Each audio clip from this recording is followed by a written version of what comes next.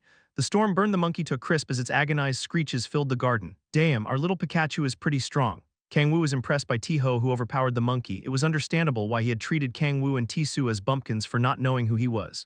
Kang-woo Hyung-nim. I will assist no. Just a second, Kang-woo grabbed Tisu's arm as he was about to charge at the monkey. Let's see how strong they are.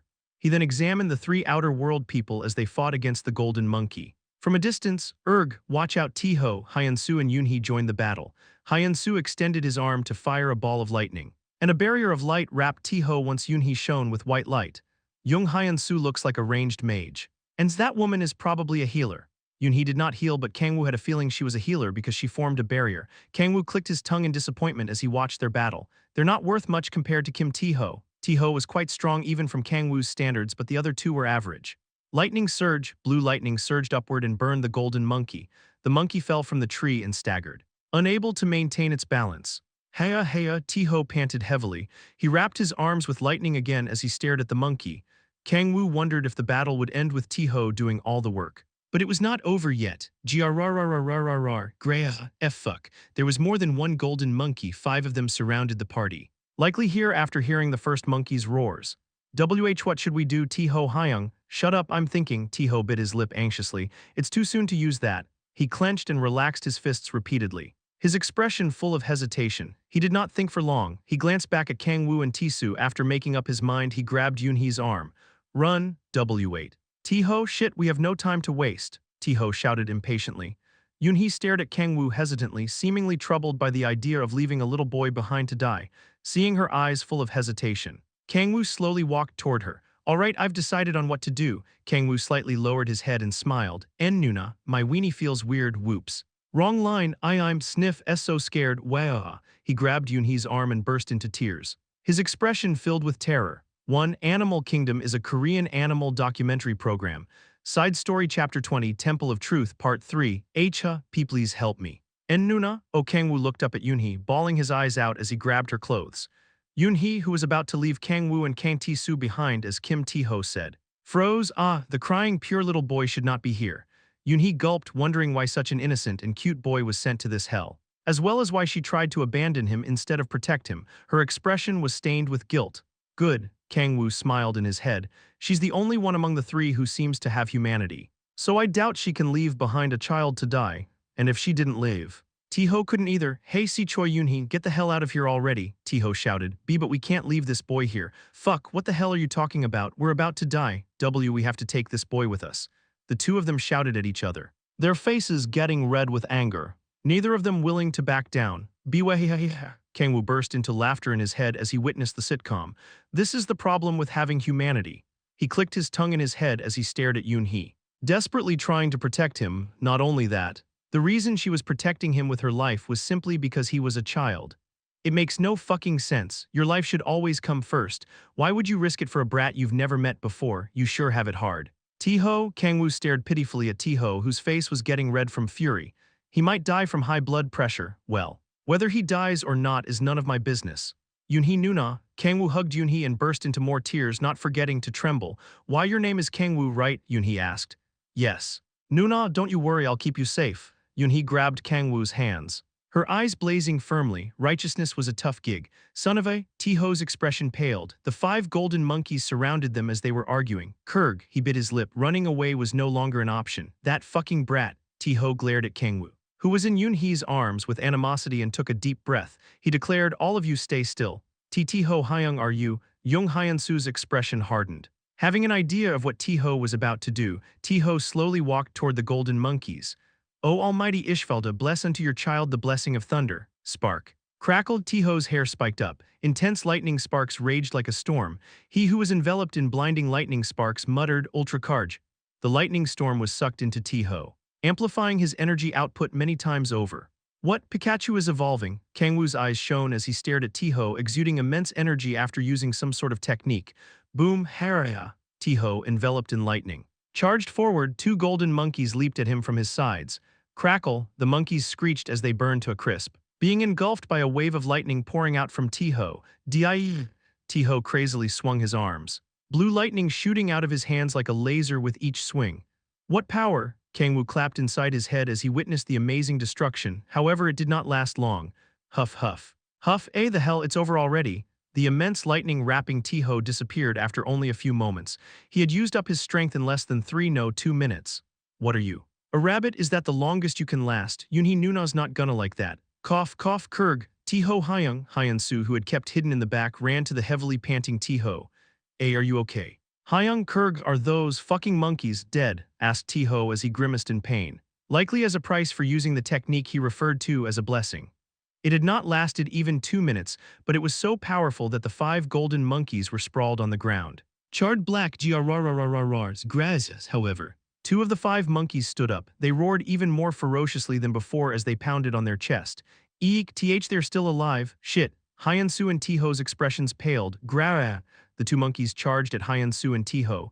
Here, just then. Kang Tisu charged forward with his shield after getting a signal from Kang-woo. Thunk, grrrr, the giant monkey's fists smashed into the shield, but nothing happened. Great work. My friends, I will support you for the remaining 2. Tisu raised his shield, large enough to cover his upper body, and smashed its sharp edge into one of the golden monkey's feet. Crunch, the golden monkey stumbled as it screamed. Is that what true support is, supporting the damage dealers by killing the enemies for them? Kang-woo chuckled as he watched the battle between Tisu and the 2 golden monkeys. Is it because I'm looking from far away? Why does it look like 3 monkeys fighting? Kang-woo rubbed his eyes and leisurely observed the battle. He was not worried in the slightest since the monkeys were very weakened after taking Tiho's attacks. Raya, moreover. Tisu was also immensely skilled. Screech, Tisu grabbed a monkey's ankle and swung the monkey with all his might at the other monkey's head. The monkeys tumbled across the ground from the sheer power. Allow me to display the martial arts techniques I have been honing, shouted Tisu as he charged at the collapsed monkey. Heaven-shattering meteor fist, he raised his shield high and smashed it down on the monkeys' heads. 108 lotus kick, he smashed their heads with his shield again. Usura blood demon fist. He then split the monkeys' heads in 2 with his shield. Fu, Tisu wiped the sweat on his forehead and proudly turned around with his chest puffed. How was my martial arts? Martial arts. My ass, all you did was smash their heads in with your shield. You don't fucking know martial arts. Do you? You think adding cool names to attacks is all there is to martial arts? Ha ha ha, you must be so surprised that you're lost for words. I certainly am lost for words. You numbskull, Kang-woo grabbed his aching head. The garden fell silent once the battle ended, regardless of the result. The people from the outer world tried to leave Kang-woo and Tisu behind to die. Tiho tread carefully around Tisu as he glared at Kang-woo, and Yunhee also stared intently at Tiho. Let's go, said Tiho as he sighed. Getting nowhere with the war of nerves between them, he then staggered the moment he stepped forward.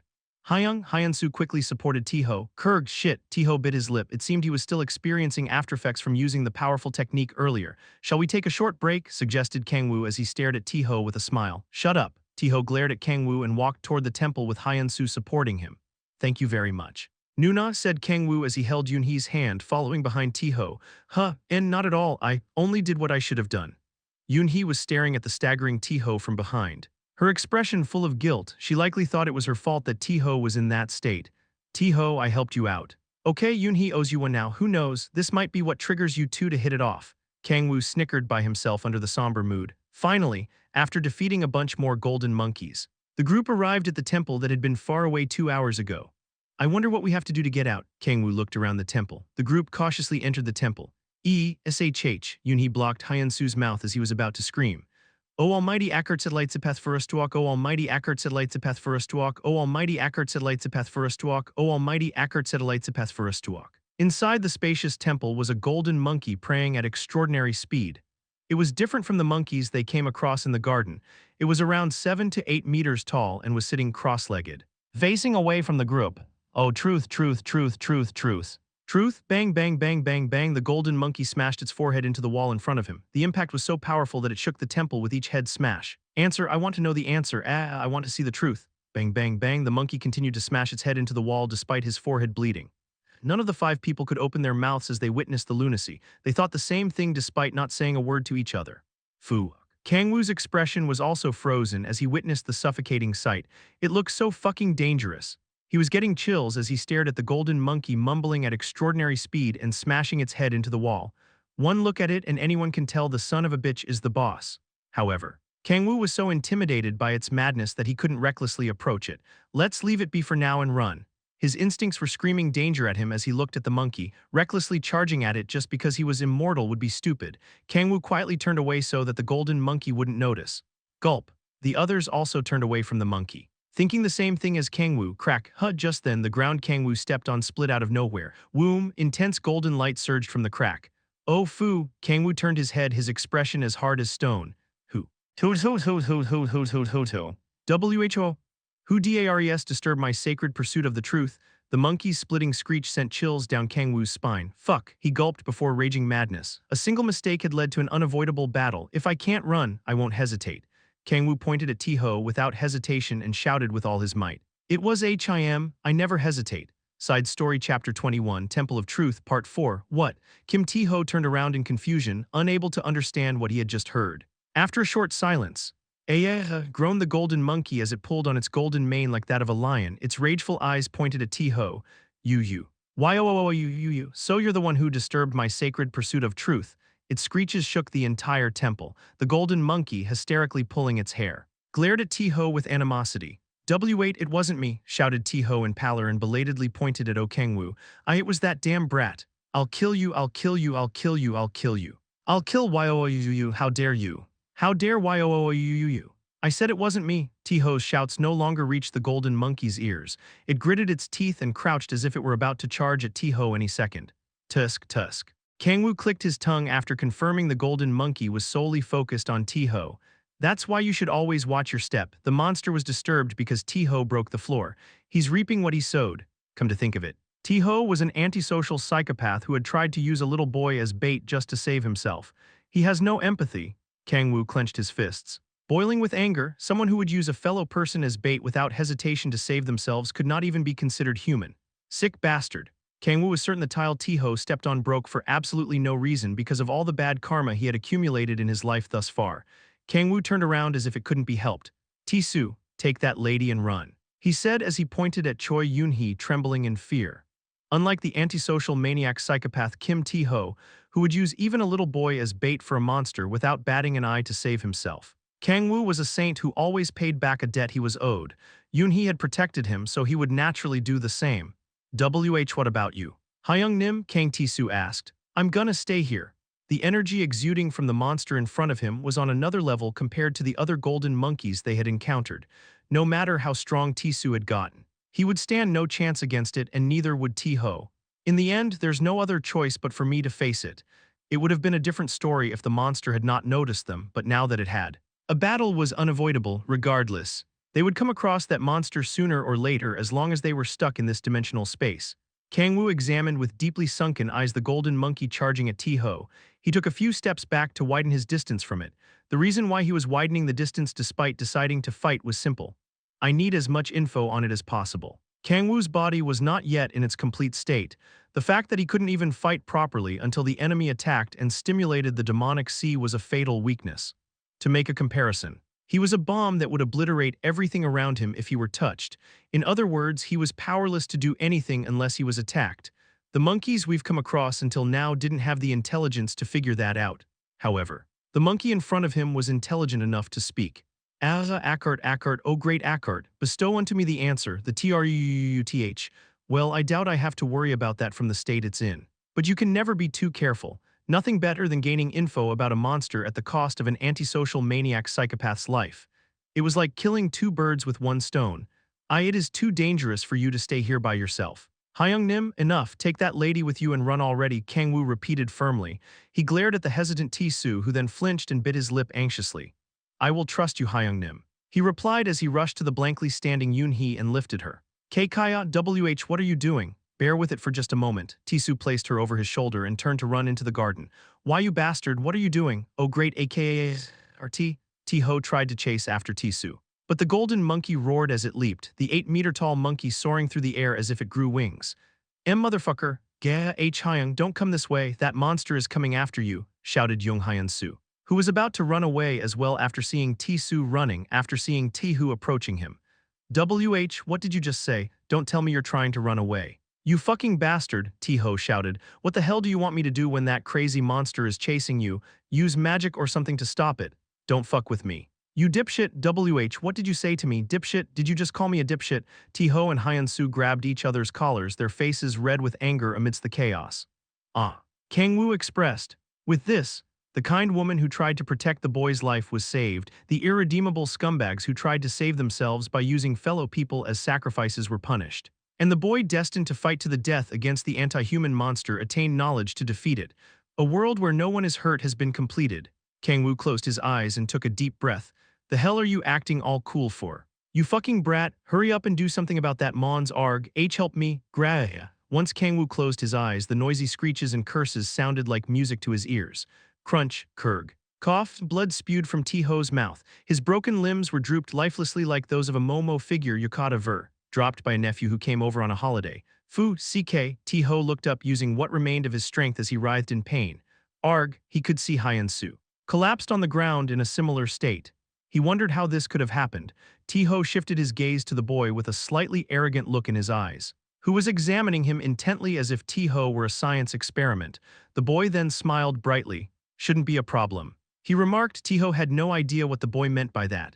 Arg, you fucking brat. All he knew was that the boy was responsible for making him this way. T-Ho glared at the boy fiercely. Thanks, you were a great help.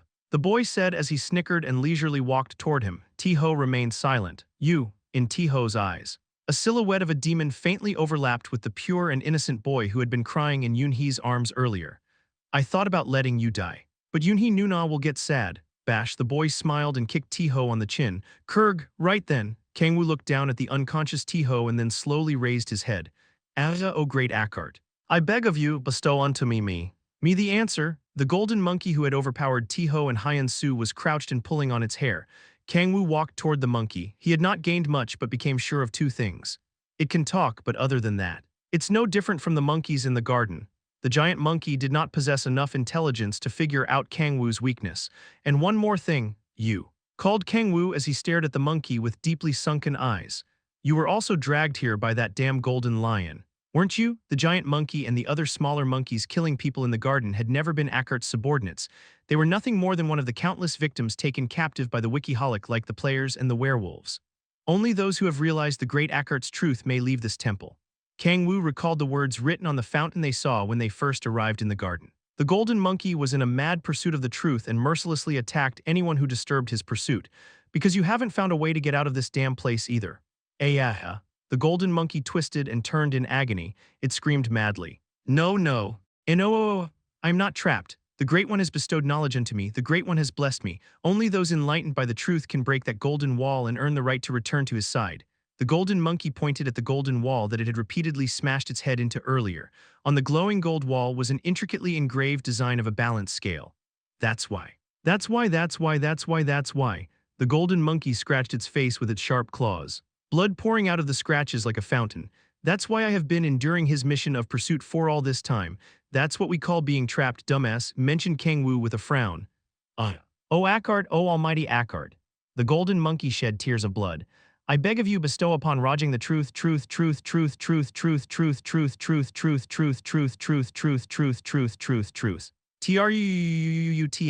The golden monkey roared. No, it was no longer a roar. It was but a desperate scream from a victim trapped in this unknown dimension for who knows how long. Ha, chuckled Kang-woo as he stared at Rajing. The desperate golden monkey. He did not feel much sympathy for it. There was no need to, since he had also experienced the same thing. I doubt your parents managed to find the answer either, so why bother even trying? Dumbass, Kang-woo gestured for the monkey to come at him with his index finger. Shut the hell up and bring it already. Boom, Rajing aggressively stomped on the ground. Side story chapter 22, Temple of Truth, part 5. Oh great aka, bestow unto me the truth, screamed Rajing as it stomped its feet. The charge of an 8-meter-tall giant monkey was suffocatingly intimidating. Oh Kang-woo calmly looked up at Rajing under immense pressure and asked, who is that person you keep calling Akkart? Rajing suddenly stopped its enraged charge. It pulled on its hair and twisted madly. Oh Akkart, oh almighty, omnipotent, and most high Akkart. Rajing's eyes were filled with vivid fear as it desperately called for Akkart. He is. Tajing's red eyes shook intensely. He is the balancer of scales, the pursuer of truth. The eternal light. For fuck's sake, can you suck up to him any harder? Suck his ass any harder and it'll get loose. He is. Rajing's eyes stopped shaking. In a clear voice unlike before it said, a giant born from the primordial. Kang-woo's expression crumpled. He did not know what Rajing was talking about regarding scales and the truth, but he easily understood its last sentence. A giant born from the primordial, the true creators of this universe. Akkart was a titan. Heya, Kang-woo sighed, first bail. And now a titan, you bastards sure give me no time to rest. Kang-woo frowned even more. Worship him, praise him. Look to him in awe, Rajing roared as it pounded its chest. The tilted scale will take what it is owed. The Wikiholic had mentioned a tilted scale as well. No idea what it means.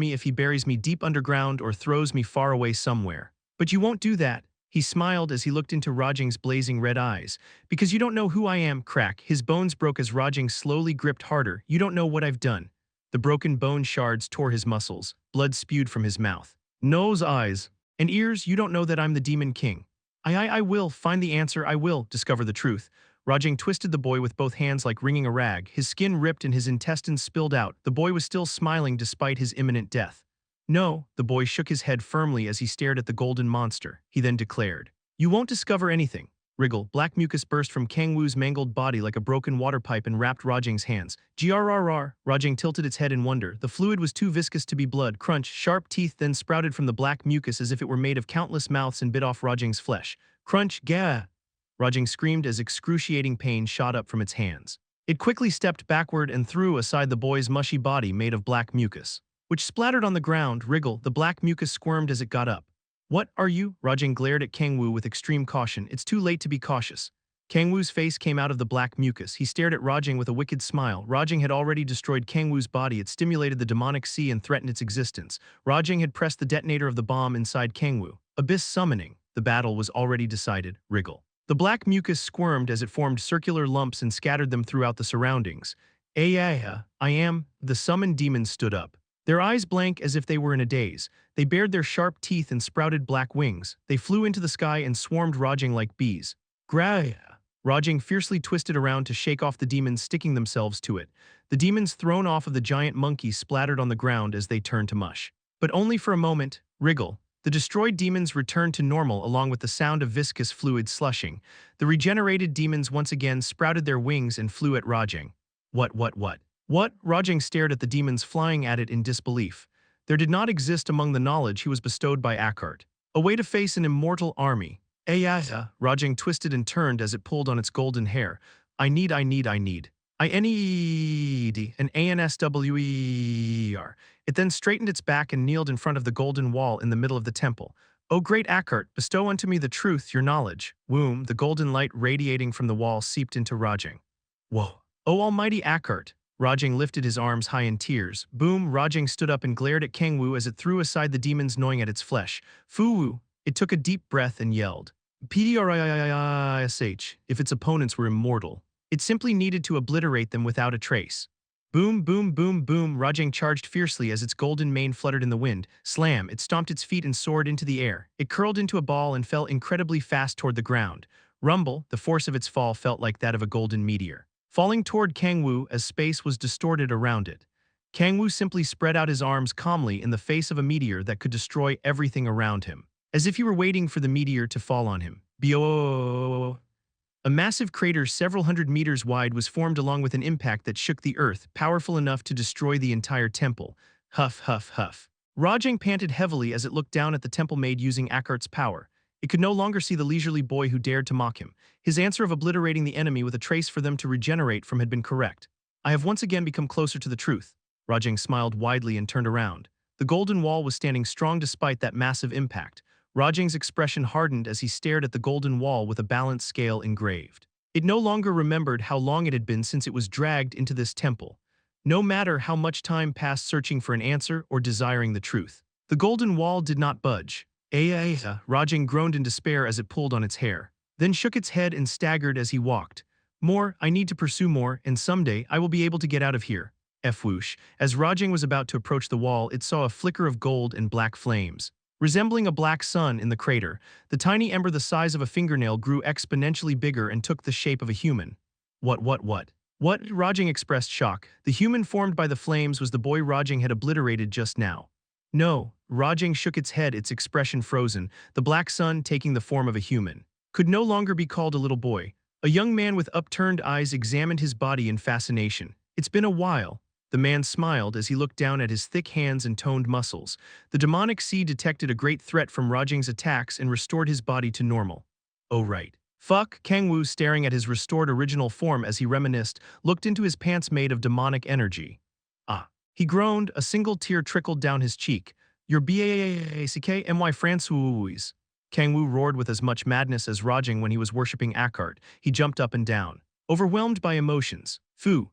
He then took deep breaths to calm down after celebrating Francois' rebirth. Calm down. Kang-woo had only returned to his original form temporarily because the demonic sea felt threatened. He would revert to his childlike body once it calmed down. But before that, O great Akkart. Knowledge bestow unto me. Kang-woo raised his head to see Rajing stepping backward as it trembled. However, he was focused on what was behind him. We can get out if I break that wall. Right? He stared at the golden wall engraved with a balance scale, which did not have a scratch even after that massive explosion. Well, the monkey said shit about the wall being vulnerable only after realizing the truth. But fuck that, ain't nobody got time for that.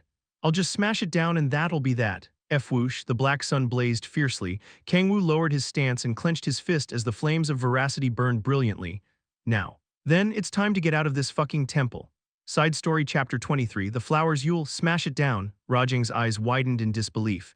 It then pulled on its hair and yelled hysterically, bullshit, bullshit, bullshit, bullshit. Bullshit. The golden wall made with Akkart's power would not break until one realized the truth. Rajing could tell because it had spent countless days pursuing it. No one can leave until the truth of the great Akkart is realized. You never know until you try. Oh, Kang-woo shrugged leisurely, despite saying that to Rajing. He was sure of it before he even tried. There's no way it won't break, he smiled. Not even a prison made by a titan could hold him. The demonic sea had been powerful enough to devour even a titan, hence. There was no way Kang-woo couldn't break a prison made by a titan with it. Move. Monkey, Whoosh. The blazing flames of veracity wrapped Kang-woo's fist. He lowered his stance and pulled his right arm back like knocking a bow. He spread his wings made of the flames of veracity and charged at the golden wall. Standing tall like a creator looking down at their creations, Kang-woo then swung his fist with all his might. Devour. He commanded the flames of veracity with soul's speech. The blazing flames of veracity smashed into the golden wall. Crack. It only took one blow to crack a wall. Standing without a scratch for ages, the wall that now had a crack like a spider web swayed. Tusk, I guess one strike won't do the job. Kang-woo clicked his tongue and glared at the golden wall in dissatisfaction. How? Rajing screamed in disbelief. What it had hoped and desperately begged for had been granted too easily. Rajing screeched as it pulled on its hair. No, the tears flowing down its cheeks were not tears of joy. This cannot be. If the wall was broken so easily with barely any effort. What became of Rajing's despair, agony, fear, desperation, hopes, time? And life, this cannot be happni. Boom, boom, Rajing screamed as he twisted and turned. It did not matter to Rajing that it could finally get out of this place. You cannot, Lea. Its entire being had been denied. The countless hours it had invested in pursuit for the truth and the life it had offered to Akkart had become meaningless. One who has not realized the truth cannot leave this place. Rajing screamed as it charged at Kang-woo. Kang-woo stared at the raging Rajing with deeply sunken eyes. He could understand its despair and desperation. I'm sure it's hard to accept. Rajing had been stuck in this prison for who knows how long, clinging on to the sliver of hope that it could get out of there as long as it realized the truth. But could it accept that someone stuck in the prison with him just opened the door and walked out? Could it bear the fact that its entire life was denied? Heya. Kang-woo sighed as he looked at the swaying golden wall. Akkart. He did not know who Akkart was, why he created this temple, or why he kidnapped beings of outer worlds and locked them in this place. Kang-woo couldn't understand his intentions, convictions, thoughts, philosophy, or ideas, no. He did not even want to understand. But Kang-woo was sure of one thing, I'll kill you. Rajing's roars grew closer. Kang-woo slowly turned to look at the screeching monkey. Monkey. He said to the one whose entire life was denied and who lost everything. You can rest now. Thud. Kang-woo lightly smacked Rajing on the forehead with the back of his hand. Whoosh, the bursting flames of veracity instantly engulfed the 8-meter monkey. Rajing did not have the time to feel pain. Being sucked into the warmth of the fire, it felt as if it were sinking into a bottomless sea. Tears flowed down its cheeks. I see. Rajang nodded as it felt the comfort of death enveloping it. He understood. He had realized the truth at last. You are my truth. Crunch. Rajang disappeared without a trace within the flames of veracity. Kang-woo stared at the space from where Rajang disappeared and turned back to approach the swaying golden wall with a web-like crack on it. Boom. He punched the golden wall engraved with a balanced scale mark again. He could feel the distorted madness from the mark. Whoom, the golden wall crumbled. Golden light pouring out from its pieces and enveloping the entire temple. Huh, W-ear. Kang-woo heard Kang Tisu's voice. He looked around wide-eyed and saw a luxury apartment and traffic lights. The sweet scent of car exhaust entered his nose. Are we back? Hyung-nim, I think so. Their consciousness faded for a moment once the golden light enveloped the temple. The next thing they knew, they were back to where they had encountered the Wikiholic. Phew, for fuck's sake. Kang-woo sighed deeply. Both relieved and enraged. I am deeply sorry, Hyung-nim. Because of me you were. Forget it, man. Kang-woo clicked his tongue and shook his head. He had indeed gotten stuck in the mess because of Tisu's trolling. But he managed to return to Earth faster than expected. Did it take about a day? The sun was about to rise, hence Kang-woo expected he was gone for less than a day. That aside. Hyung-nim, are you back to your former self? Tisu asked as he stared wide-eyed at Kang-woo, who was back to his original appearance after having turned into a child for some reason. No. It won't be long until I'm crack. Kang-woo's bones cracked as he began to shrink before he could finish his sentence. Ridding, drastically hastening the reconstruction as per the influence of the demonic energy from the abyss, drastically raising the amount of demonic energy available for use. What? Kang-woo's eyes widened. He could feel an immense amount of demonic energy incomparable to what he had. Surging from inside him, the majority of his authorities were unlocked as well. This is pretty big. The amount of demonic energy given was several times as much as when he grew by over 4 centimeters at once.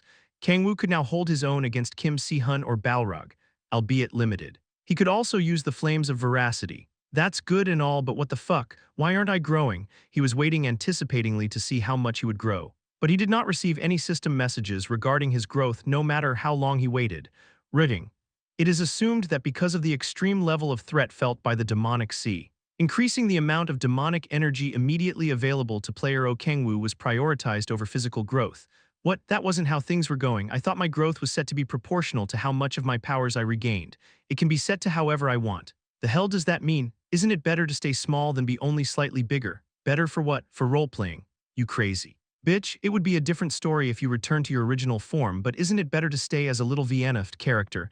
Fucking hell, you're Layla, aren't you? Aren't you?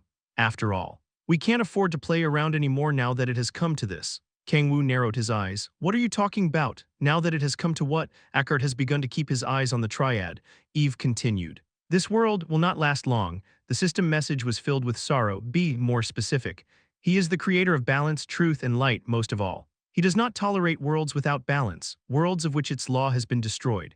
Does that mean? Kang-woo's eyes narrowed. Yes, the blue window appeared after a short silence. Eckhart will end the triad. Kang-woo kept silent. The Titan known as Eckhart had not randomly reached out to various worlds. He had intentionally aimed for the world Kang-woo lived in. Filled with hostility and misplaced conviction. Ha. Kang-woo chuckled. See, let him come. He gritted his teeth and smiled widely. I'll stuff a friend in here so Bali doesn't get lonely.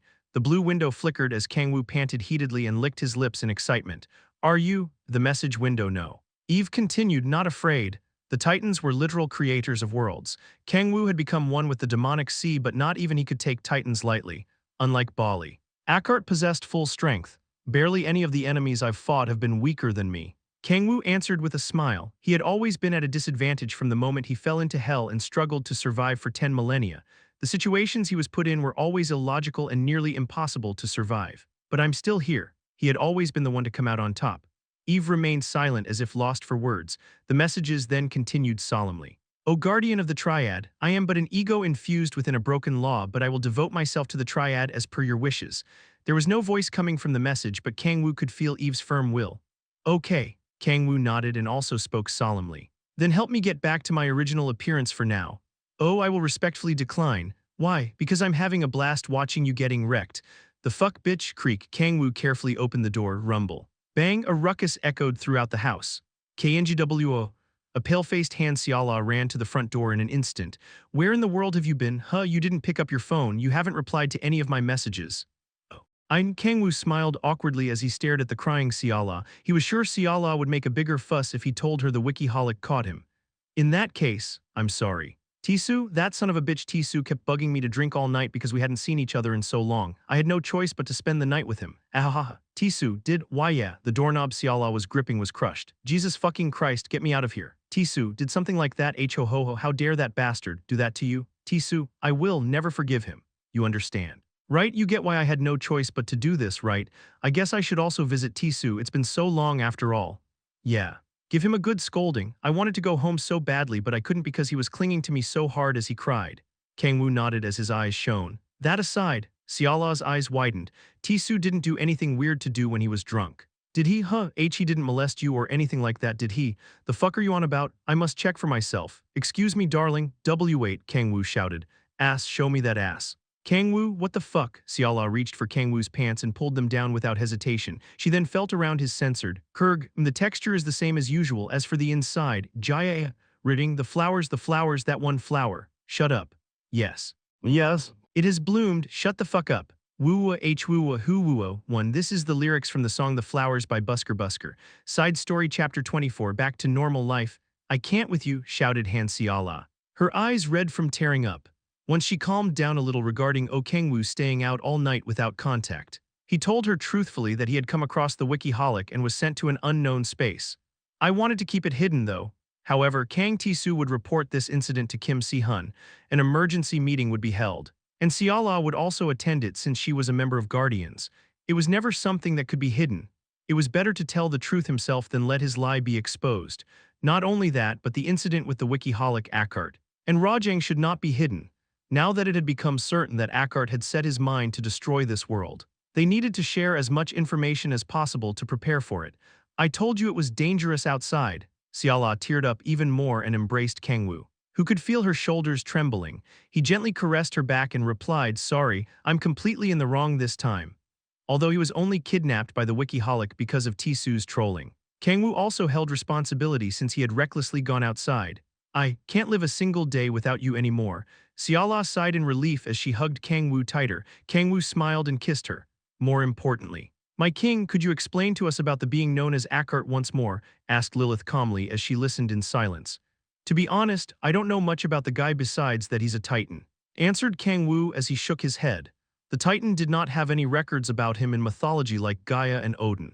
Nor had Kang-woo met or spoken to him. All I know is that he's a crazy son of a bitch. Well, there's no question about that. Considering he created that horrid temple. Lilith shook her head in exasperation. One would need to be a special kind of crazy to randomly kidnap people and force them to realize a bullshit truth. For now, we should prioritize capturing the Wikiholic. If it is Akkart's subordinate, it should have some information about him. That's true, Kang-woo clicked his tongue, but I don't know if the Wikiholic will stay active now that I destroyed the temple. The Wikiholic might no longer try to kidnap people since the prison to send them to had disappeared. Oh, you may be right, Lilith nodded in puzzlement. Then, for the time being we should. There's nothing much we can do until they make a move first, Kang-woo replied. They lacked far too much information. There was no way to gather reliable information about the Wikiholic in the first place. So it was impossible to gather information about Akkart who had not even made a move. Was it, Eve, does the system not know anything about Akkart? I'm done with that bitch. Ridding, I apologize, fuck off. An erroneous message had been generated due to the broken law. Is that all you can say if that's all? Then let's just go our separate ways. I will never make fun of you again. Tylettery 05 symbol 352 symbol 352 Tylettery 05. The fuck, the system can generate emoticons. Should this be allowed? It kind of feels like the fundamental existence of players is being denied. Kang-woo dumbfoundedly stared at the blue message window. It felt like when watching a serious nature documentary. The narrator suddenly went, did you hear about the emu that grew so big that it was shunned by the rest of its group? It was ostrich-sized. Well, alright, so do you know anything about Akkart? Asked Kang-woo dumbfoundedly. Forgetting his rage for Eve due to the shock from seeing the emoticon. I do not know anything besides what I have told you either. Kang-woo clicked his tongue as he swiped away the message window. Nothing. It seems, I see. Lilith narrowed her eyes and nodded. For the time being it's enough knowing there's an entity aiming for Earth after all. They'll make the first move. Are you sure it's okay to do nothing besides that? It's not like we can do anything else. That's true, Lilith nodded with a gloomy expression. Don't worry. Unnai, I will keep a close eye on Kang-woo 24/7 from now on, said Siala as she hugged Kang-woo from behind and snorted excitedly. She's kind of acting like a kidna. I can't leave such a nice task for you to take on by yourself. Lilith said as she hugged Kang-woo from the front. The sandwiched Kang-woo drew out a slight amount of demonic energy and shook the two women off by gently pushing them away with it. I don't need to be protected. Oh, my king, Kang-woo said to Siala and Lilith looking at him in shock. I'm strong enough to take care of myself now. What in the world happened, Kang-woo? Have your powers returned, unlike how he couldn't escape from their grasp before. He could now get out of it with a simple motion. Kang-woo shrugged and shook his head. A portion of it. I still have a long way to go before it all comes back. However, he was now strong enough to no longer need protection. I see. Siala said in dejection. She should be happy that Kang-woo's powers returned when a powerful enemy was aiming for Earth. But she was disappointed for some reason. But why have you not grown? Asked Siala wide-eyed. Oh, my physical growth was postponed because of some bullshit about prioritizing the return of my powers. Gasp, the dejected Siala brightened in a flash. She clenched her fists and shouted. Nice, darling, this isn't a good thing. My Francois will stay tiny at this rate. Ho ho ho, Siala giggled with her mouth covered. That's certainly a shame. But I can't give up on your cute appearance either. She would not be able to see this appearance again once Kang-woo returned to his original form. She wanted to enjoy him as much as she could until then. I can't figure out your tastes at all. Kang-woo remarked, I'll love you no matter what you look like, Siala whispered innocently in his ear without hesitation. Kang-woo smiled and replied, Then what do you think about this? He recalled what he did with Choi Yun-hee and lightly grabbed Siala's hand. He then looked up at her with shining eyes and pulled on her clothes. I'm so scared. Siala Nuna, gasp, Siala's eyes widened and she covered her nose with her shaking hand, blocking her nosebleed. Kang-woo, where did you learn such a thing? She trembled, unable to contain her overflowing joy. I had to do something similar, Kang-woo answered, slightly embarrassed despite saying it himself. It's the best. Kang-woo, Siala panted heavily as she hugged Kang-woo tightly. She stared at him in passion and grabbed his shoulders tightly. See, could you keep calling me Nuna, just for today? No, that's a bit. Please, please. Kang-woo's expression filled with regret, but it was too late to turn back. Well, as long as darling likes it. He was willing to play along with her whims. He had already experienced mommy roleplay, so this paled in comparison. Kang-woo hugged Siala and continued, I'm hungry, Siala Nuna. Heya. Heya Jay, just a second, I'll make you something right aw, Siala, breakfast is ready. Wearing a cute checkered pink apron, Echidna ran out from the kitchen as Siala was about to head there. Siala tapped her chin. Reminded of something, come to think of it, Echidna said she would prepare breakfast today. Siala's shoulders drooped in dejection. Oh, what, did you make it yourself? Echidna, Kang-woo asked. It's the kimchi stew you love so much. Kang-woo, Echidna raised her head proudly with her hands on her hips. I made it exactly like how Siala taught me. Am I a good girl? Siala, why are you making such a scary face? Heya. Siala sighed and shook her head. It's nothing. She pouted and shook her head, not having expected she couldn't make Kang-woo breakfast at such a crucial time. It's okay, however. Her dejection did not last long. Kang-woo would be calling her Nuna for the entire day. I'll enjoy it as much as I can, her eyes shone, full of excitement. It's the first time you made me something to eat, right? Echidna, Kang-woo slowly walked to the dining table where the kimchi stew was prepared, oblivious to Siala's feelings. He sat down, placed kimchi and pork on a bed of rice, and had a bite. Oh, it's good. It was naturally not as good as when Siala made it, but it was great for her first time making it, however. There was something Echidna could improve on for next time. It would be nice if the meat was cut a little bigger. It should be big enough so that it can just barely fit in the mouth together with the rice and kimchi. I'll cut it bigger next time, Echidna snorted as she nodded. Kang-woo smiled and reached for the kimchi stew again with his chopsticks. Oh my, Siala. Sitting next to Kang-woo, with eyes blazing passionately for some reason, placed her hand over Kang-woo's thigh. Kang-woo flinched and turned to see Siala smiling seductively. She brought her lips close to his ear and blew on it. She then whispered sweetly, I like it just as much when I can fit the entire meat in my mouth. You're killing me, Nuna. Kang-woo, who satiated Siala's desires until late last night, stretched in exhaustion. Oh, come to think of it, he recalled the woman whom he had not seen for a while. I wonder how she's doing. Kang-woo took his smartphone and pressed the call button next to the name Cha Yeonju. Side Story Chapter 25, Rose Time, Part 1. Chief Jian, please get me the land contract you signed for Gangseo District. What? Red Rose already bought the land in Gangseo and Yangchun. What the hell are you talking about after all this time? What? You can't get in touch with the construction company we contracted. The office floor was as ear-splitting as a battlefield. Guild members wearing the official Red Rose uniform were endlessly answering calls on their desks. Eyes like those of a dead fish. They were so haggard that one wouldn't expect them to be one of the top 5 guilds in the world. The condition of the red-haired woman buried in a mountain of paperwork was especially bad. Her usual waist-long glossy red hair was dry, and large dark circles were formed under her eyes as if she had not slept for days. The The fatigued Cha Yeonju groaned as she collapsed on her desk. She teared up as she stared at the mountain of approval documents on her desk that did not shrink no matter how much she worked. She had been in a relentless battle against these documents for over a month. But she did not see an end to them at this rate. Something snapped inside her head. F-U-C-K.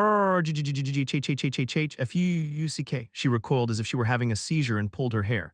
I want to fucking rest, I want to rest. Her hysterical screams echoed inside the office. The guild master is going insane again. Stop her, she'll break out again like last time. Shit, how the hell are we supposed to stop her? The guild members paled as they heard Yeonju's screams. There would be no one to finalize the approvals if she were to disappear. In other words, the contracts and proposals they risked their lives for would be halted. The sole redevelopment project that forces from all over the world were jumping at was nearing its end. So it would be nothing short of a disaster if progress was halted. Haha, calm down. Guildmaster, we're almost done. An intelligent-looking middle-aged man in glasses approached Yeonju as the guild members were in a frenzy. He was Park Hyun-woo, the second in command of Red Rose as well as the one in charge of general administration.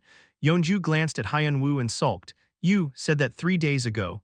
You can think of it as a pep talk from a school principal, regardless. We are actually close to the end this time. Land purchasing is finished. And now all we have to do is to agree on a price with the construction company. I believe I heard someone shouting they couldn't get in touch with that company. That's. Hyun-woo turned to glance at one of the guild members holding a phone. The member flinched and fiercely blabbered. Yes, hello, this is Chief Jeon D. Hyun of Red Rose. I'm calling about the enough of the bullshit. Seeing through the obvious act, Yeonju sighed deeply and flopped back over the desk. In any case. Please keep it up for a little longer. All right, I won't run away, so stop pestering me. I will hold you to that. Hyun-woo bowed and left Yeonju's office. Closing the door behind him, silence fell on the office filled with documents. Yeonju swung her legs back and forth. Still flopped on the desk. I want to sleep, I want to play League, I want to drink, she whined as she rubbed her forehead on the desk. And Yeonju carefully took out her smartphone. She looked around warily as if she were about to watch porn in secret. She confirmed no one was around before going through her smartphone. Beep. Beep, beep, beep, beep, beep. Yeonju opened a photo album after entering a complex password and stared intently at a picture on the screen. It was of a young man with upturned eyes. Biting down on a large chicken skewer, she had zoomed in on the group photo they had taken back when the party had a picnic together and saved a copy with only Kang-woo in it. I wanna see him, she said without realizing it. Click, Yeonju I mean Guildmaster, I brought some more approval documents. Kaya. Crash, Yeonju fell off her chair and shouted with her face as red as her hair. Cho Yunbai, I told you not to come into the office without knocking. Aha, Yunbai smiled and stared meaningfully at Yeonju. Were you staring at the picture of Kang-woo Oppa again? WHWHWH what? Not at all. Yeonju shook her head so fiercely that she was about to take off. She then turned to Yunbai after noticing something weird. More importantly. How do you know oh Kang-woo? Hihihi. It was only for a super short moment. But I got some coaching from him way back when I first awakened as a player. Yunbai giggled with her hand covering her mouth. You were coached by Kang-woo? Yeonju stared at Yunbai wide-eyed. Hearing that for the first time, Yunbai was a rookie guild member who joined after the war against Baal. But she and Yeonju hit it off well at a drinking party and ended up getting close enough for Yunbai to call her unnai when in private. Yeonju was shocked to hear that she had been coached by Kang-woo in the past. Well, everyone was all so strong that I ended up falling behind shortly after, remarked Yunbai as she scratched her head. Smiling awkwardly, you fell behind. Yeonju stared at Yunbai incomprehensibly. Yunbai was a mage player who was head and shoulders above the first-year rookie members and stood out even when compared to the guild as a whole. Yeonju couldn't believe a player who was no different from a ranker in skill fell behind in strength. The party members I received Kang-woo Oppa's coaching with were Tisu Oppa, Siala Unnai and Sihun Oppa. Oh, Yeonju nodded in understanding. She was not well acquainted with Kang Tisu, but she knew the other two very well. I mean, it's pointless even comparing yourself with them. She clicked her tongue and shook her head. It was no exaggeration to say that both Siala and Sihun had far surpassed human limits in their field of expertise. Siala had practically become an angel because of the soul of the celestial goddess dwelling inside her. And Sihun had awakened deific essence on his own and practically become a god. But that's not important right now. Yunbai giggled and trotted toward Yeonju. She smiled teasingly and poked Yeonju as she asked. So, the picture you were staring at so longingly was of Kang-woo Oppa, wasn't it? I said it wasn't, Yeonju shouted as she stuffed her smartphone back in her pocket. Hi, there you go again, it's too late to try and hide it now. Don't you know rumors of your unrequited love have already spread far and wide? NGH, Yeonju flinched and glared at Yunbai. She asked cautiously. What are you talking about? I mean, you stare so affectionately at your phone whenever you have the chance. Did you think no one would notice when we've practically lived in this building for the past month because we were so busy? Yunbai giggled with her hands on her waist. Yeonju bit her lip anxiously. She quickly averted her gaze from Yunbai and answered curtly. It's none of your business. Come on, why are you acting like this? Just tell me how you really feel. I'm quite the love doctor. You see, Arg, I told you it's none of your business, shouted Yeonju as she glared at Yunbai. That aside, do you have the time to be slacking off like this? I'm gonna tell Hyun-woo on you. That's a bit. Hurry up and get back to work. Leave the documents here. Yeonju waved her hand to shoo Yunbai away, ringing just then. Her smartphone rang. Fucking hell, who is it now? Yeonju frowned in irritation. Ever since the guild began to purchase land in Seoul, she received dozens of calls per day from all over the world, including attempts of blackmail, coaxing, or scamming. One more of this pointless shit and I'll give them a visit myself and bash their heads. Yeonju's expression froze after checking the called ID. What's wrong? Unnai asked Yunbai as she was about to leave the office. Yeonju's hand holding the smartphone shook. She couldn't stop the corners of her mouth from rising. Hehe. She giggled as she held the smartphone with both hands. Her irritated expression was instantly replaced with a radiant smile. Aha, it's Kang-woo Oppa. Isn't it? What, you haven't left yet. Fufu, shouldn't you be answering that? It might end. Yeonju flinched and quickly pressed the answer button. She took deep breaths and answered as nonchalantly as possible. What's up? I haven't heard from you at all lately. So I thought I'd call to ask how you're doing. Yeonju heard a familiar voice from across the phone. Sparks traveled throughout her body. It had been so long that she was about to cry. HHMPH, what's it to you? You're as cheeky as always. The hell you say, if you keep acting like that. I'll have no choice but to play the secret voice recording. Kaya, don't you dare. Kehe, I'm joking. That aside, do you have any free time? It's been a while. So why don't we meet? Yeonju remained silent after receiving the sudden offer. She looked at the mountain of documents in front of her and clenched her fists. Unnai. Yunbai whispered to get Yeonju's attention. She then wrote something on a scrap piece of paper. Unnai, I'll keep the vice guildmaster at bay, so get going already. Yeonju's eyes shook. What, are you busy? And no. Gimme a second. The sweet temptation was pulling her in. She gulped as sparks traveled throughout her body and answered even more nonchalantly than before. Then, just a little bit should be okay. Yeonju twisted and turned in embarrassment as she held her smartphone with both hands, but accidentally hit a pile of documents that then scattered all over the floor. Her expression darkened as she read the words final approval on the documents. If I leave, Yeonju turned to look at Yunbai. She had her thumbs up as if telling Yeonju to trust her. But she also had dark circles under her eyes. Yeonju sighed. If she were to leave, the hard work done by her guild members would go up in flames. She smiled sorrowfully. Actually, no, I'm busy today. So I don't think I can, maybe next time. Really? Okay. Kang-woo hung up instantly as if he couldn't have cared less. Yeonju's expression darkened even more. What did you do that for? Unnai, Yunbai shouted, forget it. Yeonju shook her head with a sorrowful smile. Hyun-woo was pretty much Red Rose's de facto leader, but she was still the master of Red Rose. She couldn't sacrifice her guild members for private matters. Let's get to work. Yeonju remarked, Unnai, Hyun-woo's gonna scold you if you stay here any longer. You know, Yunbai lowered her head and turned around to leave Yeonju's office. Click, silence fell in the office again. Yeonju looked down at the smartphone screen. Bastard. I did say I was too busy to meet up. But he could have at least been a little bummed about it. Yeonju placed her smartphone on the table and reached for a pile of documents. Slide. Holy shit, are these all documents? Just then, an arrogant-looking boy opened the window from the outside and entered the office. He looked different from the young man in the picture saved on Yeonju's phone. But she knew they were the same person. Kang-woo, what are you doing here? Kang-woo frowned as if not understanding what Yeonju was talking about. He walked over to the pile, grabbed a handful of documents and answered, you said you were busy. Didn't you? I came to help out. Yeonju forced down the rising corners of her mouth with all her might.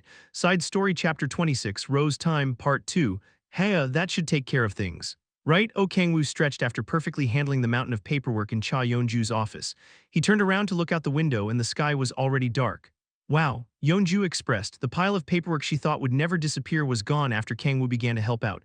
Were you always so good at stuff like this? More or less. He answered as he shrugged. He had been avoiding doing paperwork because he couldn't be bothered to, but he was as fast as Lilith in terms of work speed if he put his mind to it. After all, I can use the Authority of Insight now. The Authority of Insight was mainly used to read the opponent's characteristics, movements, and weaknesses. Still, it could also be used to analyze and organize paperwork since the authority existed to unscramble complex information as efficiently and accurately as possible. I mean, I'm fast, but I think you're just slow as hell. And Yeonju flinched from getting called out. She was like a bloodthirsty lioness on the battlefield, but she was like a snail when doing detailed and meticulous tasks because she repeatedly checked one document in case she made a mistake. I just want to make sure I didn't make any mistakes. Yeonju mumbled, "You're only making more work for yourself." "Sh, shut up, I know that. If you do, then don't do it." Kang-woo chuckled and lightly flicked her forehead. "Shouldn't you be getting off work soon?" Huh, Yeonju's eyes widened. Off work, off work. It had been the first time two simple words elated her. J, just a second, remarked Yeonju as she read through the paperwork she approved today. The land purchases, done, discussions with the construction company are done, and there was nothing else. Gasp, Yeonju's eyes widened. The hellish Seoul land purchasing operation had reached its end at last. Albeit there were still a few small tasks to take care of. It's over.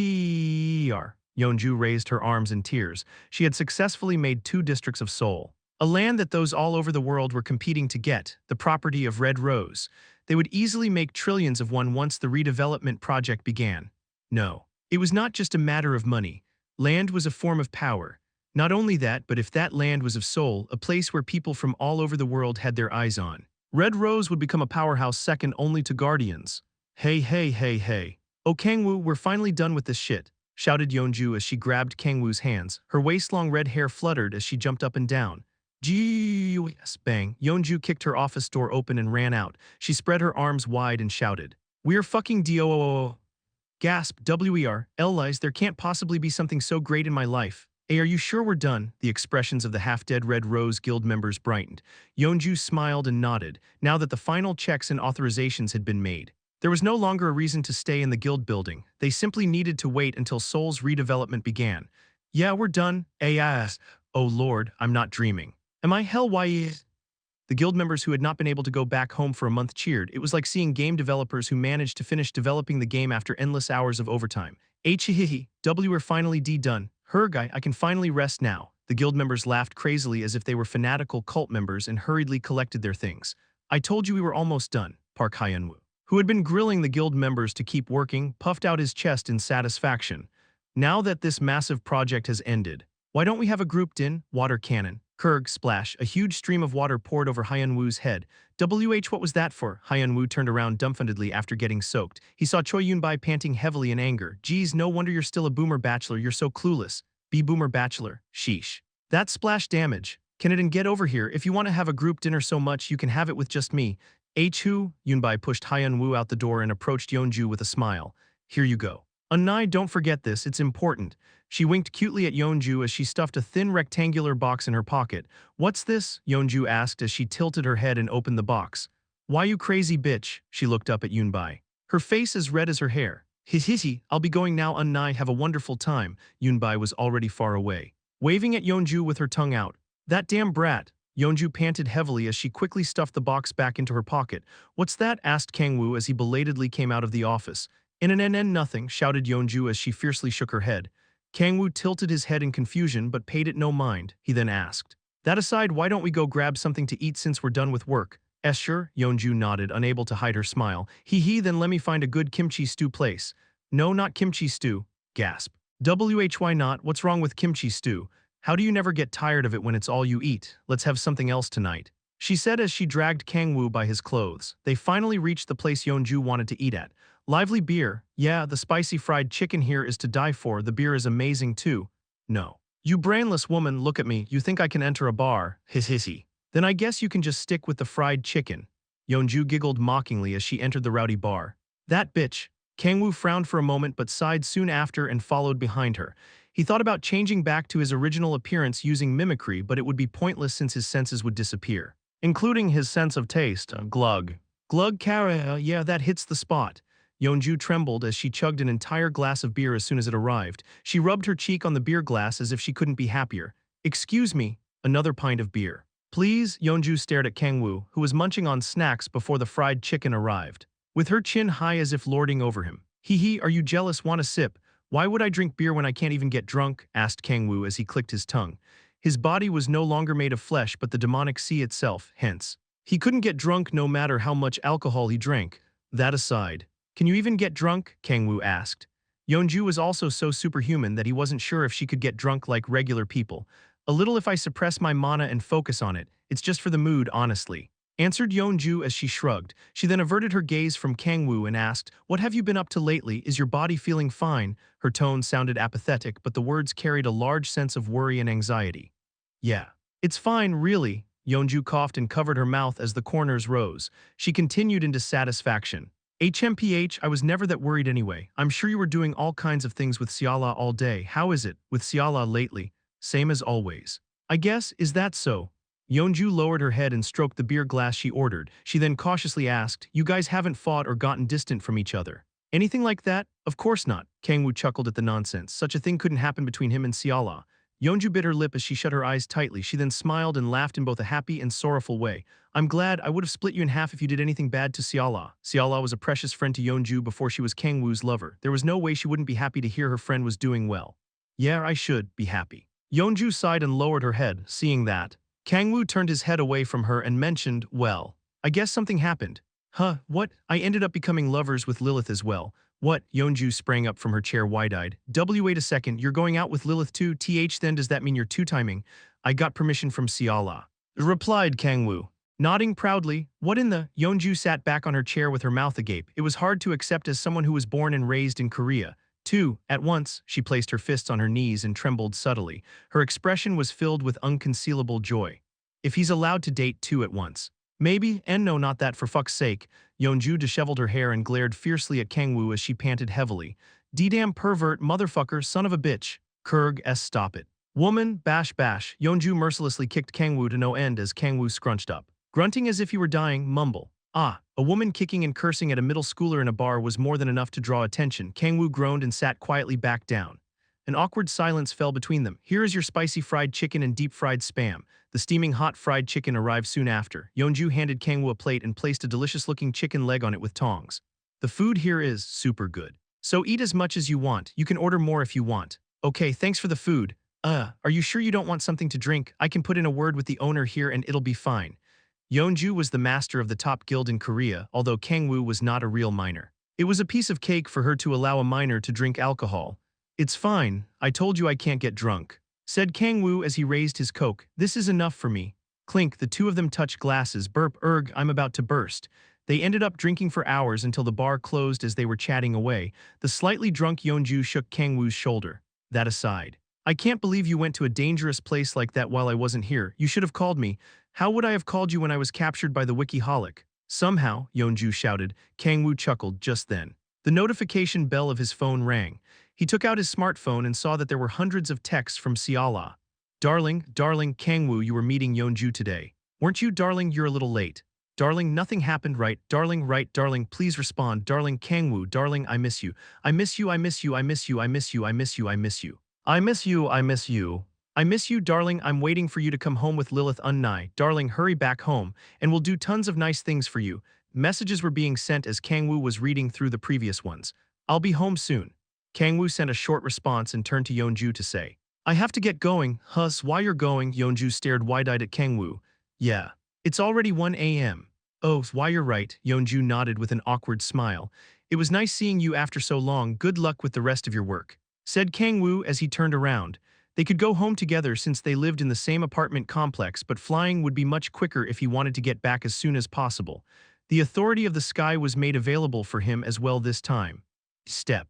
The boy got further away and was about to disappear into the darkness. "Ah," expressed Yeonju as she clasped her hands together. She reached out to Kang-woo's back as if trying to grab something invisible. She bit her lip anxiously. "Is it over? Is the time I longed so much for going to end so anticlimactic with nothing happening? Nothing changing. As if we were just catching up on what each other was up to." Yeonju shut her eyes tightly as her shoulders trembled. She then ran to the boy getting further away. "Huh?" Kang-woo turned to Yeonju. "What's up?" She carefully reached out to grab Kang-woo's clothes in silence. She then quietly muttered, "Don't go." Side Story Chapter 27, Rose Time, Part 3. An awkward silence fell. Kang-woo turned around to look at Cha Yeonju, who was grabbing his clothes. Not having expected such a development. NGH, she was trembling with her eyes shut tightly. Kang-woo was short at the moment so he could see her face flushed red. "Say something, damn it," said Yeonju in a voice that sounded as if she were about to burst into tears any second. She gripped Kang-woo's clothes harder with her trembling hand. Kang-woo couldn't hold in his laughter. "What the hell, why are you laughing?" she shouted. Her face completely red. Kang-woo reached for Yeonju's head to sweep down her disheveled hair. You were just so cute that it just came out. What? Yeonju stepped backward in surprise. Heh. Give me a second, I'll text darling that I'll be late. Kang-woo took out his smartphone to text Han Seala. Darling, it's already 1 a.m. and you're going to be even more late. Darling, what are you doing with Yeonju? 9116 darling, where are you right now? Kang-woo, darling, I'm heading to where you are right. Nodsfixenku incomprehensible messages were sent all of a sudden but only for a moment. Darling, hehe, this is Lilith my king. Darling, I'll calm Seala down. So have a wonderful time, darling oh. But you have to promise you'll tell us everything that happened in detail once you come back. Looks like I'll be in for it once I go back home. Kang-woo smiled bitterly as he imagined what was happening from across the phone screen.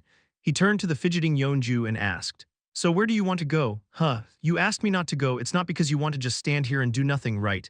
Oh, all right, Yeonju quickly nodded. Her eyes filled with puzzlement as if she had not thought ahead. Yeah. Then, the gears turned quickly inside her head. It's a bit late to go to another bar. The bars in the area were about to close now that it was 1 a.m. They would be able to find one that closed later if they looked. But Yeonju did not want to waste precious time. She expressed, having thought of a great idea. She grabbed Kang-woo's hand with sparkling eyes and yelled, PC room, let's go to a PC room. Kang-woo followed Yeonju to an extremely clean and luxurious PC room. Oh, welcome Miss Cha. Yeonju, it's been a while. The owner rushed to Yeonju and bowed. Likely because he knew who she was, Yeonju nodded softly and turned to look at one area of the PC room. Give us the VIP seats. I understand, however, we do not accept minors. He's not a minor, I guarantee it. Oh, very well, I will trust you. Miss Cha, Kang-woo looked to be about a middle schooler no matter how one looked at him, but the owner smiled awkwardly and guided the two to their seats. The guest was none other than the master of the Red Rose Guild. No one could say otherwise even if she were to bring an infant with her into the PC room. I'll give you unlimited hours. So please enjoy. The owner quickly turned to leave after guiding the two people to their VIP seats.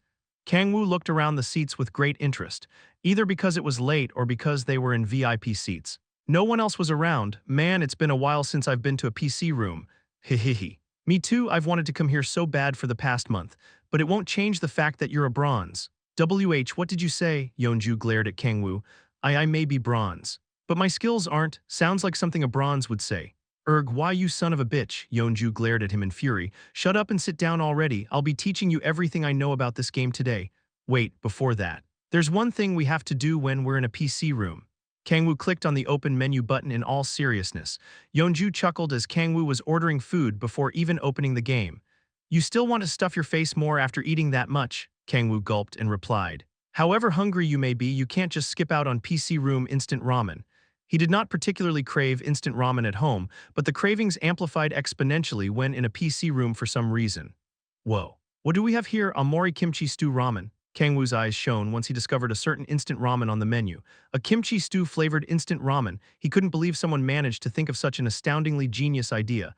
I can't believe I never knew a product as great as this existed. Kang-woo never had a chance to eat junk food products because Seala always made him food.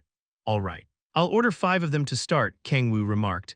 You won't even have the space to put them all, so just order one. You damn kimchi stew maniac. Yeonju stopped Kang-woo as he was about to complete his order and lowered the quantity to 1. Kang-woo's eyes turned noticeably sorrowful, but it was true that there would be no space to fit 5 instant ramen cups. That aside. Are we playing the game we played when we first met? It was, LOL, right? Of course it is. I don't even consider games other than LOL to be games. She replied firmly as she turned on the game. There were over 100 characters to choose from on the list of characters known as champions.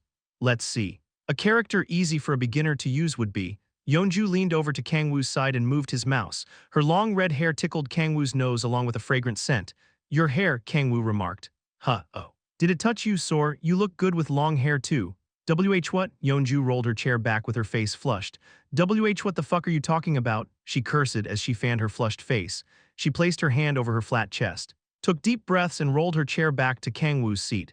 Stop talking nonsense and let me recommend you a champion to use, if you're a beginner. You're best off using Sona, gasp. Yeonju's eyes shone as she thought of something after thinking deeply. The corners of her mouth rose and she snickered. What? Kang-woo asked. Hehehe, nothing in particular. She giggled as she chose a champion. Death is like the wind, always by my side. What a fucking line, Kang-woo chuckled. Yeonju had chosen for him a samurai character commonly seen in anime. It's the perfect character for beginners. He looks difficult to play for a beginner. Kang-woo tilted his head in confusion as he read the champion's ability descriptions, but Yeonju pounded his back as if telling him not to worry. just give him a try. And he's a support champion. Support? Yeah, remember when we first met and two people went down the bottom lane? That's where support champions go. Then I just go with you? Nope. Yeonju shook her head firmly. I'm going down the top lane to do my own thing. So you'll be with someone else. But that defeats the purpose of playing together. Don't worry about that. Yeonju smiled as she paid for something with her smartphone and logged into the game. Your ID is different from what I remember, Kang-woo said. You're a beginner, so I bought a new account. She said leisurely as she entered the queue with Kang-woo. Yeonju cracked her knuckles and warmed up before they were matched into a game.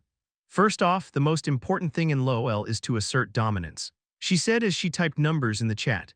No bot lane teleport, 5 no bot lane teleport, 4 no bot lane teleport, 3 no bot lane teleport, 2 world's best mid, hello Butterfly Valley, nice to meet you all, I'm in my placement matches, let's have a good game. Alright. This is more like it.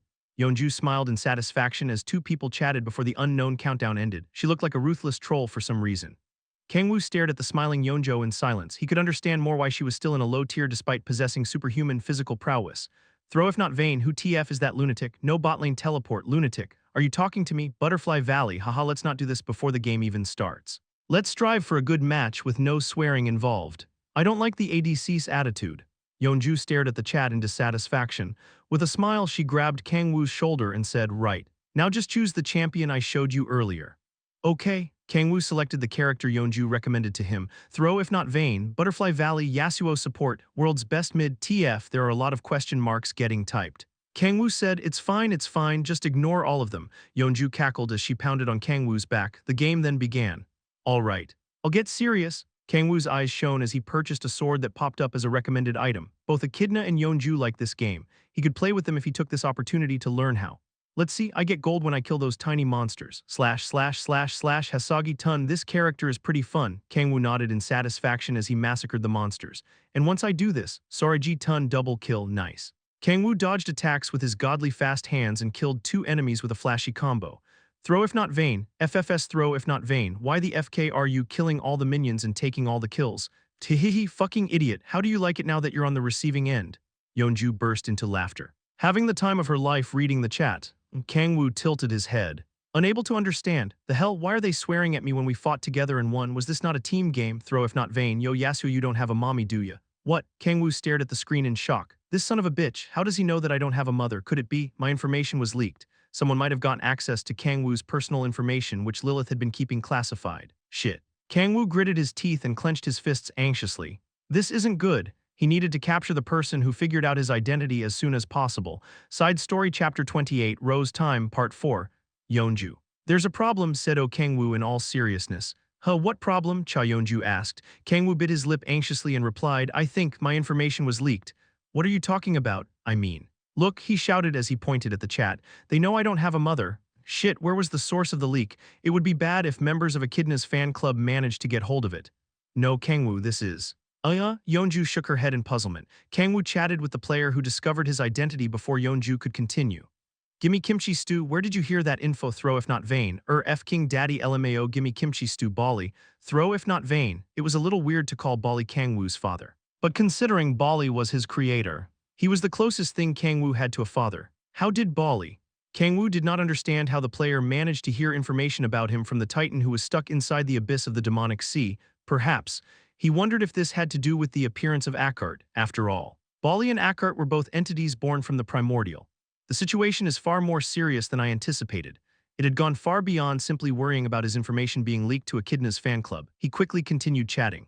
Gimme kimchi stew, are you one of Akkart's subordinates? Throw if not vain. Throw if not vain. LMFAO FKS, wrong with you bro. Throw if not vain, you think we're playing DNF. Throw if not vain, you must go around telling PPL or the Demon King or something lol. I knew it from the moment you chose Yasuo as support lol. Even information that I'm the Demon King was spread. Butterfly Valley. Guys, PLZ, stop chatting and focus on the match. Koyuyuenus. I can't even get to gold if I lose this placement. Koyuyuenus. Gimme kimchi stew. Who told you that I'm the Demon King? Did Bali tell you that as well? Throw if not vain. Gimme kimchi stew, no. Never mind, I doubt you'd tell me. Gimme kimchi stew, let us talk in detail face to face. Kang-woo rolled his chair back and stood up. The kimchi stew instant ramen arrived. But now was not the time. He resisted the mouth-watering scent of instant ramen with all his might. Sorry. Yeonju, I'll be right back. What? Where are you going? Information that I'm the Demon King was leaked. I don't know who this bastard is, but I have to capture them no matter what. And no. This isn't what you think it is. I'm off. Kang-woo did not even have the time to listen to Yeonju. He needed to capture Akart's potential subordinate before they could escape. There was no way for him to know where the subordinate was at the moment. But it was a different story for the system that managed the triad as a whole. Eve, tell me where throw if not vain is. Ridding, wow, you're just, wow, what? No. I sometimes can't tell whether you're smart or a dumbass. Anyway, this seems interesting, so I will tell you the location. Kang-woo tilted his head in confusion due to Eve's strange behavior but paid it no mind. He did not have the leeway to bother with trivial things like that either at the moment. It's close. A map of the area popped up on a blue window as if Kang-woo was using Google Maps. And the location of the one who figured out Kang-woo's true identity was marked on it with a red pin. As Eve said, it was relatively close. Hey, oh Kang-woo, I got that you don't know shit about gaming culture. So just calm down for a second. I'll go on ahead so you follow me too, Yeonju. Eve, give Yeonju the location as well. Kang-woo said as he leaped. Bang, he came out of the PC room in a flash and flew into the sky using the authority of the sky. Wait, hey, oh Kang-woo. Kang-woo heard Yeonju yelling from behind but ignored it. You fucking MORO. Yeonju's screams were carried by the sea breeze of Hyundai, echoing throughout the city in the dead of night. Butterfly Valley, hello, support and top, why aren't you guys moving? Butterfly Valley, please come back, we're winning. World's best mid, blue PLZ. Butterfly Valley, blue isn't the fucking priority right now, damn it. Butterfly Valley, my placement. Someone's desperate screams were echoing from the chat of the two screens in the VIP seats of a certain PC room. Wow, I really don't know who this Akkard is. In a small dark room with a computer monitor being the only light source was a boy with upturned eyes and a trembling young man kneeling in front of the boy. My information wasn't leaked, asked Kang-woo in puzzlement as he turned to Yeonju, who belatedly entered the room after him. Huff huff, yeah. You crazy bastard, shouted Yeonju in frustration after swinging across buildings like a certain spider hero to chase after the flying Kang-woo. Then why did he mention my parents out of the blue? Kang-woo asked as he tilted his head in confusion. I could understand if we were losing, but we won a 2-on-2. No matter how hard he thought about it, he couldn't find a reason for him to be cursed at. I mean, well, Yeonju rolled her eyes and averted his gaze. It was none other than her who made Kang-woo, who did not know anything about the game, troll. She of course did not expect things to get so out of hand, but she was partly responsible. It's just because that guy is a weirdo, she shouted as she pointed at the trembling young man kneeling on the floor. What? The young man stared at Yeonju wide-eyed. See, come on. Who wouldn't curse at someone playing Yasuo as support who kills all the minions and even kill steals? Shut it. That's not reason enough to insult someone's parents. The young man bowed after sensing the immense energy exuding from Yeonju and shouted, I'm so sorry, I will never shit-talk again. You heard him, he's just an ill-mannered asshole. You see them a lot when gaming. They're part of the culture. Said Yeonju to Kang-woo, is that how it is? Kang-woo remarked as he looked down with interest at the crying young man. He couldn't believe insulting one's teammates after they won in a game about teamwork was a part of gaming culture. What has this world come to? Kang-woo clicked his tongue and shook his head. Yeonju chuckled as Kang-woo acted like an old man criticizing children. Right, come to think of it, your age is. She grabbed her forehead as if she were getting a headache. The toxic gaming culture already existed before Kang-woo was sent to hell. But he had never experienced it because he had been in extreme poverty. You're so clueless about the weirdest of things. Yeonju stared at Kang-woo in a daze. The usually extraordinarily capable man was occasionally a dork in aspects she could never imagine. Romance. For example, her emotions were boiling over because of none other than Kang-woo. Well, her dumbfounded expression then turned into one of faint joy. She found the boy groaning as he scratched his head. Lovely, that's what I like about him. If Kang-woo were as perfect as a machine and cold as ice, she would never have developed feelings for him. His occasional dorky side, as well as his leisure and charisma in crises, was what made the human demon Kang-woo so charming. He's foul-mouthed, arrogant, cruel, and merciless, but he somehow makes me want to protect him. Various expressions overlapped with Kang-woo's current confused face.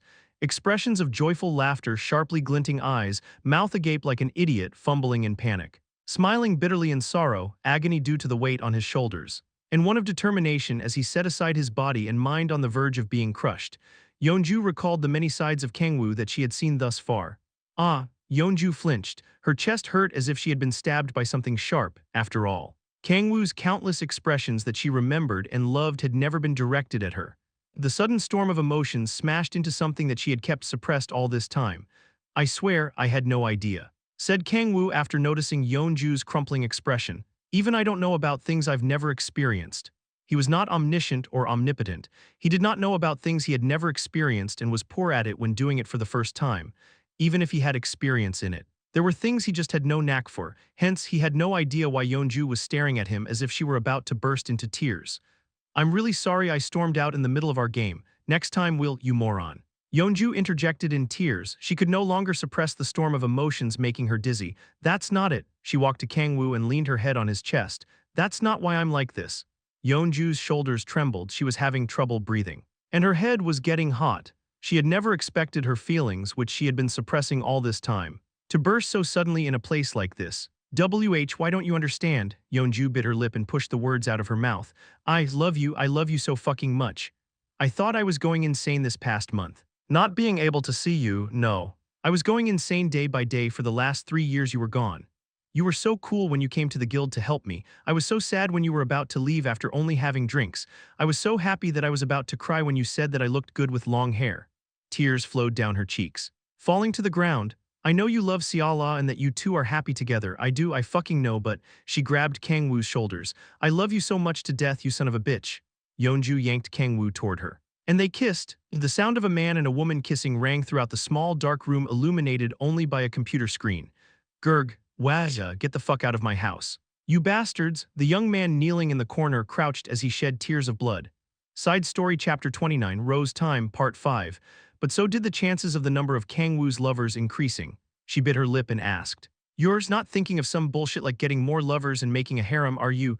Of course not. Kang-woo looked at Yeonju in exasperation. I'm done now. Huh, I won't be getting any more than this. He said firmly. Yeonju asked in puzzlement, are you sure you're okay with that? You have that princess from the other world and Halcyon. Was it their head over heels for you? I don't know about that. I'd say it's closer to dependence than affection with them. Besides, I'm not obligated to accept their feelings just because they're in love with me. Am I? He wasn't some automatic door that allowed anyone in. Darling's approval aside. I don't want to be with a woman I don't have feelings for. Having many lovers wasn't necessarily a good thing. Kang-woo was far happier spending time with his darling than wasting time with women he barely had any interest in. Is that so? Yeonju was relieved after finding out what she feared would not happen, but she then flinched. Wait a second. Kang-woo had just said he did not want to be with women he had no feelings for, but also said he would accept her with Siala's approval. That means, albeit not as much as his feelings for Siala, Kang-woo also had feelings for Yeonju. Yeonju's face reddened again as she clenched her fists. Instead of being happy that Kang-woo had feelings for her, she was more angry with herself for being so happy despite being under Siala. It was like being happy with second or third place in a race where only first place mattered. Why you son of a bitch, scumbag? What's up with you this time? Bash, Yeonju took her rage, fueled by her unbearable sense of shame, out on Kang-woo. You could at least say I'm your number one when we're alone together. She had no idea why her feelings for him did not waver despite feeling such a miserable sense of loss. You put me under some sort of perverted hypnosis. Didn't you? That's the only way this can be explained, shouted Yeonju sorrowfully. Kang-woo, getting barraged by endless punches, screamed. Say no to domestic violence. We're not married yet. Then say fucking no to just violence. Yeonju exerted violence to a point that one wouldn't think she had made a tear-jerking love confession earlier. Thud just then. A rectangular box fell out from Yeonju's pocket and hit Kang-woo's head. Kurg. The hell is this? He picked up the box to look at it. Kang-woo had never used it because he could control the properties of his bodily fluids using demonic energy. But it was a product mainly used for contraceptive purposes. Why does Yeonju have something like this? Kang-woo looked up in confusion. Yeonju's face turned deathly pale. At that moment, Kang-woo could instinctively tell. His body became certain of it before his mind could understand. Oh, I can tease her with this first. Let's turn on the video. Precious memories should always be recorded. What's this? Kang-woo asked. It's not mine. It fell out of your pocket, didn't it? I mean, yes, but alright, you know Yunbai. Right? Nope, why you don't? Anyway, she's a bit of a cheeky rookie in my guild, she. Well, right then. Let's see how she tries to get out of this. She's just so horny, Yeonju shouted. I didn't fucking expect this kind of response. I mean, she's so immoral. She tried to do that thing in the guild building. So I confiscated it, Yunbai. Are you sure you're fine being in a guild where the master is this kind of person? Are you doing well? Kang-woo remained silent. It's true. Really? Then let me call Yunbai to check with her. Why you just said you didn't know who that was? That I lied. AIT? Yeonju pounced at Kang-woo, but he lightly stepped to the side to dodge. Kang-woo, hear me out. Kang-woo opened the box in front of the trembling Yeonju. There were silver wrappers inside it. What are these? Yeonju Nuna, he asked with a wide smile. Waving the silver wrapper, Yeonju's expression hardened like a prophet who foresaw the end of the world. What's up with the Nuna? She trembled as she reached for the silver wrapper. Hand that over this instant, if you want it. You'll have to tell me what it is, Yeonju Nuna. Stop calling me Nuna, Kang-woo touched the silver wrapper, his eyes shining innocently as he dodged Yeonju's hands. There's something circular inside. Could it be a balloon? Don't. Shall I unwrap it? Oh, Kang-woo. You son of a bitch, don't. Kang-woo opened the wrapper as he turned away from the screaming Yeonju. Ah, I knew it was a balloon, Kaya. Yeonju's screams echoed throughout the surroundings. Kang-woo relished in the sparks of ecstasy traveling throughout his body. Fucking yes, this is it. This is what I live for. It's so fucking fun. This is the most entertaining shit in the world. It's not moan, it's not mine. Really? Then I can have it. Right, Nuna? What? Kang-woo took out the rubber balloon from the wrapper in front of Yeonju and remarked. Let me blow it up. He blew into the balloon as an innocent child would. KYAHH, you crazy son of a bitch. WH, what the fuck are you doing? Yeonju screamed in shock. Her embarrassment gauge exploded and she fell to the ground, left with no strength to even charge at Kang-woo. Herg, tears welled up around her eyes. Why you, sniff, scumbag? Her sorrowful weeps echoed. Kang-woo rolled on the floor laughing after successfully making Yeonju cry. This is what it feels like to be alive. Yeah, I should do my best to persuade darling. I don't think I can live without Yeonju anymore. Yeonju's expression crumpled drastically, chilling aura as white as frost, unbefitting of her fiery red hair. Surrounded her clatter, the thorny chains moved as if they were alive. I'll kill you, Yeonju stared at Kang-woo lifelessly, a voice as deathly as what would come from an undead risen by a necromancer echoed throughout the streets. I'll kill you, I'll kill you, I'll kill you, I'll kill you, I'll kill you, I'll kill you, I'll kill you, I'll kill you, I'll kill you, I'll kill you, I'll kill you, I'll kill you, I'll kill you, I'll kill you, I'll kill you. Creak. Creak, she moved her limbs awkwardly like a machine. Kang-woo could tell he was fucked from seeing that Yeonju had lost her sense of reason. Yeonju Nuna, I'll kill you. No matter what, I'll tear you apart limb by limb and shove them into every single one of your orifices. Holy shit, how could you say something so atrocious so easily? Red Lotus. Eighth form clatter, the countless chains laid out on the ground fiercely gathered. Within the storm of red chains, Yeonju muttered. Red Lotus kaleidoscope. Rumble, the storm of chains raged toward Kang-woo, and Kang-woo nodded as he stared at the storm of chains charging at him. Looks like I have no choice. Let's fucking run. Side Story Chapter 30, Troubling Date, Part 1, HMPH. Oh, Kang-woo returned after an exciting game of tag with Cha Yeonju and saw that Han Seala was sulking. Darling, I said I'm home. I can see that, Seala, who always ran to the front door as soon as Kang-woo opened the door and shoved him between her soft breasts, stayed in the kitchen with a cold expression. Darling, Kang-woo called as he carefully approached Seala. Seala glared at him and asked, what do you want? Kang-woo flinched, hearing a callous tone from her for the first time. She's pissed. He had to do something since Seala was blatantly showing how angry she was. Darling. Are you angry? I'm sorry. Kang-woo hugged Seala from behind as if asking to be pampered. NGH, Seala flinched and mumbled as she sulked. Really, you left without a word last time. And now today, I messaged you that I'll be late this time. Even so, I didn't expect you to be out until the same came up, shouted Seala, turning to Kang-woo with tears in her eyes. I was so worried that I thought my chest was burning. Haha, I told you that you don't need to worry about me anymore. I've recovered a large portion of my strength. And not that, she twiddled her fingers as she averted her gaze from Kang-woo. I was worried that something might have happened between you and Yeonju. Oh, that, Kang-woo looked at Seala with a troubled expression. He couldn't say that nothing happened since Yeonju had let her suppressed feelings burst forth and passionately confessed her love to him. Really? Really? Seala softly bit her lip and took out a cabbage head of kimchi from a kimchi container. Schwing. She placed the head of kimchi on the cutting board and grabbed a sharp kitchen knife. You're mine, I'm all you need. You only need to look at me. But you keep going out to see other women. Thump, thump, thump. Seala swung the knife like an axe. Red kimchi stew fluid splattered all over the place like blood.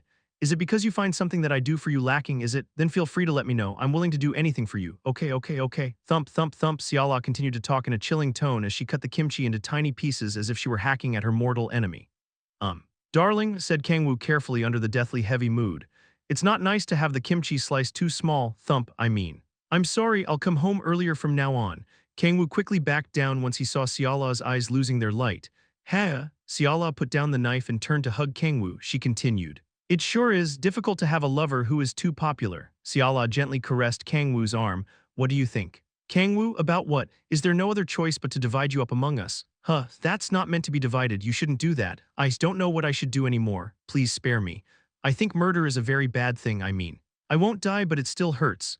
What do you mean there's no way I would kill you, Kang-woo? Haha, right, darling, that's not what you meant by divide.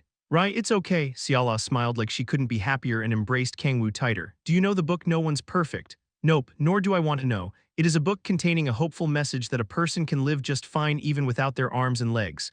What does that have to do with our current situation? Right, I heard the author of that book also had affairs. I'm sorry, I'll smash my head into the ground this instant. Ho ho ho, don't scold the king too much, said Lilith as she came out of her room and lightly embraced Siala. Yuan Nai, I understand that you don't want to be separated from the king, but he will end up getting tired of you if you keep trying to put him on a leash. Gasp, there's no way he would. My. Are you sure about that? Lilith smiled alluringly as she glanced at Kang-woo. There's no way I would end up disliking Darling even if she put me in restraints. But I might as well keep silent since she's helping me out. Siala bit her lip in sorrow. Lilith gently patted Siala's head and asked, that aside, what were you doing with Yeonju all night? Her eyes were shining with great interest.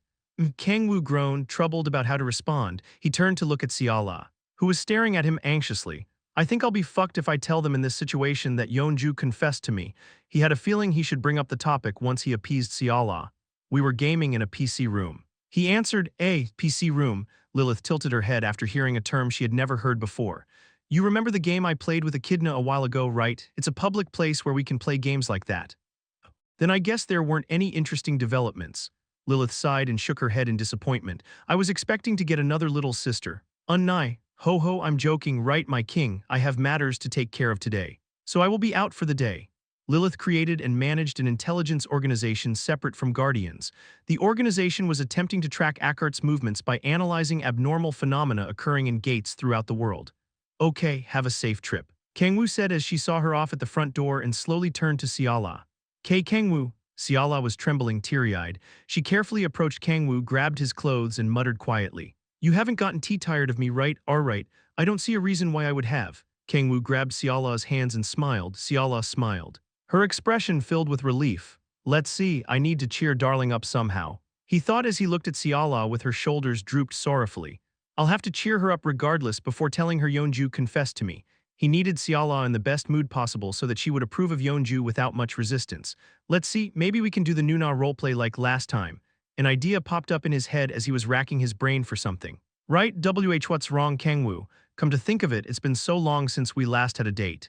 Right, Kang-woo had spent the majority of his days at home after returning from the abyss, so they had not enjoyed any outdoor dates. A date? Siala's eyes widened as if she had not even considered the idea.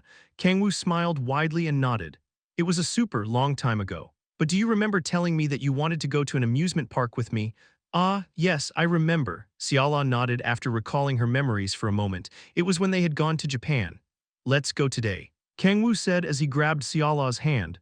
Her eyes shone brightly like flashlights. A date with Kang-woo. Just the two of us. Siala trembled as if she were told of shocking news. Sparks traveled throughout her body and intense pleasure stimulated her brain to the point that she felt like her brain was melting. Ha ha. Siala panted heavily as she gripped Kang-woo's hands tighter. Is it really okay, Kang-woo? About what? What's the problem with lovers going on a date? You know, Siala averted her gaze from Kang-woo and twiddled her fingers. I've never done it outside, so I'm a little nervous. What are you planning on doing outside? If that's what you want. Then I'm fine with it, I can do it. I was thinking nothing of the sort. Kang-woo dumbfoundedly stared at Siala, wondering who had corrupted someone as innocent and pure as her. Layla, that was the only person who came to mind. Your mind is filled with Layla. Kang-woo, come here. Darling, Layla is trying to take over your mind. It was a joke, I was joking, Kang-woo. They laughed after bickering with each other for a while. I'll get washed up first and get ready. Kang-woo remarked. They had both stayed up all night, but it was fine since their bodies no longer required sleep. I'll join you. Kang-woo's Siala approached Kang-woo with a smile. He thought for a moment and then nodded. He had gotten used to bathing with Siala. Hehe, I'll clean every nook and cranny of your body, said Siala with a smile, seemingly having cheered up a lot already. Oh right, come to think of it, which amusement park are we going to? If we're gonna go to one, we might as well go somewhere big. Kang-woo shrugged and took out his smartphone to show Siala a picture of the place he had in mind. This is… Siala's eyes widened. Intense sunlight beamed down on them under the clear skies. Kang-woo and Siala witnessed a sight in the crowded amusement park that one would rarely see in Korea. Sheesh. This place is crowded. People of various skin colors filled the amusement park. The Hall of Protection sure is amazing. We can travel overseas in the blink of an eye, Siala remarked. It's the main reason why Guardians managed to take hold of the majority of the world's authority. Kang-woo nodded as he looked around. He could hear native English pronunciations from all over the place. The language itself was unfamiliar to him since he had not even properly received middle school education. Forget high school education. But that doesn't matter in these times. The interpretation magic tool that Kodger made with his blood, sweat, and tears during their preparation for the war against Baal. had become a commonplace item for daily life. It was made available even to regular people, so the language barrier had practically vanished. Right. Then shall we go, said Kang-woo as he reached for Xiala's hand after purchasing the tickets. Yes, she shouted, her smile brighter than ever. The amusement they decided to have their date in was Universal Studios. Located in Los Angeles, USA 1, this is a book written by Otto Takehiro Tada. It is his autobiography as a man born without arms and legs. 2. Kang-woo is reacting like this because the title of the book in Korean direct translation of the Japanese title is something like Unsatisfactory Body and Limbs. Side Story Chapter 31, Troubling Date, Part 2, What Should We Ride First? Kang-woo asked Han Xiala as she hugged Kang-woo's arm. Their positions were awkward because of the height difference, but she did not seem to mind it. I'm not sure, answered Kang-woo apathetically as he opened the map he got from the amusement park entrance. There's no point in going on thrill rides. The two of them could travel at supersonic speed, so attractions such as roller coasters or drop towers would not give them any thrill whatsoever. That's why I chose this place.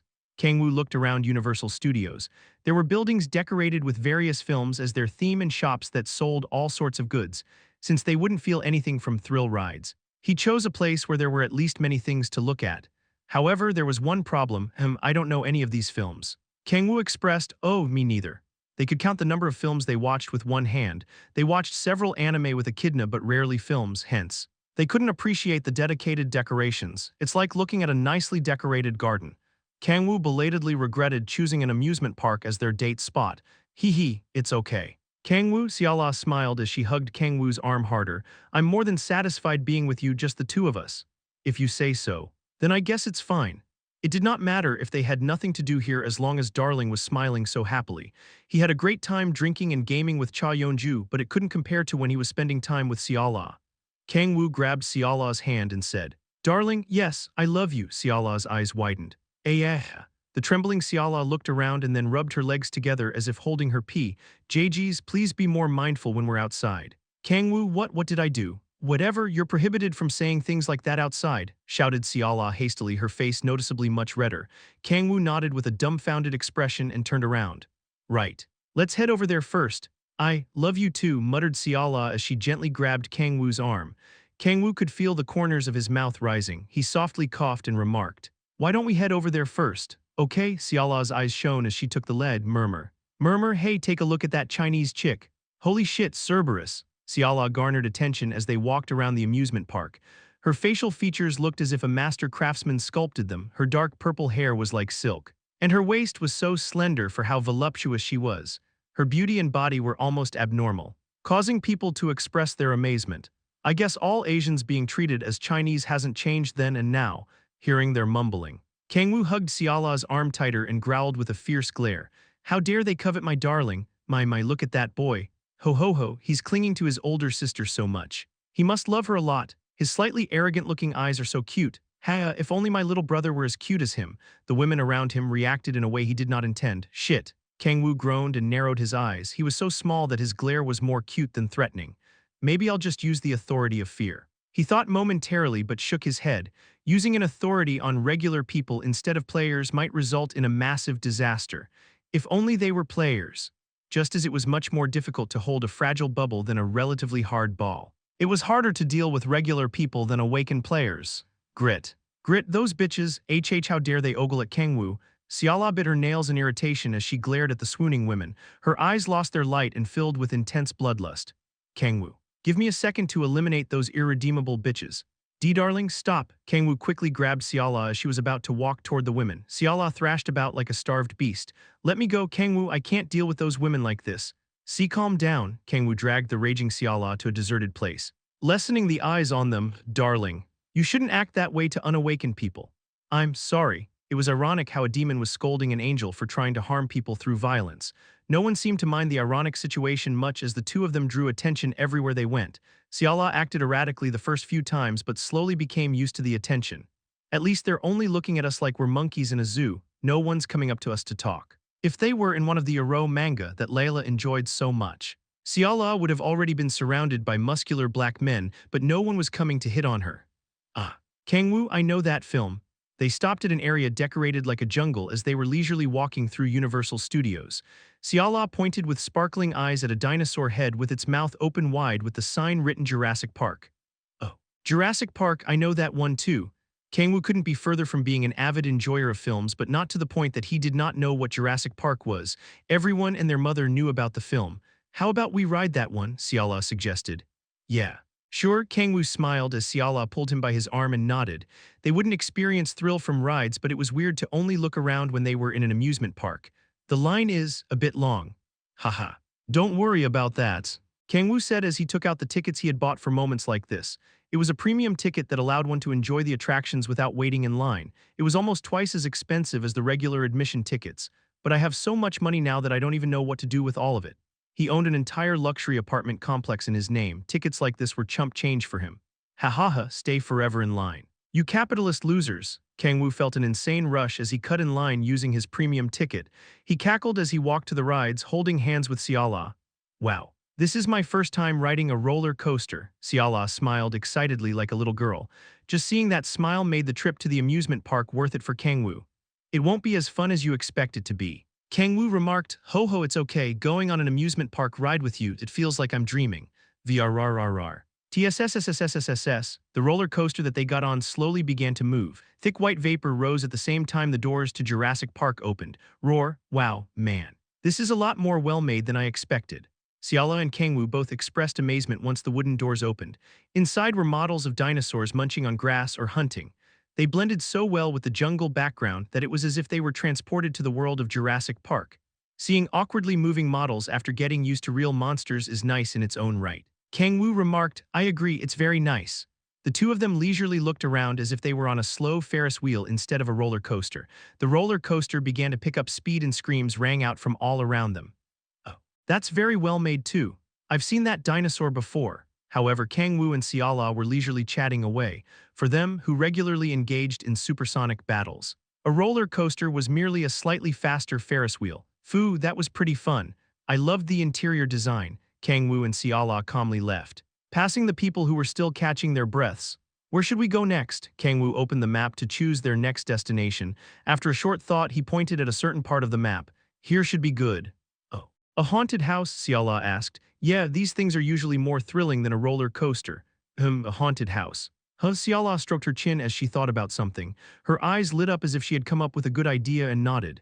She shouted in unknown excitement, okay, let's go. Siala was acting considerably assertive. Unlike Lilith, who was scared of ghosts, I guess Darling isn't the type to get scared of haunted houses, however. That only lasted for a moment. Kyahhh, Siala screamed as soon as she entered the haunted house and clung tightly to Kang-woo. I'm so scared, Kang-woo. Oh. Okay, Kang-woo tilted his head in confusion as he stared at Siala, who was screaming from the start contrary to her assertiveness earlier.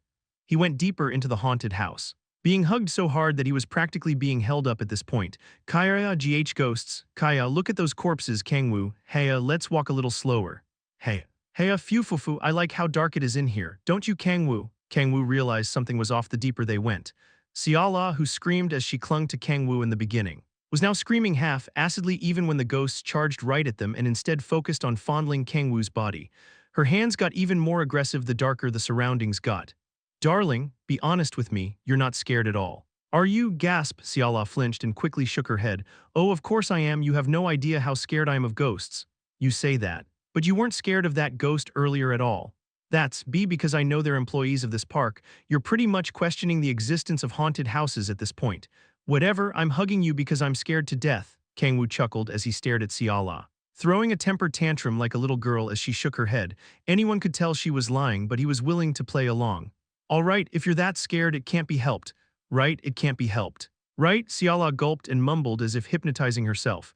They finally escaped the haunted house after some more fondling. Sihua trembled as she panted heavily, then said, Kang-woo, let's go on that next. She dragged Kang-woo to a Ferris wheel, the staple attraction of any amusement park. Riding a Ferris wheel in midday is a bit. We can go on it again in the evening. So it's fine, Siala dragged Kang-woo even stronger. Heya, ride time is 11 minutes 20 seconds.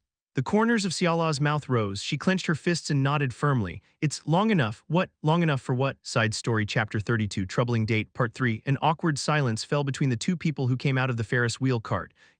Kang-woo, I'm disappointed in you. Darling, hand.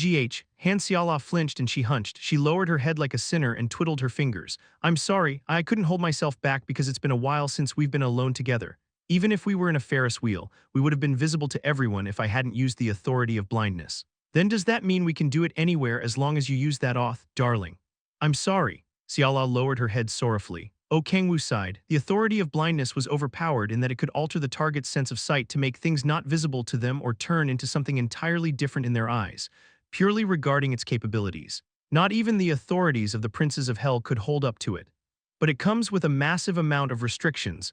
Not only was its demonic energy consumption rate insanely high, but its effects plummeted when used on an unspecified large number of people. Most of all, the authority of blindness would be undone almost instantly if the target had even the tiniest amount of demonic energy resistance. Fortunately, there are only regular people with no resistance to demonic energy around.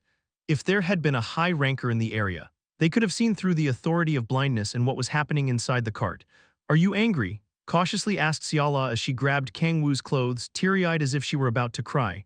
No, it's okay. Darling, no one could get angry at Xiala after seeing her face. Kang-woo smiled brightly and patted the dejected Xiala's back. Kang-woo, two soft mounds of fat pressed against Kang-woo's cheeks. Erg. It took Kang-woo a few minutes to barely escape her embrace. That aside. Shall we get something to eat? Oh. Look at the time. It was already past lunchtime after the two did all kinds of things. They did not require sustenance but couldn't pass up on delicious food when they were on a date. I've never had American food either. Kang-woo preferred Korean to Western cuisine. But that did not mean he didn't like hamburgers, fried chicken, pizza, and other foods. He practically liked anything delicious. Here are the restaurants, let's go here. Okay, Xiala smiled brightly again after judging Kang-woo's anger had quelled, and hugged Kang-woo's arm again. They headed to the food court. The smell of grease is insane, Xiala remarked. They say half of America's population is obese. And I think I get why. Kang-woo and Xiala's mouths were left agape as they entered the food court. The stench of grease and cheese was so pungent that they felt full just from being in the area. Let's see. What should we eat? Kang-woo wondered. NGH, I think I lost my appetite. He circled the food court, holding hands with Xiala. The place was filled with familiar foods like hamburgers, pizza, and pasta, as well as foods he had never seen before. I'm craving kimchi stew. Kang-woo sighed as he stared at foods he did not particularly crave. He would likely not find a place that made kimchi stew in such a faraway foreign country. I'll make sure kimchi stew is sold all over the world one day. He thought passionately, I'll just choose randomly. Kang-woo sighed and walked to the nearest restaurant that mainly sold fried chicken thigh lunchboxes mixed with mashed potatoes and other vegetables. It seemed the most appetizing out of the rest of the foods he had seen. I'll have the same as you. Kang-woo, sure. They took their seats once they ordered and the guest pager vibrated soon after. Right then, shall we eat? Ho-ho, you love your friend chicken, don't you? Kang-woo, I sure do. Kang-woo loved Korean food far more but enjoyed fried chicken the most among Western foods. Okay, let's have a taste of American fried chicken.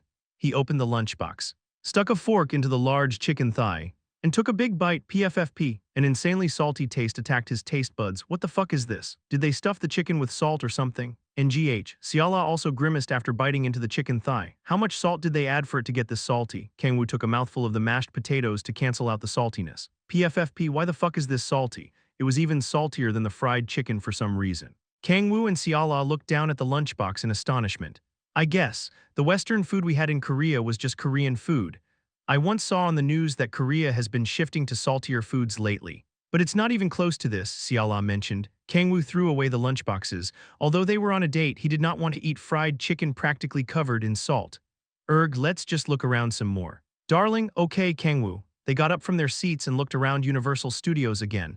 The food left much to be desired. But there were tons of things to do in the amusement park. It was already evening after they rode various attractions such as one themed with robots that could transform into cars, a boat where a massive shark suddenly appeared next to them, and many others. Whoa. Time flew by so quickly. I had a wonderful time, Xiala smiled in satisfaction. Why don't we go back now?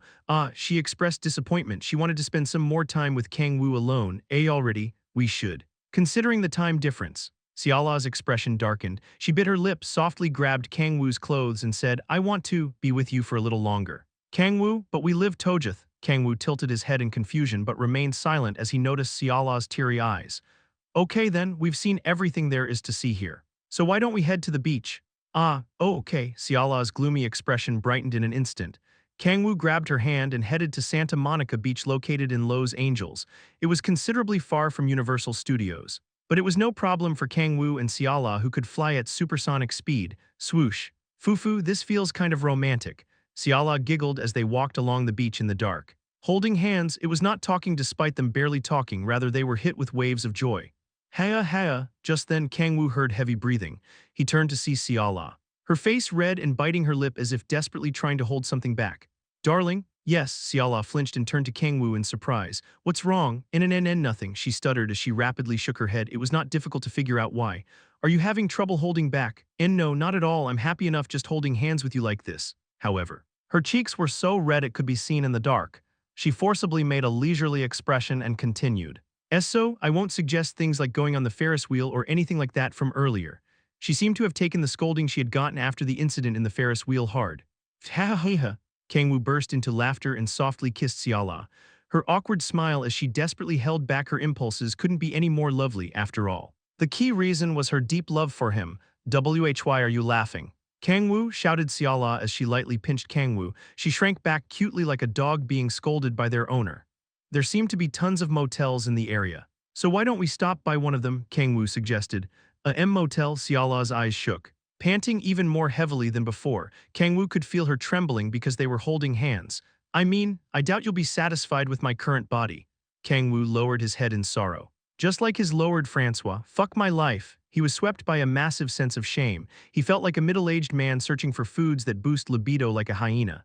Well, libido isn't the issue in my case. There were no issues since what was sucked out of him was replenished with Xiala's healing magic. But there was a different issue entirely. Ridding, it's an issue of scale Vienna. Quiet, puhai, q fu fu fu fu. Ha ha ha, oh Eve, you've been having it so easy lately. Huh, you said that I'll gain the privilege to influence the law of titans once I regain my powers, didn't you? Did you forget that we can have a tear-jerking meeting once that happens? Just you wait. Bitch, I'll turn your head into a question mark as soon as I get to you. 913-16, fuck off. Symbole 4B0 letter 2CA letter 2CB symbole 4B1 SEVE and Hindi he huenus. Get the fuck out of my sight, those goddamn emotes won't help you. Ho ho ho, don't worry about that. Kang-woo, Xiala said as she smiled and hugged Kang-woo. She licked Kang-woo's ear and whispered, I told you I like it just as much when I can fit the entire thing in my mouth. Xiala's switch was flipped. She dragged Kang-woo by the arm and quickly left the beach. They reached a nearby motel and locked eyes with each other. First, let me take off my clothes. Fufu, I'll take them off for you. Xiala smiled gently as she reached for Kang-woo, who stepped back in embarrassment. Thud, just then something fell out of his pocket. Huh, what's this? Kang-woo, Xiala tilted her head and picked up the rectangular box that fell to the ground.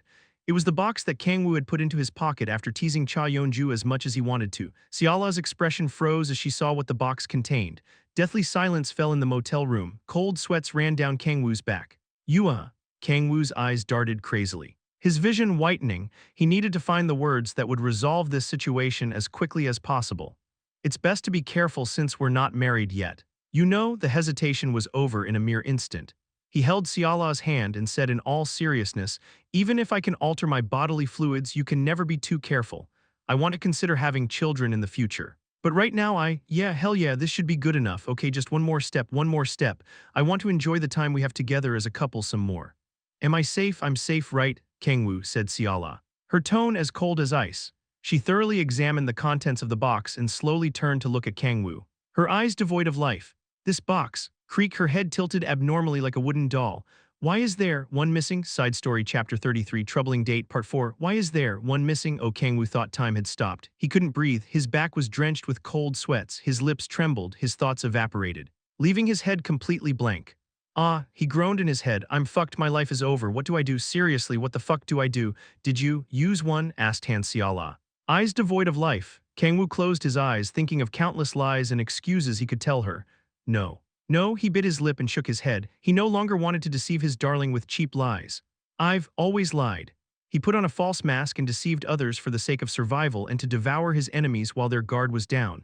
He distorted the truth. Looked down on his enemies and trampled on them. But Kang-woo clenched his fists and shut his eyes tightly. It was Xiala of all people, the woman whom he had promised to be with forever. I don't want to lie to Xiala at the very least. He wanted to show her what was under his false mask. Only then can I truly say that I love her. He hardened his resolve. Yeah, I'll tell her the truth. I won't add even the tiniest lie. I'll lay it all out in front of her. Kang-woo looked into her eyes and continued. Blew it up like a balloon, he told the god-honest truth. Silence fell once again. Womb, the 12 angel wings that shone brightly under the deathly silence were flickering black like a broken light bulb.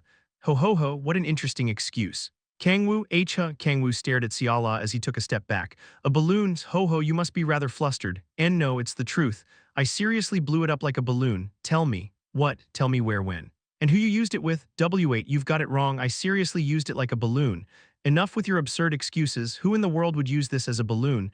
It was super elastic. It got this big. Siala's expression crumpled. Chains of light poured out from the 12 wings and wrapped around Kang-woo.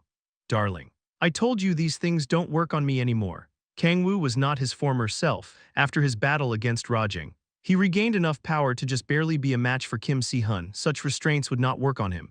What the hell? Why can't I break them, however? Kang-woo stared at Siala perplexedly after noticing that her chains were several times stronger than before. He couldn't break them even after using all his might. There's no way Darling is this strong. The power she was displaying surpassed that of Si-hun. That's impossible. Kang-woo shook his head in disbelief. His face pale. Even if the soul of the celestial goddess Seraph dwelled within Siala, her powers were merely those she gained without a price. She couldn't be compared to Si-hun, who awakened deific essence after endless effort and training as well as enough talent to back it up. At least that was how it was supposed to be. They won't break. Kang-woo couldn't understand why the chains didn't budge, no matter how much he struggled. Oh, just then a thought popped up in his head. Come to think of it, although it was gone now, Siala had experience accepting the power of a titan. An entity that not even he could fathom. Such a feat would have been impossible if Siala did not possess talent surpassing that of Si-hun. Kang-woo's face paled. Stay still, Kang-woo. Siala approached Kang-woo, her eyes chillingly lifeless and devoid of the usual gentle light in them. She seductively caressed the restrained Kang-woo's cheek. She then reached for under his neck, lifted him, and laid him on the bed. Kang-woo, W8, please wait, please don't lie to me anymore. No, I told you I wasn't lying. I seriously used it like a balloon. Her eyes filled with sorrow. She fiercely bit her lip and trembled. She raised the box that fell out of Kang-woo's pocket and asked coldly, You used this with Yeonju, didn't you? No, she asked sorrowfully. You did it with Yeonju, didn't you? I didn't. Tears welled up from Siala's eyes. You can tell me the truth, after all. I've known for a while now that you harbor some feelings for Yeonju as well, but of course I am a little, very, extremely hurt that you slept with her without telling me. No. I seriously didn't, I just used it to tease her. We went outside after she confessed to me and that's when this fell out of her pocket. So Yeonju confessed to you first. Gasp, I mean, she did. But Siala smiled sorrowfully. It was different from the case of Lilith. Kang-woo had accepted Lilith only after he got Siala's approval as a way to prove to Seoa that she was his number one. Ahaha, to be honest, I knew something like this would happen one day. I was ready for it. But I wished for you to tell me first at the very least. I wish for you to give me at least some time to steal my heart. Tears flowed down Siala's cheeks. Kang-woo also burst into tears. I said I didn't. I use it like a balloon. Siala's expression hardened. What? Why? Her lifeless eyes shook even more. Why do you keep lying to me? She gritted her teeth and grabbed Kang-woo's shoulders. After seeing how much I love you, after seeing how much I trust you, I don't need anything else but you. Crackle. Black sparks formed around the 12 wings as they flickered black more rapidly. Heya. Heya, Siala panted heavily, the more the wings flickered. The power surging from her grew more massive. This won't do, Siala got on top of the restrained Kang-woo, until you realize I am your number one. She slowly wrapped around him and whispered seductively in his ear. I'll give you a thorough lesson, I'll make it so that not a single cell in your body can live without me. Kang-woo looked up as he struggled. He saw 12 jet black wings, whoosh, whoosh, explosive fists tore through space. Hoop, red muscles swelled as if they would explode. Balrog brought his right foot back and pulled back his fist like drawing a bow. He shifted his weight to his left foot and twisted his hips. Hey, boom, a sandbag protected by dozens of barriers shook. Balrog took a breath and consecutively punched the shaking sandbag, his fists, almost as large as a human torso. Smashing into the sandbag looked like a wrecking ball smashing into a building. Crack burst, and the sandbag eventually exploded after taking many of Balrog's punches. Not again. Balrog clicked his tongue into satisfaction and shook his head. Foo, come to think of it, I haven't seen the king at all lately. Balrog frowned, his hideous face crumpling. They had met every day back when Balrog was helping with Kang-woo's training, but they had barely met once the training lost its effect. Should I visit him? Balrog fell into thought as he fiddled with the pendant that allowed him to transform into a human. Yes, there was no reason to wait for his king to visit him first. It was only natural for a loyal subordinate to check on his king. Balrog turned to the training room door and opened it. Just then, he noticed someone on the other side. Lilith, what are you doing here? Lilith was standing in front of the training room door with a somber expression. Balrog, there's something I have to tell you. So follow me, Balrog frowned. He wanted to ask what it was about but couldn't bring himself to after noticing how darkened her expression was. Understood. He nodded and followed behind her. Lilith took Balrog to the Hall of Protection, the headquarters of Guardians. Layla, Sihun, Yeonju, and Echidna were already gathered there. So what is this about? Asked Yeonju as she turned to Lilith. Lilith shut her eyes tightly and asked, has anyone in this room seen Master Kang-woo this past week? Oh, Kang-woo, Yeonju's expression crumpled. She turned away and said apathetically, nope. He hasn't contacted me even once this whole week. Her tone carried a hint of sorrow and loneliness. She softly bit her lip. I have not seen Hyung-nim either. Me too. Echidna and Lilith's expressions grew darker with Sihun and Layla's answers. Sniff. Wow! Echidna then burst into tears, grabbing everyone's attention as they stared at her dumbfoundedly. Sniff, Kang-woo and Siala disappeared. What? Slam! Sihun sprang up from his seat in pallor. Hey. Lilith sighed deeply at first. I thought Master Kang-woo went on a trip with Siala because they weren't coming home without any contact. She lowered her head lifelessly, but her clenched fists trembled. It's weird they haven't contacted us for a whole week. Kang-woo always told people where he was headed so that they wouldn't worry about him. But not this time. He had left without a trace with Siala. No way, Yeonju slurred. It was the same as when he was trapped in the Temple of Truth after getting kidnapped by the Wikiholic. Yeonju continued. Are you saying Kang-woo was kidnapped? Lilith nodded. Boom, the floor of the Hall of Protection split along with a deafening sound. Who? Balrog's eyes blazed as he roared. Who dares kidnap the king? Balrog's ferocious demon roar echoed throughout the Hall of Protection. Side Story Chapter 34, Troubling Date Part 5. Rumble, the Hall of Protection shook. Echidna turned pale from sensing the immense energy pouring out of Balrog. Calm down. Muscle pig, said Lilith coldly. The king was kidnapped and you expect me to calm D. What are you going to do then? We have no idea where Master Kang-woo is. Balrog flinched and bit his lip in frustration. My apologies. Young dragon, it's okay. Echidna shook her head as she caught her breath. It was not difficult to imagine the thoughts going through Balrog's head. Layla. Lilith called as she gently patted the trembling Echidna's head. Please keep the divine realm out of this, Sid. I'll make sure of it, don't worry, Layla nodded. Knowing exactly what Lilith was trying to say. Gaia was partly responsible for keeping the gods of the divine realm in check so that they couldn't manifest into Earth. But the main reason was that they were afraid of the monster Kang-woo after witnessing his might during his battle against Baal. If the information that Kang-woo disappeared was to spread throughout the divine realm, the situation would get even more complicated than now. I will call an emergency meeting for all of Guardians this instant, said Kim Si-hun as he turned around to leave right away, gripping the hilt of his sword. No. Please wait. Lilith remarked, there is no time to waste. He's right, that son of a bitch Kang-woo is gone. What are we doing just standing around here for? Yeonju shouted anxiously.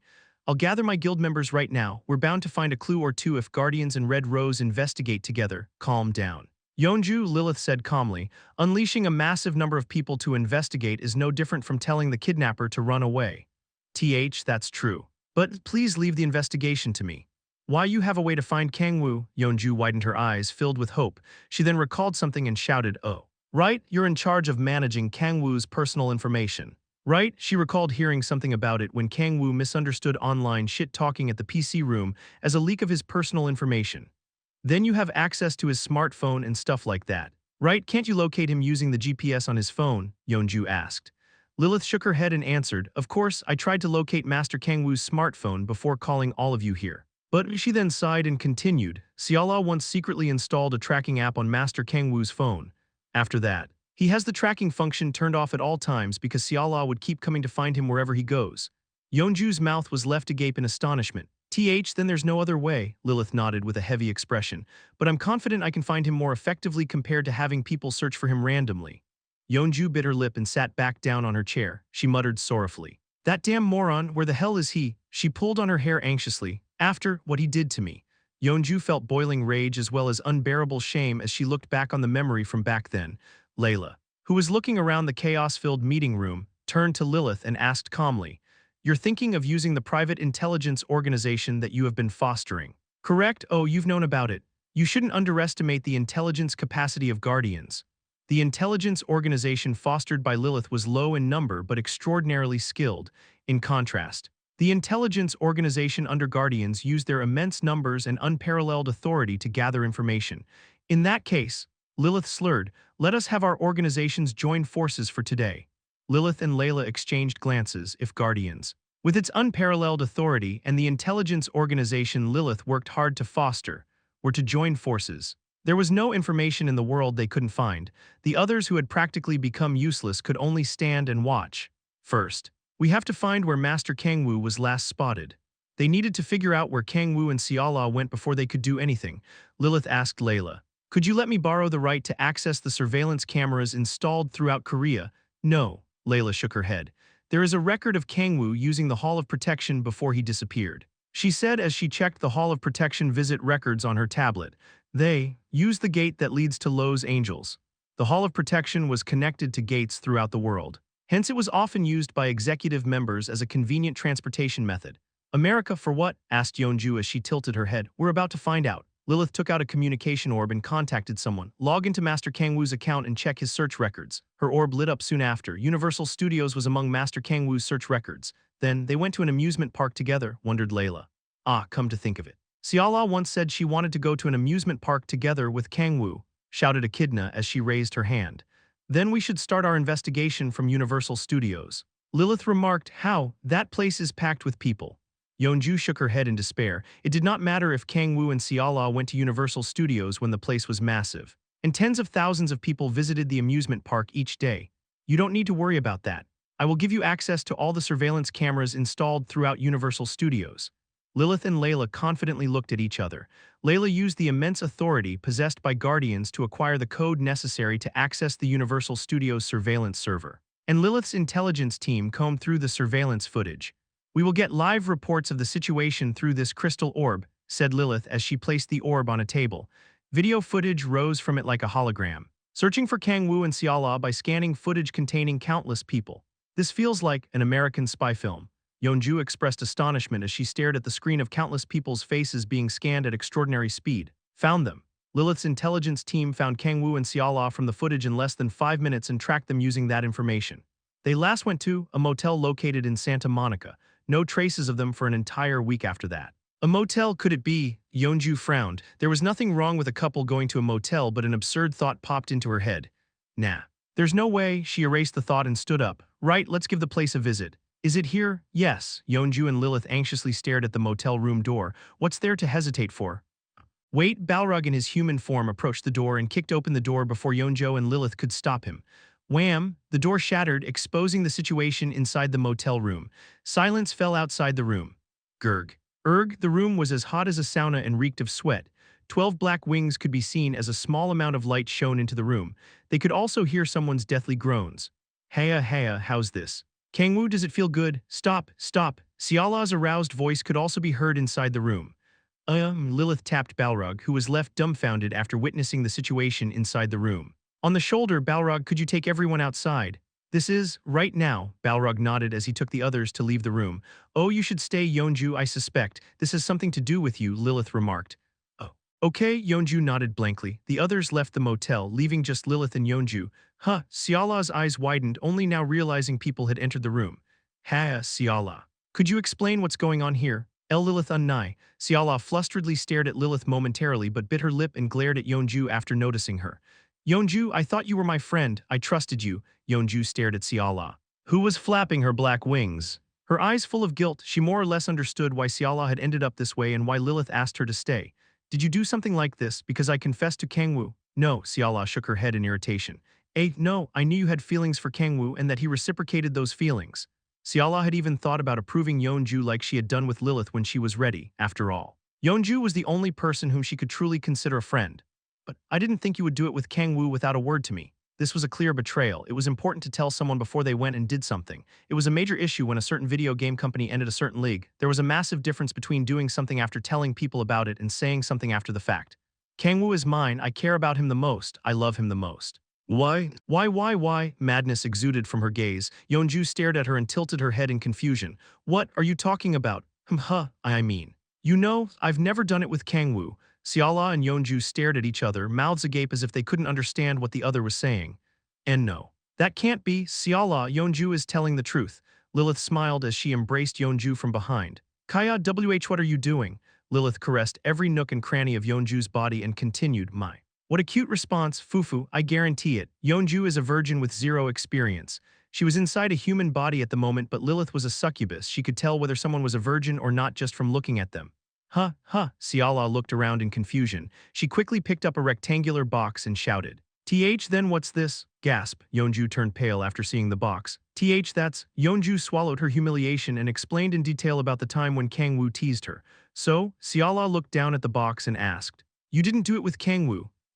Why the hell would I do it with that son of a bitch? I'm not saying I wouldn't, but I'm saying, arg, whatever. I didn't do anything with him." Silence fell in the room again. Gurg wah, sorrowful weeping echoed within the deathly silence. "I told you, I used it like a fucking balloon." Side story chapter 35. How did you know? Yawn. A week had passed since the kidnapping incident. Kang-woo stretched as he took in the sunlight shining between the curtains. "Good morning." "My king," Lilith lying to his right smiled as he caressed his head. "Morning," Kang-woo nodded.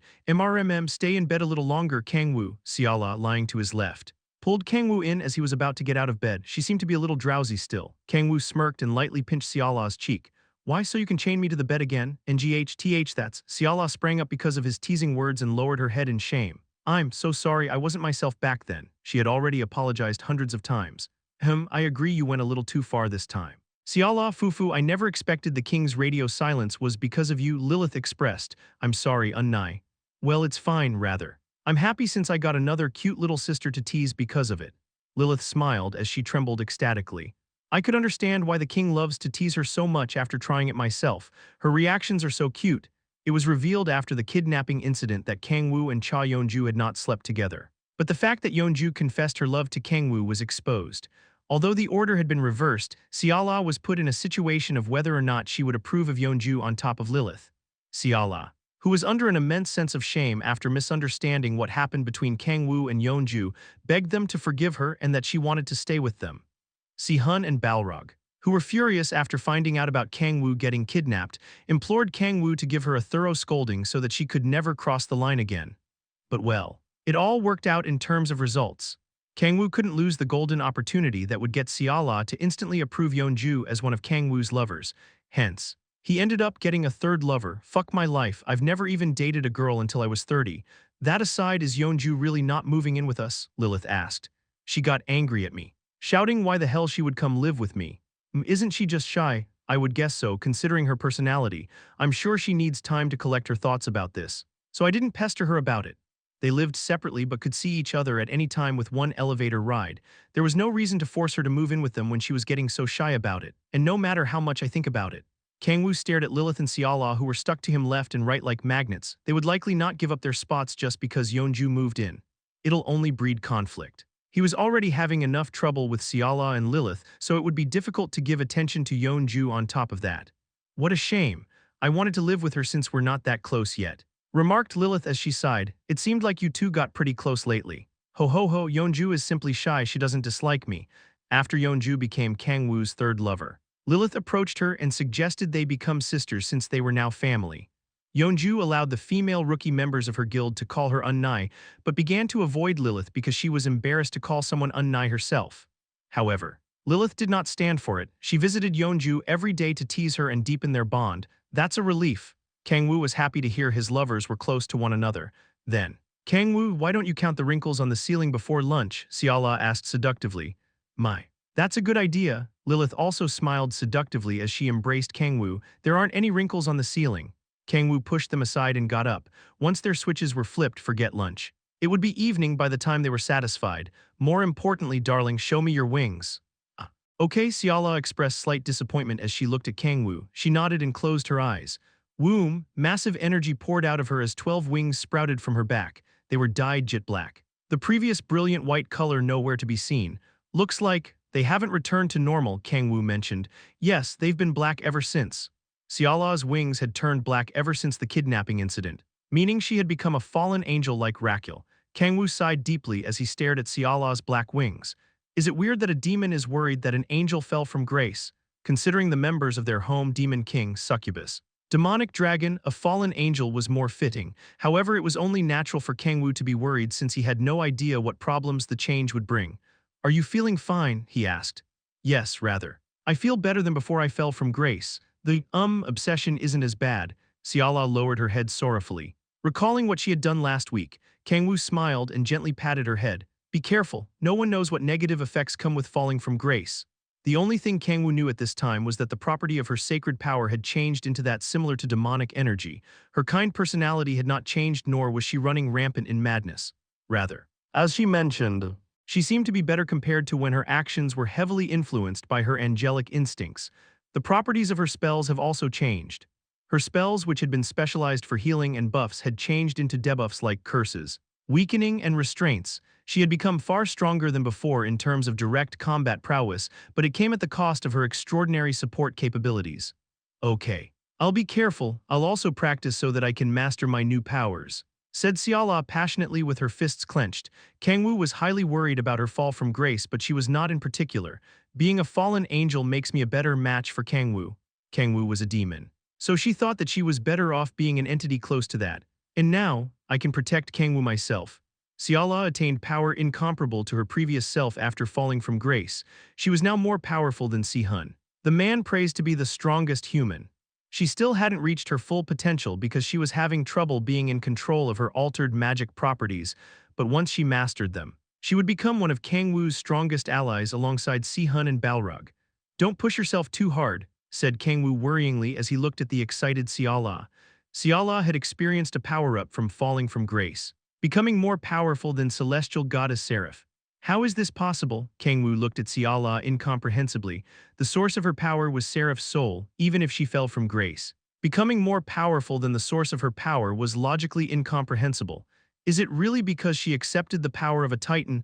Not even Kang-woo had an answer to that question. In any case, make sure you let me know if you feel anything strange.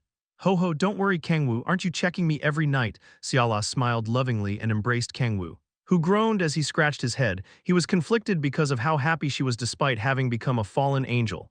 Beep, beep, beep just then. An alarm signal noisily rang inside the room. The token provided by Guardians was flashing red. This is... Kang-woo's expression hardened. It was similar to when the Parasite King invaded Earth. Guardians had called an emergency meeting. Let's go, Kang-woo. Xiala, Lilith, and Echidna headed to the Hall of Protection with no time to wash up. Layla and Si-hun were waiting for them in the meeting room. What's going on? Asked Kang-woo as he approached Layla. Layla was looking down at a tablet, her hand on her forehead as if she were having a headache. She mentioned, I'm not sure if I should call this an otherworldly invasion. Whatever the case, we've identified an abnormal gate phenomenon.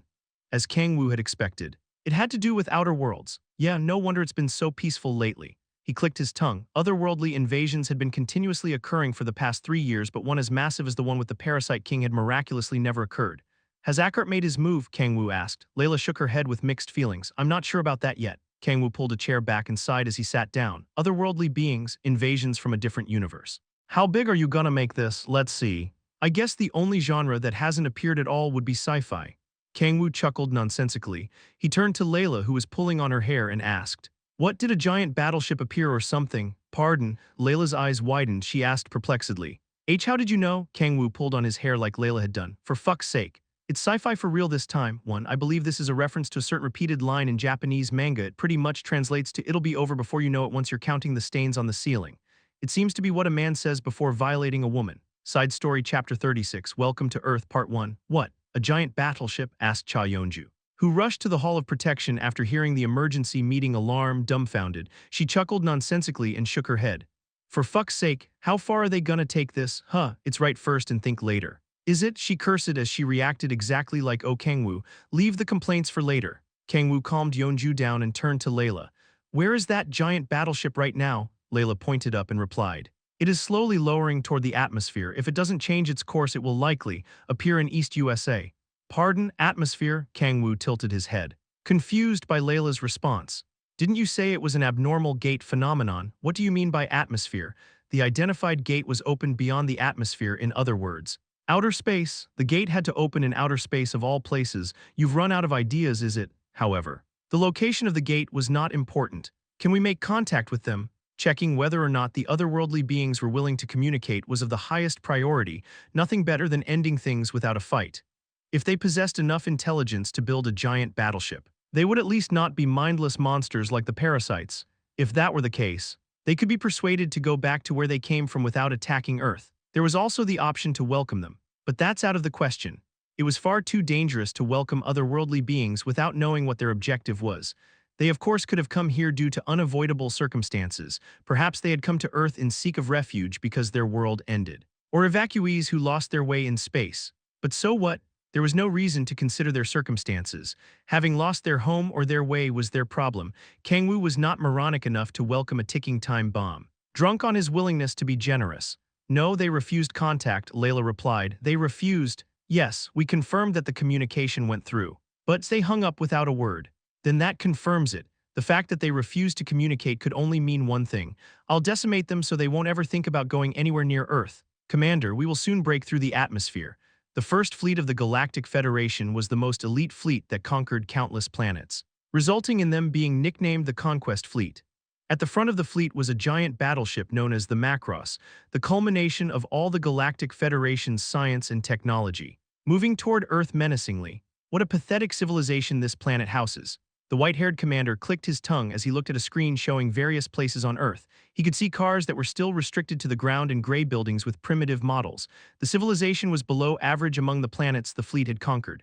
I was worried when we were sucked into that unknown portal. But they had fortunately found a planet soon after where they could stock up on necessary resources.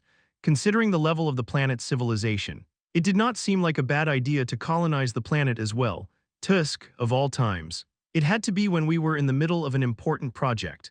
The commander sighed deeply and shook his head. The project that the Galactic Federation had been working on for a long time was about to be finished. But they were suddenly sucked into an unknown portal and ended up in front of a planet that they did not even know the coordinates to. I'll colonize this planet as quickly as possible and resume the project.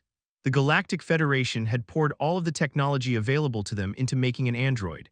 Considering the astronomical amount of money invested into the project, they needed to resume it as soon as possible. We have broken through the atmosphere. Good, the commander stood up. Are the hacking preparations complete? Yes. Of course, his subordinate nodded confidently. The commander smirked and walked forward, his heart beating from excitement. The feeling of teaching true fear to frogs in a well who simply lived their lives, knowing nothing of what was lurking beyond their planet and trampling on those frogs as they struggled beneath his feet. He never got tired of it. No matter how many planets he conquered, you have nothing to blame but your weakness. The commander burst into laughter and stood on a platform. Commence the hacking. Yes. Sir, the members of the fleet shouted as they typed away on buttons floating in midair like a hologram. With that, every communication device on Earth was under the control of the Macross. What's going on? What's wrong with the screen? Digital billboards, TVs, computers, smartphones, and every other electronic device with a screen displayed the commander standing on a platform. The commander could see the frogs panicking through various displays on the Macross. He smiled and declared, "My name is Mike Dopud, commander of the Macross that leads the first fleet of the Galactic Federation." The first step of conquest was to engrave his existence into his enemies' minds and link it with fear. He would eliminate all thoughts of resistance in their minds with unfathomable power. From this moment, this planet will become a colony of the Galactic Federation. Those who obey will become an honorable worker of the Galactic Federation. And those who resist, the commander's eyes shone, will taste the power of the Galactic Federation's tactical weapon. The commander finished his speech. No. It was closer to a declaration of war. Galactic Federation, what the hell is he talking about? The people who heard the declaration of war cursed as they expressed how foolish this was. Well, this is the natural response. The commander did not think they would believe him unconditionally, after all. Frogs in a well would not know the true power of a conqueror outside the well. Well, I did not expect words to be enough anyway. He smiled nastily and continued, "First, I will erase this city off the map." He looked down at New York, the first city the Macross arrived in, and said apathetically, "Ready the plasma can, see Commander." The commander turned toward the voice as he was about to command the obliteration of the city. A subordinate in charge of the battleship's front-facing cameras shouted, There is a boy on the deck." "What?" The commander stared at his subordinate nonsensically. "What in the world are you talking about? Pull up the front-facing camera screen here." "Yes. Sir," the screen reflecting the city of New York changed to the deck of the Macross. As his subordinate had reported, an arrogant-looking boy with upturned eyes was standing leisurely on the deck. He was comfortably walking on the deck of the Macross without the usual powered suit or jetpack. "What in the—" The commander frowned in disbelief.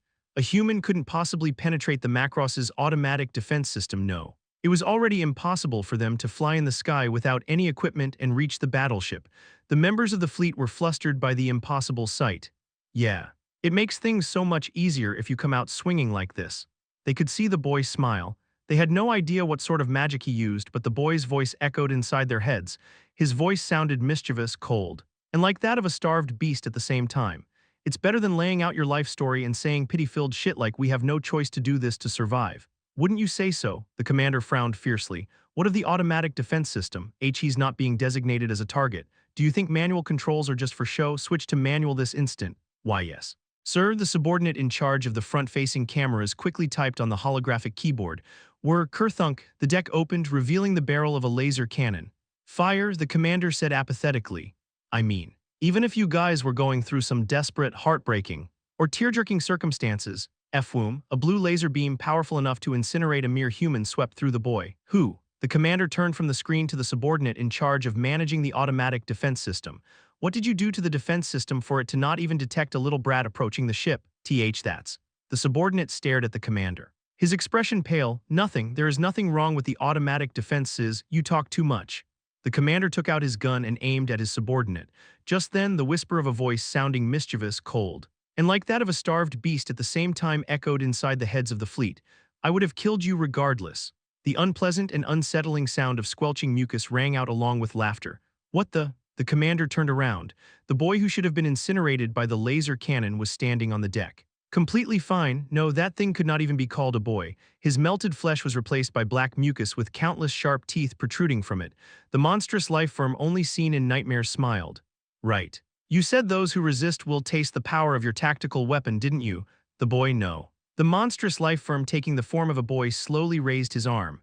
Boom, a massive explosion shook the battleship. What's going on? A subordinate shouted. As something broke through the hull and entered the ship.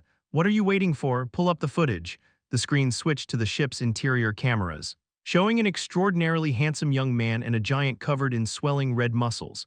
I have some tactical weapons of my own. Unsettling laughter echoed inside the fleet's heads. Side story chapter 37, Welcome to Earth, Part 2. Sector 37B has been destroyed, so has Sector 12A. Sectors 36C, 35A, 32A have been de-destroyed. They are heading to the engine room. Subordinates quickly reported the damages as red warning lights flashed. This cannot be. The commander standing on the platform was left with his mouth agape in disbelief. The destruction speed could not be the work of only two intruders. I have some tactical weapons of my own. He recalled the words of the monstrous life form in the shape of a boy. The commander gritted his teeth and clenched his fists. Deploy the Anthem Core. Why yes. Sir, TSSSSSSSSSS. The hangar door opened, and soldiers wearing visors covering their faces marched out. Their eyes did not express any fear or excitement as they headed to the sector where the intruders were.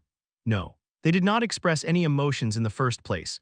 Wipe out the intruders, the commander ordered through a mic. Roger. The human weapons, 70% of their body replaced with machinery through special medical procedures. Nodded robotically. They will know the price of invading the Macross. The commander gritted his teeth and turned to the large screen. The Anthem Core had already made it to the intruder wielding a white sword. The commander smiled wickedly and focused on the monster on the deck. Staring at the screen as he smiled without moving, the commander said confidently, the Anthem Core consists of soldiers whose bodies are mostly mechanical. They could throw 5 tons like a pebble and run 100 meters in 2 seconds. Furthermore, their powered suits were equipped with various weapons. Made using the Galactic Federation's latest technology, a jetpack capable of 3-dimensional movement, a laser rifle capable of shooting through a tank, and an energy barrier boasting absolute defense. Compared to that, the intruder they were facing was wielding only a sword. A sword. The young man wielding the stone looked like a caveman from the Stone Age compared to the Anthem Core soldiers. How primitive for a tactical weapon, the commander shouted as he glared at the monstrous lifeform. He had no idea what sorcery the man used to destroy the sectors so quickly with a sword. But the intruders were done for the moment the Anthem Core was deployed. A sword couldn't defeat a gun. Turn him into a beehive. Gunfire rained horizontally on the young man. The lasers lighting up the narrow hallway. The swordsman with no armor whatsoever would die without even having a chance to put up a resistance. Ting, ting. Ting, what? Sparks flew as laser beams were deflected and landed on the hallway walls. The commander stared at the screen wide-eyed. He's deflecting the beams. It was impossible. The commander looked closer at the screen. But the result did not change. The thousands of laser beams were getting deflected by the young man's abnormally fast sword swings.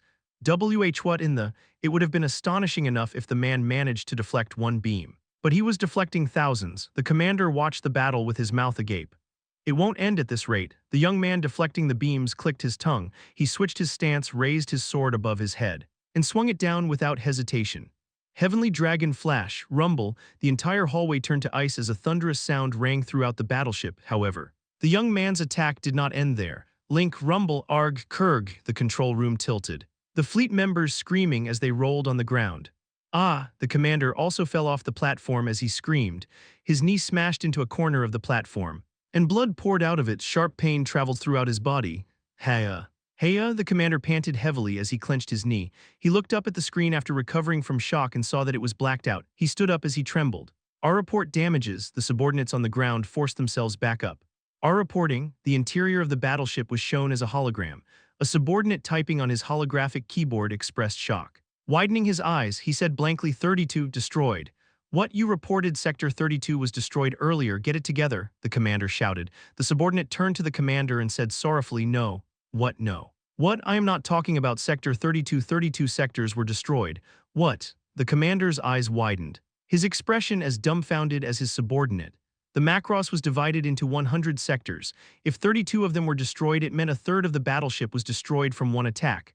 What in the world are you talking about? The commander swayed as he gripped his forehead. A third of the Macross, which would be unscratched even after it received a direct hit from a nuke, was destroyed by a sword. He pulled on his hair due to the absurd situation he was in. Where in the world are we? Sea Commander, an intruder arrived at the engine room. The commander received the worst possible news as he shook his head in despair. Is it that swordsman? He asked. And no, the subordinate pulled up footage of the engine room and displayed a red giant covered in muscles. What in the world is that? It did not look human no matter how he looked at the creature. Is this the place the king told me about? The red monster mumbled as he charged into the engine room. Beep, beep, beep. The lights of the engine room turned red as noisy alarm noises rang. He entered the engine room as if it were nothing. The subordinate stared blankly at the screen. The commander couldn't help but chuckle after seeing the red monster forcing his way into the engine room with nothing to protect himself. Forget about that monster. The engine room was 10 million degrees Celsius inside. Any life form would burn to death if they were to enter with nothing to protect them. More importantly, confirm if there are survivors among the Anthem Sea. The commander cut himself off after coming to his senses. No, the life forms on this planet defied common sense. He wouldn't put it past one of them to be capable of surviving in 10 million degrees Celsius after seeing one of them destroying a third of the Macross with the swing of a sword. Overheat the engine. Oh, overheat, the commander quickly shouted. Yes, there is no time, maximum output. This instant, the temperature in the engine room could skyrocket to nearly 100 million degrees Celsius once made to overheat. It was advised against since it placed a massive burden on the entire battleship, but now was not the time to worry about that. Macross. Maximum output overheating, engine temperature 30 million. 50 and rising, foo. The commander sighed deeply. He had let his worries get the better of him. He wondered if it was the right choice to overheat the engine to kill one intruder. Gahahahaha, just then. A hearty laughter echoed from the engine room. What? The commander quickly looked up at the screen. It's getting pretty hot in here. The camera couldn't capture anything because of the immense heat, but it could catch the intruder's laughter and voice filled with excitement. What in the world is going on? The commander muttered as he looked around. The temperature inside the engine room is going down. A subordinate continued in pallor. The intruder entered the engine room unprotected and is tearing apart the engine with his bare hands. The commander fell to his knees. It cannot be, this can't be happening. He pulled on his hair and shook his head. The report was so unrealistic that he felt like he was going insane. We have to get out of here. He did not want to spend another second on this crazy planet. What about the other battleships? What are they doing? The first fleet of the Galactic Federation had many battleships other than the Macross. They couldn't compare to the Macross in terms of specs, but they had no choice but to get on another battleship now that the Macross was destroyed. Attempting communication, beep, the screen changed to display the interior of one of the battleships approaching Earth behind the Macross. Arg, save me. The first thing they heard was screams. They then saw red chains moving freely as if they were alive, tearing apart the members of the Galactic Federation. For fuck's sake. This place is too big. It took way too long to find the damn control room. The screen displayed a red-haired woman in the middle of the storm of blood in the control room. Shit, what about the other battleships? The commander screamed desperately. The screen switched. Really? I was just about to get it on with Kang-woo. Why are you all so eager to get in our way? My insides feel bleak. I don't need anything else as long as I'm with Kang-woo. Why would you try so hard to get in my way? Say something. The screen displayed a woman with 12 black wings emitting unsettling black light, to which the members of the Galactic Federation vomited as soon as it made contact with them as if they were exposed to a biochemical weapon.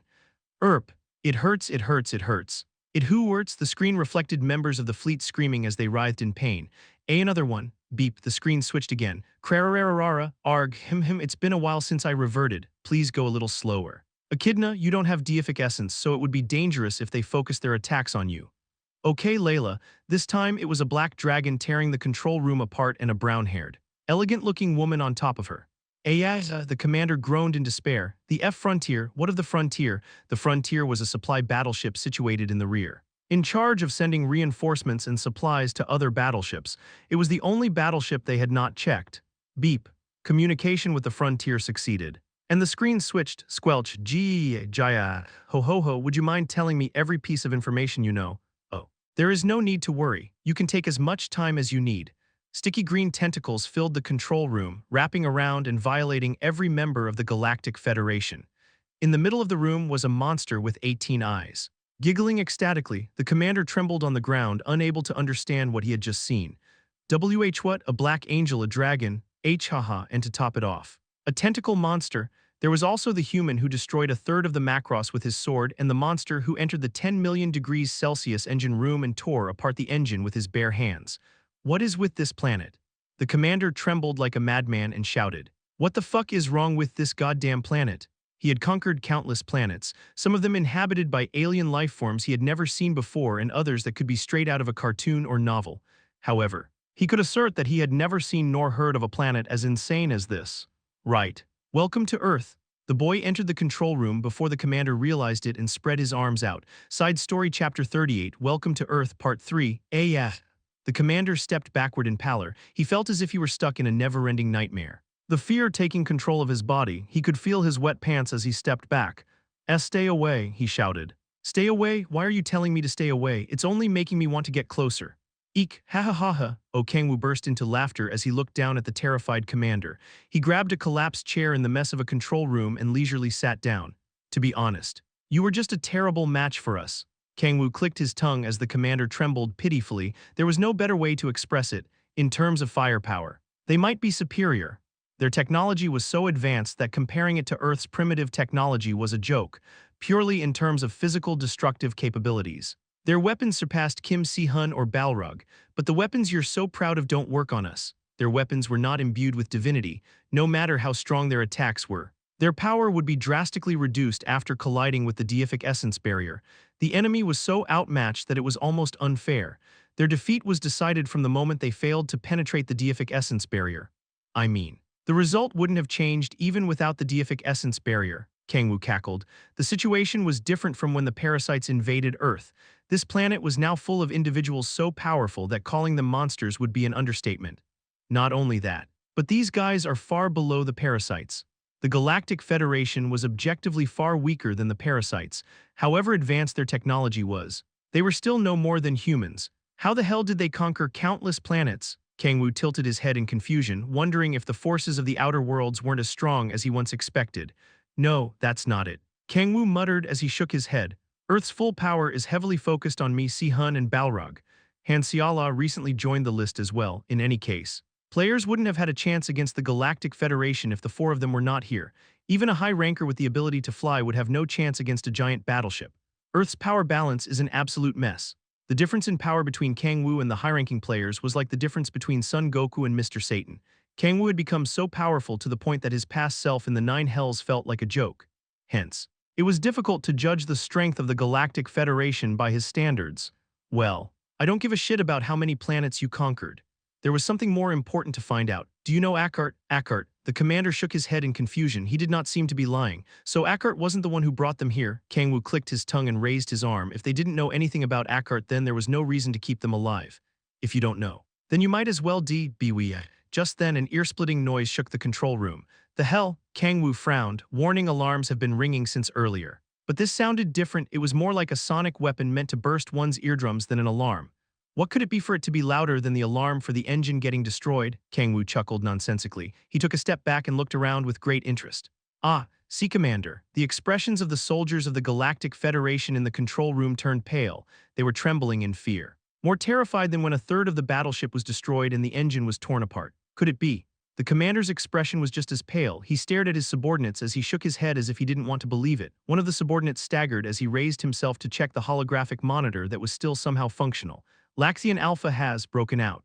Wah, the commander fell to the ground as if he had given up on life. Laxian Alpha was the name of the android that would have been deployed for the project in which the Galactic Federation had invested all of its resources. However, Laxian Alpha possessed a critical flaw and the Federation ended up needing to create a beta version to be deployed. Laxian Alpha's critical flaw was that it had developed a personality. Boom, Kurg, the door to the control room burst open by an explosion. A white-haired young man strutted into the control room as he strangled a Galactic Federation soldier. Kurg ga xperrif, crunch. The white-haired man broke the soldier's neck without hesitation and turned to look with uninterested eyes at the terrified commander who had wet his pants. The white-haired young man walked toward the commander. Stop, wait. Laxian Alpha, if you kill me. The project will Kurg, the young man known as Laxian Alpha trampled on the collapsed commander's chest. Where is the code? Asked Laxian Alpha in a low tone. His voice sounded robotic as if he lacked emotions. The commander looked around as he bit his lip. He pointed at Kang-woo and shouted, I will give you the code if you kill that intruder. Intruder. Only then did Laxian Alpha turn to look at Kang-woo, who had been watching the situation unfold with great interest. Kang-woo chuckled. What kind of development is this? Considering the white-haired young man attacked the members of the Galactic Federation as soon as he suddenly entered the control room. They did not seem to be allies. Laxian Alpha, whose foot was on the commander's chest, slowly turned to Kang-woo. Who are you? I should be asking you that question. Who are you? What are you doing? I told you to kill that intruder if you want to know where the project code is, shouted the commander like a madman. Laxian Alpha looked down at the commander and then took his foot off him to face Kang-woo. Laxian Alpha. Form 2, he muttered as he bowed. Clank, clank, clank. The sound of cogs interlocking rang from Laxian Alpha's body. His back opened and a white suit wrapped around him. Unlike Balrog's Overlord armor, this suit was made purely with the power of science. Whoa. What the fuck? Are you Iron Man? Kang-woo expressed amazement as he stared at Laxian Alpha in the white suit. He had no idea what the relationship between the commander and Laxian Alpha was or what the project code was. But he knew one thing, that's so fucking cool, can I have one too? Laxian Alpha did not answer. Woo, the back of the suit opened to reveal powerful jet engines. Laxian Alpha shot forward along with a deafening sound. Please. Just one, I won't ask for two. Can it be in black? I guess not, Sag, you talk a lot. It's the only thing I can be proud of. I have no grudge against you, but I will have you die, said Laxian Alpha as he raised his right arm. Kerthunk, a sharp blade shot out from the back of his hand to split Kang-woo apart. Clang. The sound of hitting metal echoed throughout the control room. Laxian Alpha quickly jumped back once he realized his attack failed. He looked back and forth at his blade and Kang-woo incomprehensibly. What is that? He asked. It's called divinity. Kang-woo answered, Divinity? Laxian Alpha frowned. He did not know what divinity was, but he did not have much time. He needed to end this battle as soon as possible and get his hands on the project code. Hey yap, Laxian Alpha spread out his arms. Clank. Clank, clank, a dozen gun barrels sprouted from the suit like a hedgehog's quills along with the sound of cogs interlocking. Rumble, mini-missiles fired from the barrels and flew toward Kang-woo. I want it more and more. Kang-woo remarked as he whistled and leisurely raised his hand. He could just stand still and let his deific essence barrier do the work, but it did not feel good to get bombarded like a training dummy. I might as well warm up a little, Kang-woo smiled. He had no interest in the elite soldiers of the Galactic Federation wearing powered suits or their highly advanced technological weapons that made Earth's technology pale in comparison. But the android Laxian Alpha piqued his interest for some reason. Authority of Blades. A black blade shot out the back of Kang-woo's hand like Laxian Alpha's blade. He lightly stepped forward and swung the blade. Slash. The Authority of Blades awakened a new ability because the demonic energy of the abyss became available after the demonic sea fused with Kang-woo's body. Space itself was split along the path of the swing and from it sprouted branches of blades. It was as if a thick net was formed in midair. Black net. Kang-woo muttered the activation word. A net of blades appeared and slashed every mini-missile flying at Kang-woo. Erg. Laxian Alpha gritted his teeth and fired missiles endlessly from a distance. Bullets, missiles, lasers, and plasma cannons shook the entire control room. However, none of them could penetrate the net of blades. Ah. Laxian Alpha expressed as he chuckled bitterly. He looked down at himself with trembling eyes. Phoo.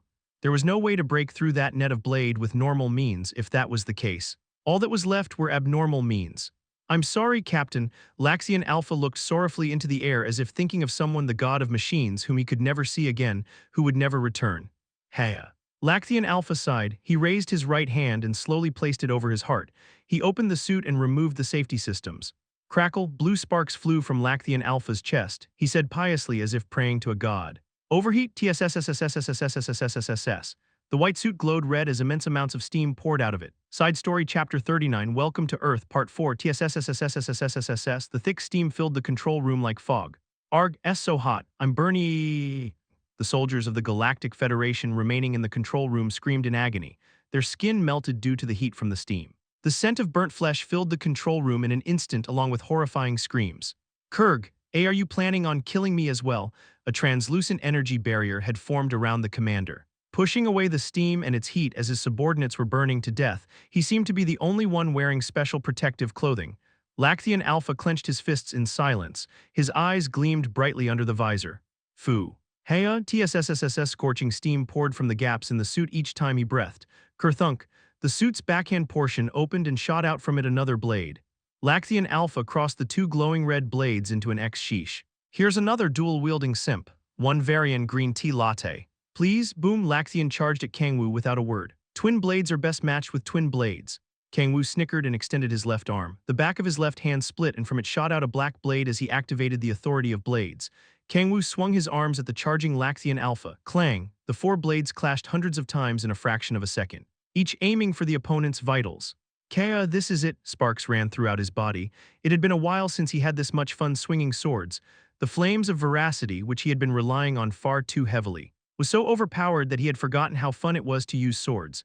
Starbus Striaim. Kang-woo swung his blades as if he were in a trance. Sparks flew from each clash of the blades. It was even more fun because his opponent was not a martial arts master like Kim Si-hun. Kang-woo would have been floored almost instantly if he faced Si-hun with twin blades. Laxian Alpha, who seemed to have used his trump card, was the first to tire out. He panted heavily as he widened the distance between him and Kang-woo and gritted his teeth. Wah, are you gonna bring out another blade? Are we going three-sword style this time? Laxian Alpha retracted his blades into his suit in silence. The hell? Man, I was having so much fun. Stop fucking around and take out your weapons. Ag, rocket, click. As Kang-woo approached Laxian Alpha in disappointment, Lacthian Alpha extended his arm and pointed it at Kang-woo. He lowered his stance and grabbed his right forearm with his left hand. TSSSSSSSSSSSSS. White steam burst out of Lacthian Alpha. Punch. Boom. Lacthian Alpha's right arm shot forward from the elbow down along with a thunderous explosion. The right arm, accelerated by a jet engine, reached Kang-woo before he had time to react.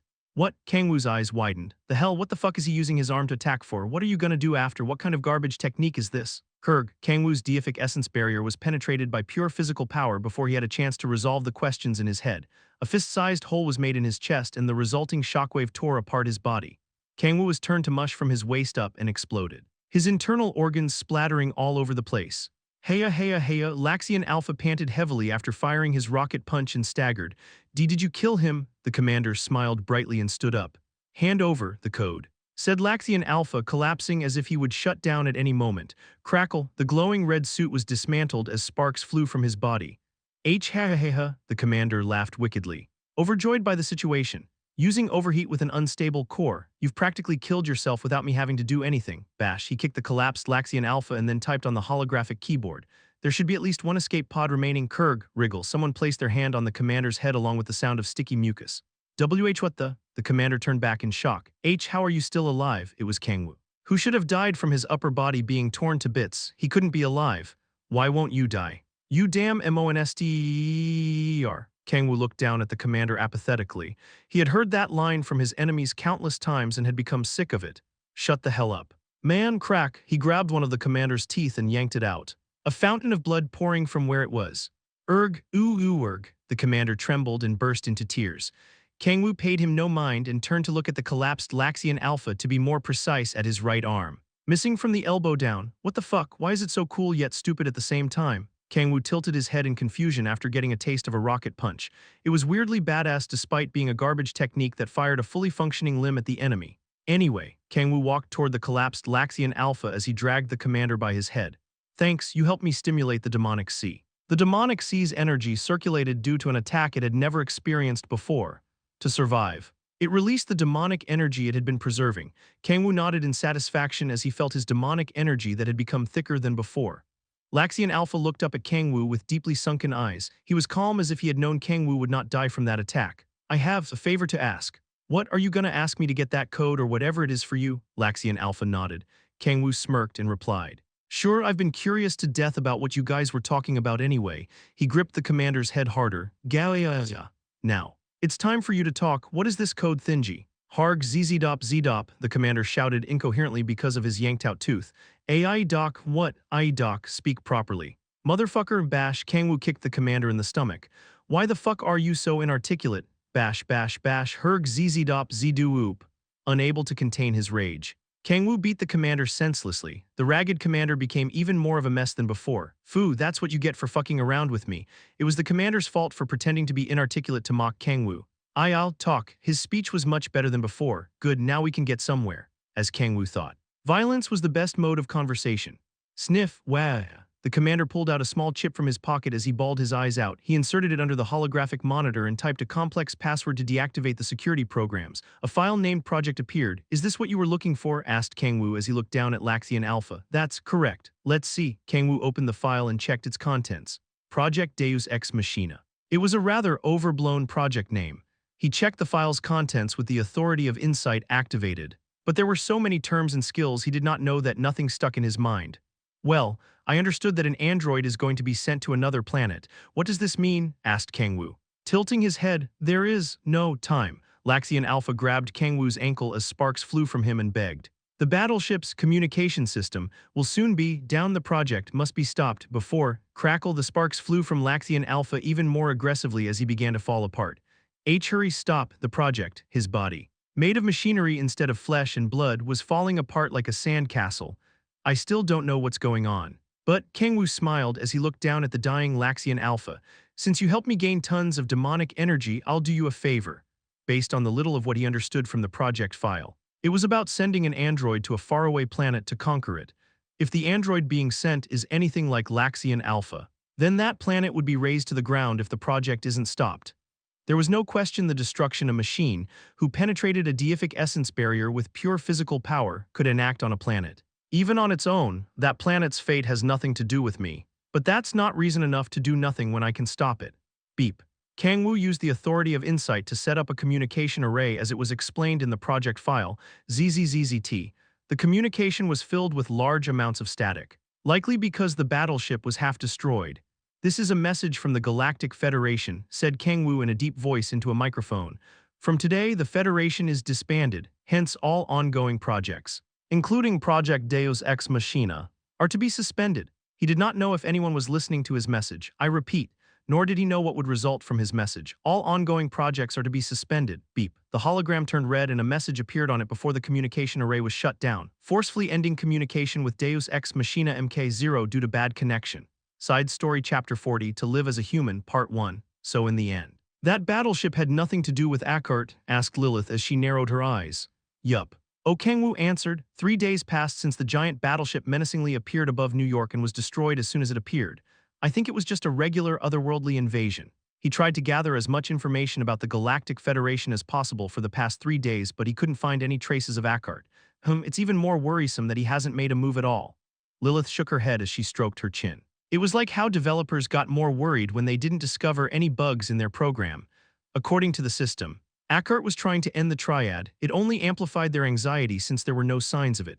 Yeah, it'd be better for my heart if he just appeared out of the blue like the Galactic Federation.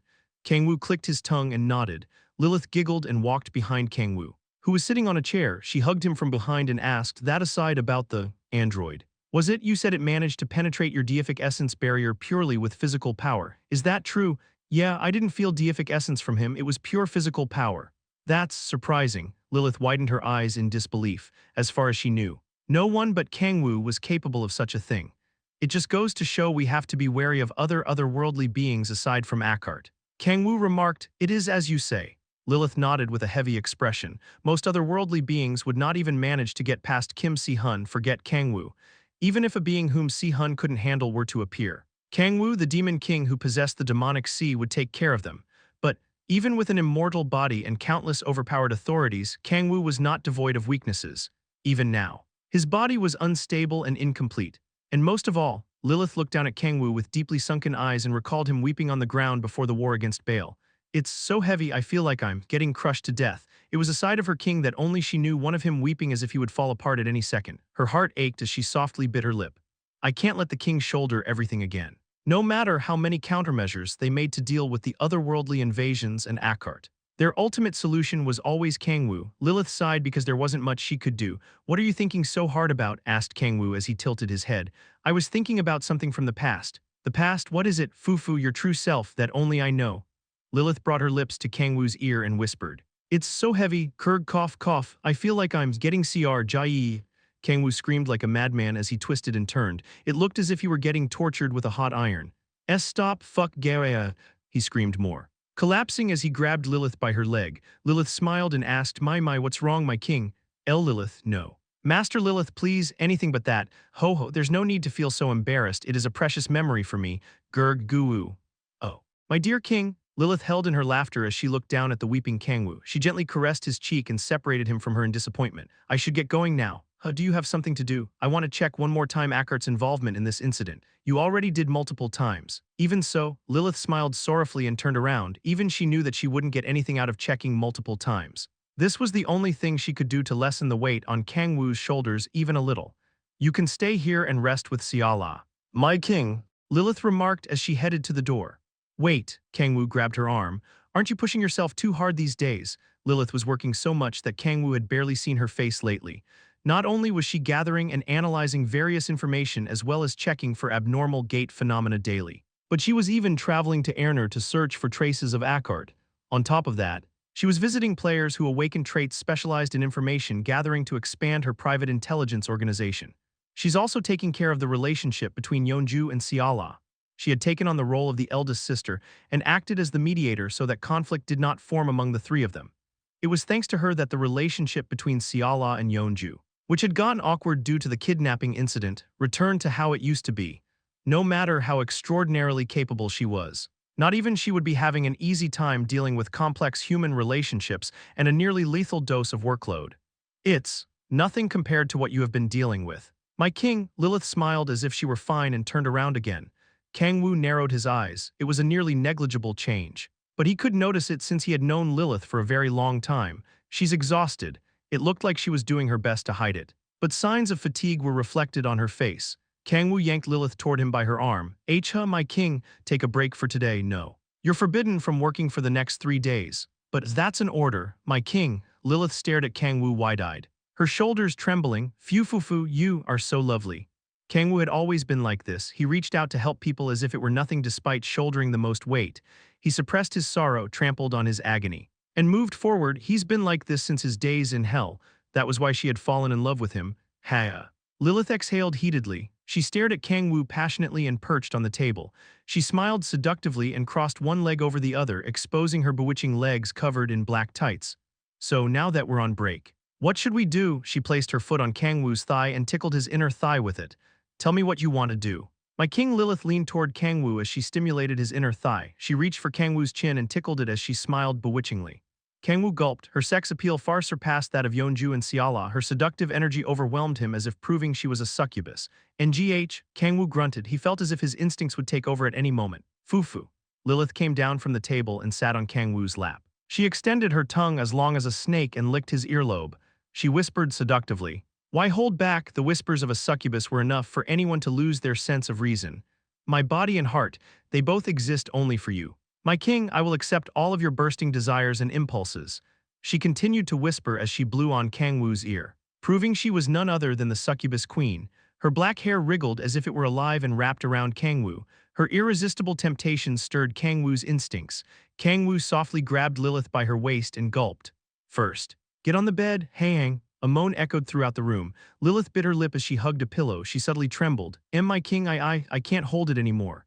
She shut her eyes tightly as she straightened her legs covered in black tights. She scrunched her toes as she trembled intensely. Moaning in ecstasy, Lilith." Kang-woo chuckled nonsensically as he stared at her. He pressed on her back with his fingers and asked, "What are these sounds you're making when I'm just giving you a massage?" But Lilith turned around in tears. She flinched nonstop as she intertwined her fingers. "I've never felt anything like this. I'm not surprised. I doubt demons even know what a massage is." Kang-woo snickered and pressed with his fingers again. "Ha-yang," Lilith moaned, burying her face in the pillow. Her reactions were extremely cute, nothing like her usual seductive self. Kang-woo added more strength to massaging her back. Please stop." "My king." Lilith scurried away from Kang-woo. She sat on a corner of the bed as if shriveled up, covered herself with a blanket with only her head exposed. and glared at Kang-woo in frustration. I was going to take the lead today. No chance, Kang-woo smiled as he wiggled his fingers. Right. Then come back here and lie down. That's enough massaging for today. Why, doesn't it feel good? I mean, you don't have any knots on your muscles, but there's nothing better than this in terms of fatigue recovery. That's true. But Lilith pouted. This isn't what I had in mind. She sprang up and pushed Kang-woo down on the bed. She got on top of him and placed her hand on his chest as she bewitchingly licked her lips. Hey, my king. Wait a second, said Kang-woo as he grabbed Lilith's hand. No more massages. Not that, we do this all the time, don't we? They had not done it lately because Lilith had barely been home. But that was beside the point. Why don't we get some fresh air together? Kang-woo had spent time with Seala and Yeonju privately but could not remember the last time he spent quality time with Lilith. Pardon, really? Lilith's eyes widened in surprise, having never expected Kang-woo to suggest such a thing. Yes, okay, let's go, she smiled radiantly and nodded. Her hair had turned into tentacles and was dancing before Kang-woo realized it. Side Story Chapter 41 To Live as a Human Part 2. I think this is the first time we've gone out on a date. Just the two of us, said Lilith as she grabbed Kang-woo's hand with a smile. The gentle sea breeze of Gwanggully Beach blew over them. They called it a date. But they were not anywhere special like when Kang-woo went with Han Seala to an amusement park. They had gone shopping to a coffee shop and chatted as they walked along the beach like a regular couple. Oh, my king, may I try a bite of that? Lilith pointed at a restaurant as they were walking along the beach. It was a corn dog chain with restaurants all over the world. Huh, you want to eat that? Kang-woo stared at Lilith wide-eyed. He was not belittling corn dogs, he was just shocked that Lilith of all people wanted to eat something. But you can barely taste it. Can you? He asked. Demons generally did not eat since demonic energy was all they needed in terms of sustenance. Hence, unless one was like Kang-woo who went from human to demon. Taste buds were atrophied for most demons. Foo-foo, I've been gaining a sense of taste lately. Lilith replied, really? Kang-woo's eyes gleamed with great interest. This was the first time he had heard of a demon gaining a sense of taste. Yes, it could be because I've been using a human body all this time. Oh. Kang-woo expressed, recalling something he had forgotten because it had been such a long time. Come to think of it, that's not your body. The body that Lilith was using at the moment was originally that of the woman Kurosaki Yuri. Kang-woo had forgotten because it looked as if Lilith had taken full control over it. Come to think of it, Kurosaki Yuri. Is the former owner of that body still asleep? Kang-woo recalled Lilith saying that Kurosaki Yuri was asleep inside her consciousness when he asked her a very long time ago. Oh, Lilith subtly flinched. She averted her gaze from Kang-woo, her expression reflecting slight anxiety, and continued after a short moment. Yes, she's still asleep. The way she replied as she tapped on the ground with the end of her foot was slightly unnatural. Kang-woo stared at Lilith doubtfully. She's been sleeping for a while, hasn't she? Yes. It has been a long time. Perhaps her consciousness is being suppressed by that of a demon. That was the only logical reason he could think of for why Kurosaki Yuri had yet to awaken. Well, it kind of makes sense. The one in control was none other than the succubus queen, considering Lilith had lived far longer than Kurosaki Yuri. It wouldn't be strange for her consciousness to be overwhelmed by Lilith's and be unable to wake up, even if she were the original owner of the body. I feel a little bad for her. Forget frustrated, she might even resent Lilith for stealing her body. Well, it has nothing to do with me, Kang-woo shrugged leisurely, ethically speaking. Lilith could be seen as a villain who stole the body of an innocent woman. So what? He was not acquainted with Kurosaki Yuri. Nor had he spoken to her even once. He couldn't care less about someone getting his body stolen by a demon. Rather, he couldn't be happier that Lilith had turned from a tentacle monster to a stunning beauty, though she still thinks tentacles are the most beautiful things in the world. At the very least, Lilith realized that Kang-woo did not like tentacles and did not manifest them in front of him unless she was ecstatic or flustered. The problem is, she seemed to think the reason why Kang-woo despised her tentacles had to do with his tastes in particular. She didn't think that her tentacles were hideous, but that Kang-woo's abnormal tastes rejected her stunningly beautiful tentacles. Kang-woo sighed deeply. He had done his best to explain it to her multiple times. But the beauty standards deeply rooted inside her head did not change. It was difficult to change a notion in one's head once rooted in place. There was no need to look far for an example. People in the past thought that being obese was an indication of health and wealth and thought those with more fat were more beautiful. Would those people think the celebrities and models of today were attractive? No way. It was easier to picture the other way around. The people of today would not envy the obese people of the past who were considered the epitome of beauty. I mean, I guess it's fine as long as she doesn't flaunt them around me. It didn't matter to Kang-woo if Lilith thought he had abnormal tastes or kinky fetishes. All that mattered was that she knew he didn't like tentacles. Kang-woo stopped thinking about useless things and turned to the restaurant Lilith pointed at. Sure, which flavor? Mozzarella cheese. Kang-woo ordered 2 mozzarella cheese corn dogs and paid at the card machine placed in front of the restaurant. 2 delicious-looking corn dogs covered in sugar and ketchup arrived soon after.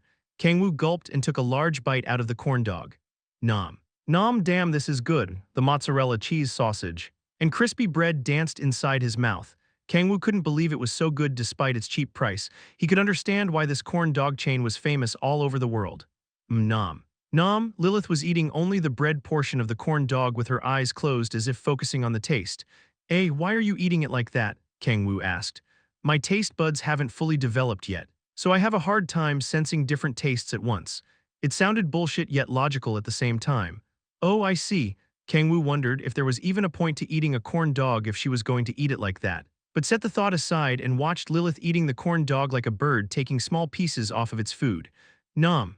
Lilith ate the bread and the mozzarella cheese portion of the corn dog, leaving only the sausage. She put it in her mouth and sucked it like a bar of ice cream. Not just that, she stuck out her tongue and licked it from base to tip. This is a hum. S-H-I-I-I-E-T. Someone's voice echoed inside Kang-woo's head.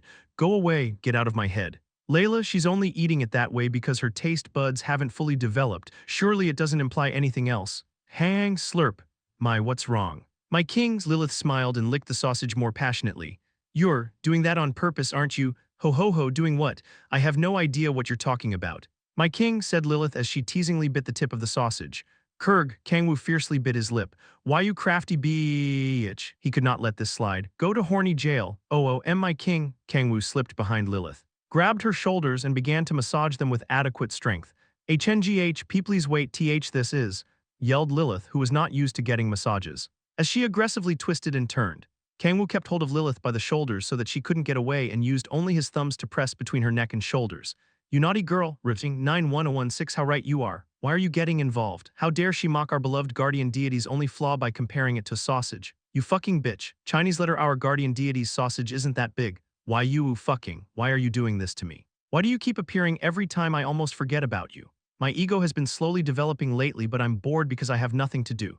Then why don't I make it so that you're busy as fuck? LMAO, sorry not sorry. Kang-woo frowned as he stared at the blue message window disappearing as if running away. That bitch needs a lesson too. Kang-woo was slowly but surely gaining privileges to the Law of Titans as his powers returned. He gritted his teeth, determined to one day have a meeting with Eve. My king, Lilith looked at him with her head tilted. It's nothing. Kang-woo focused back on Lilith and smiled. Let's finish what we were doing. Please. Wait, Lilith's screams continued. Heya, Lilith panted heavily and leaned her head on Kang-woo's chest once he let go of her shoulders after punishing her until he was satisfied. It was just a joke. Lilith pouted adorably. Kang-woo patted Lilith's head. That aside, spending time with you like this makes it feel like I've become human. Lilith remarked. Human? Lilith smiled bitterly and replied. Yes, spending time alongside humans as I eat and laugh like them. It's just a feeling I get. Does it mean she's getting accustomed to human culture? It was only natural since it had been a while since she first arrived on Earth. Wait. Kang-woo's eyes lit up as if he thought of a good idea. If she was getting used to human culture, it also meant she was developing human values. In other words, her beauty standards, which he couldn't change no matter what he did, could adapt to human standards as well. Lilith. He called. Yes. Kang-woo grabbed her hands and asked seriously, you love me, right? Of course. That means you'll be living on Earth with me from now on, right? Lilith nodded. In that case, you have to start living as a human than a demon. Living as a human? Yeah, Kang-woo gripped Lilith's hands harder. You have to know human values, notions, thoughts, and what they like and dislike. We're not demons anymore. To live alongside humans in a society made by humans, we need to become human. That was what it meant to live as a human. Lilith's eyes widened as if she were enlightened. Human values. She fell into thought as she placed her hands over her chest. She fell into deep thought and raised her head. Does that mean I also have to learn about the morals and ethics of human society? She asked. Yeah. That's right, morals and ethics are a part of human values. Deathly silence fell. Lilith bit her lip with a gloomy expression. She shut her eyes tightly as she thought long and hard, then slowly opened her eyes. I have something to confess, my king. What is it? To tell you the truth, Kurosaki Yuri, the former owner of this body, woke up not long ago. What? She woke up to live as a human like you said. I would have to follow human morals and ethics if that is the case, Lilith said sorrowfully. It would be the right call to give this body back to its rightful owner, right? After all, from a human point of view, I am a wicked being who stole the body of an innocent human. Kang-woo reached out to grab Lilith's shoulders as her eyes shook. He could feel her anxiety and worry just from touching her. She was likely thinking that if she returned this body to its rightful owner, Kang-woo would start running away from her again like he had in hell. Listen carefully, Lilith. Kang-woo remarked in all seriousness, we are demons to the core. We can never be human. Side Story Chapter 42 Kurosaki Yuri Part 1 Pardon, Lilith stared at Kang-woo. Wide-eyed and confused, but you just said, oh, forget all that bullshit I said earlier. Oh, Kang-woo remarked. A demon living as a human was so unthinkable that one would think the person thinking it had a gun to his head. Do we have to follow human values to live alongside them? Kang-woo couldn't help but laugh. He called. Lilith, he gripped Lilith's shoulders harder as he suppressed his surging anxiety. He continued, humans are an idiotic garbage race. They were illogical, violent, and disorderly. They were the cause of Earth's environmental destruction for a reason. Learning their values won't do you any good. We may live alongside humans but can never become them. No, we have no reason to be like them, so. You should just use Kurosaki Yuri's body. Kang-woo stared at Lilith desperately, imagining what would happen if Lilith returned to her true form permanently after all this time. Fuck no, anything but that. His face turned pale as he panted heavily, and cold sweats ran down his back. Transcendental fear took over him, causing him to tremble. He was more afraid than when he faced millions of demons in the abyss. My king, Lilith grabbed Kang-woo's hands teary-eyed. Of course. I want to keep using this body too. Back in hell, Lilith had not ended up together with Kang-woo because she continued to use her tentacles to entice him without realizing his abnormally twisted fetish, which was that he despised tentacles. The thing that realized her unrequited love, which seemed to last forever, was the body of Kurosaki Yuri.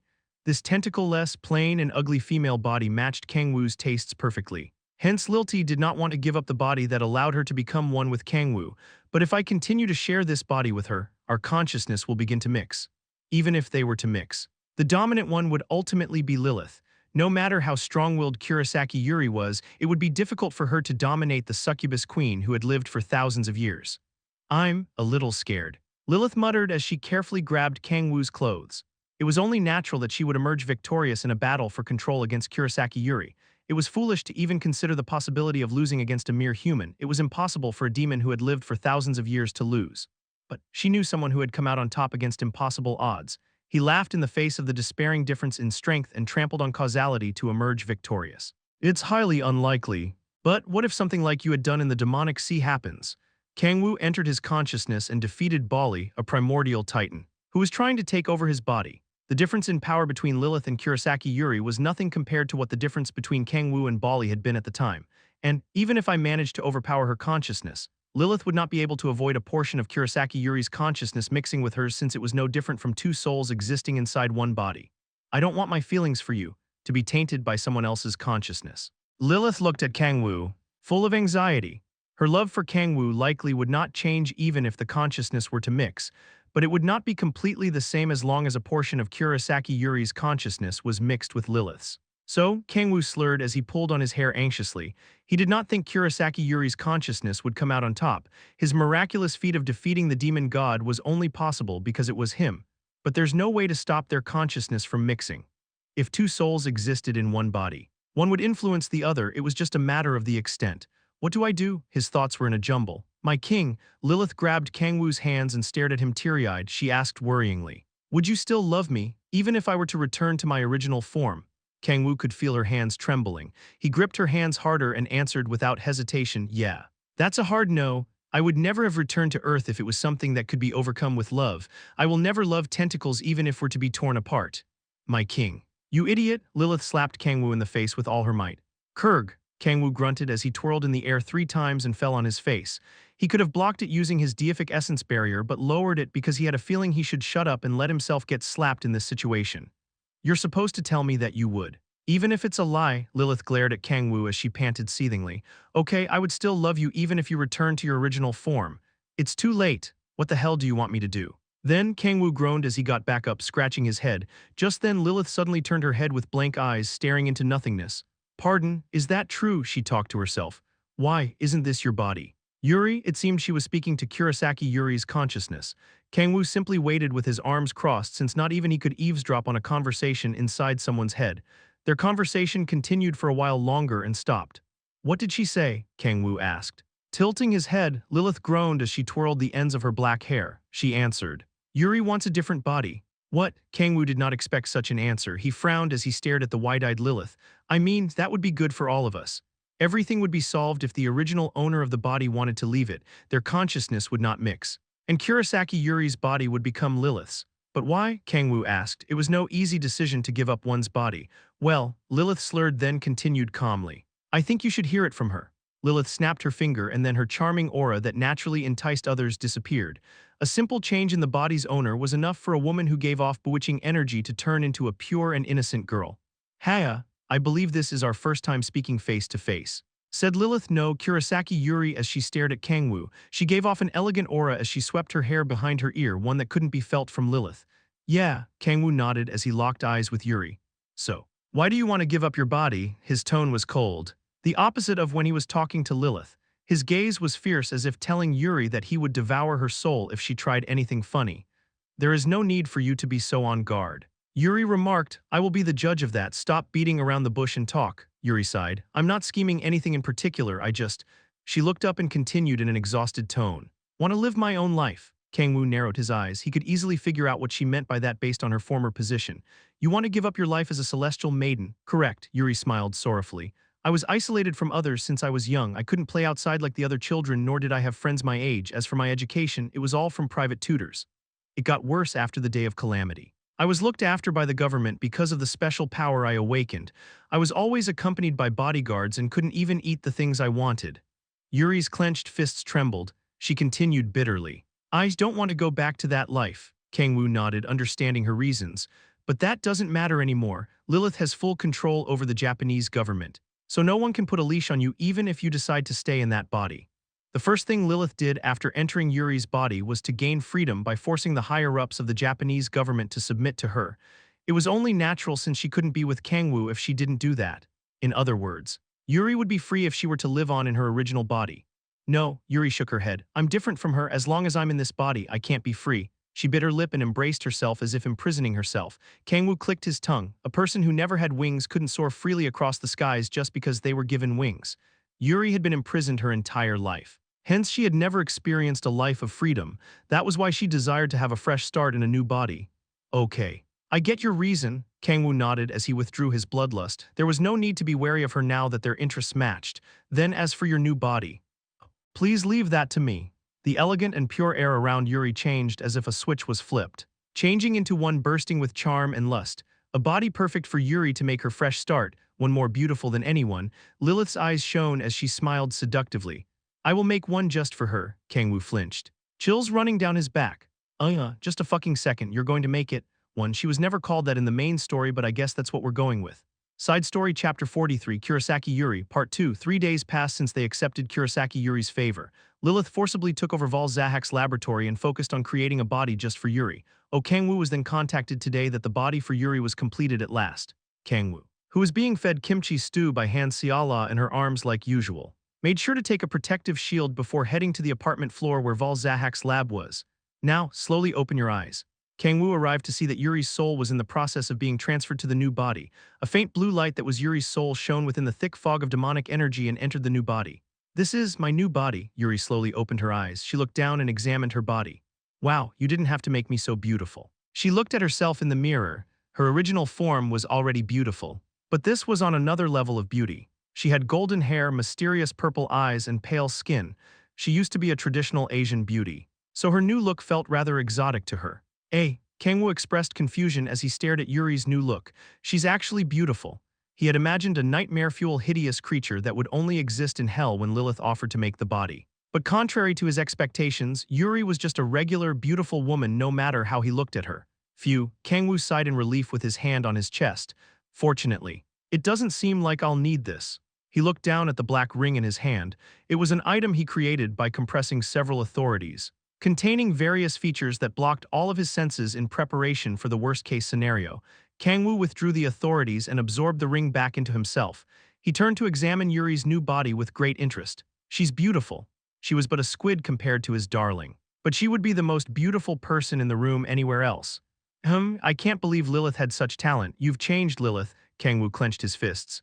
Overcome with ecstasy, she had come to understand human beauty standards at last. He approached Yuri, handed her a card, and remarked, "This contains enough money for you to live a comfortable life. And no, you don't have to do that much for me." She would need money to start a new life from scratch if she were broke. The only life waiting for her would be one of working to death. Though I'm sure she's capable enough to get by.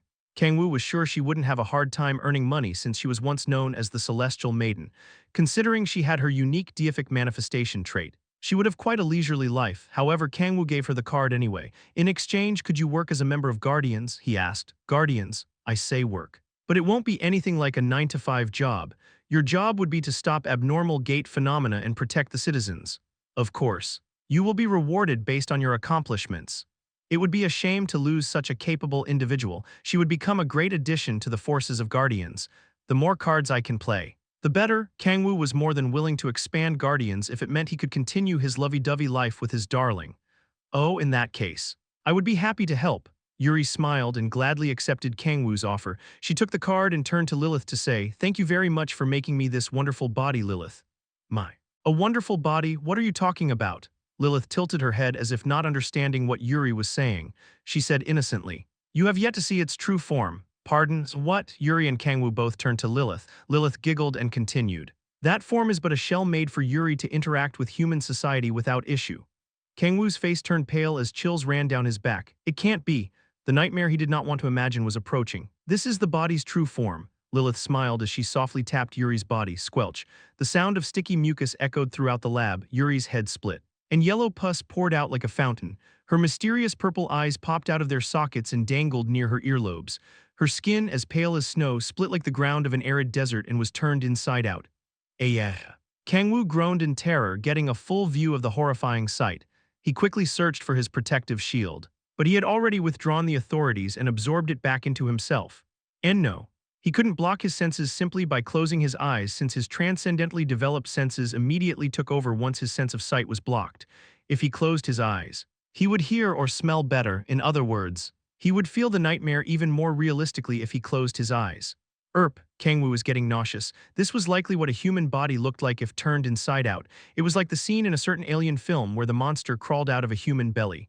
My, you're absolutely gorgeous. I made them myself, but I must say, those tentacles are so beautiful. Lilith clapped as she giggled. Purple tentacles poured out after ripping through what Lilith called a shell. Its color was likely close to that of a sandwich left in a fridge for around 3 years. Tentacles that looked as if mold had grown from them wriggled along the ground. "Jiwai hhh," Kang-woo screamed as he pulled on his hair.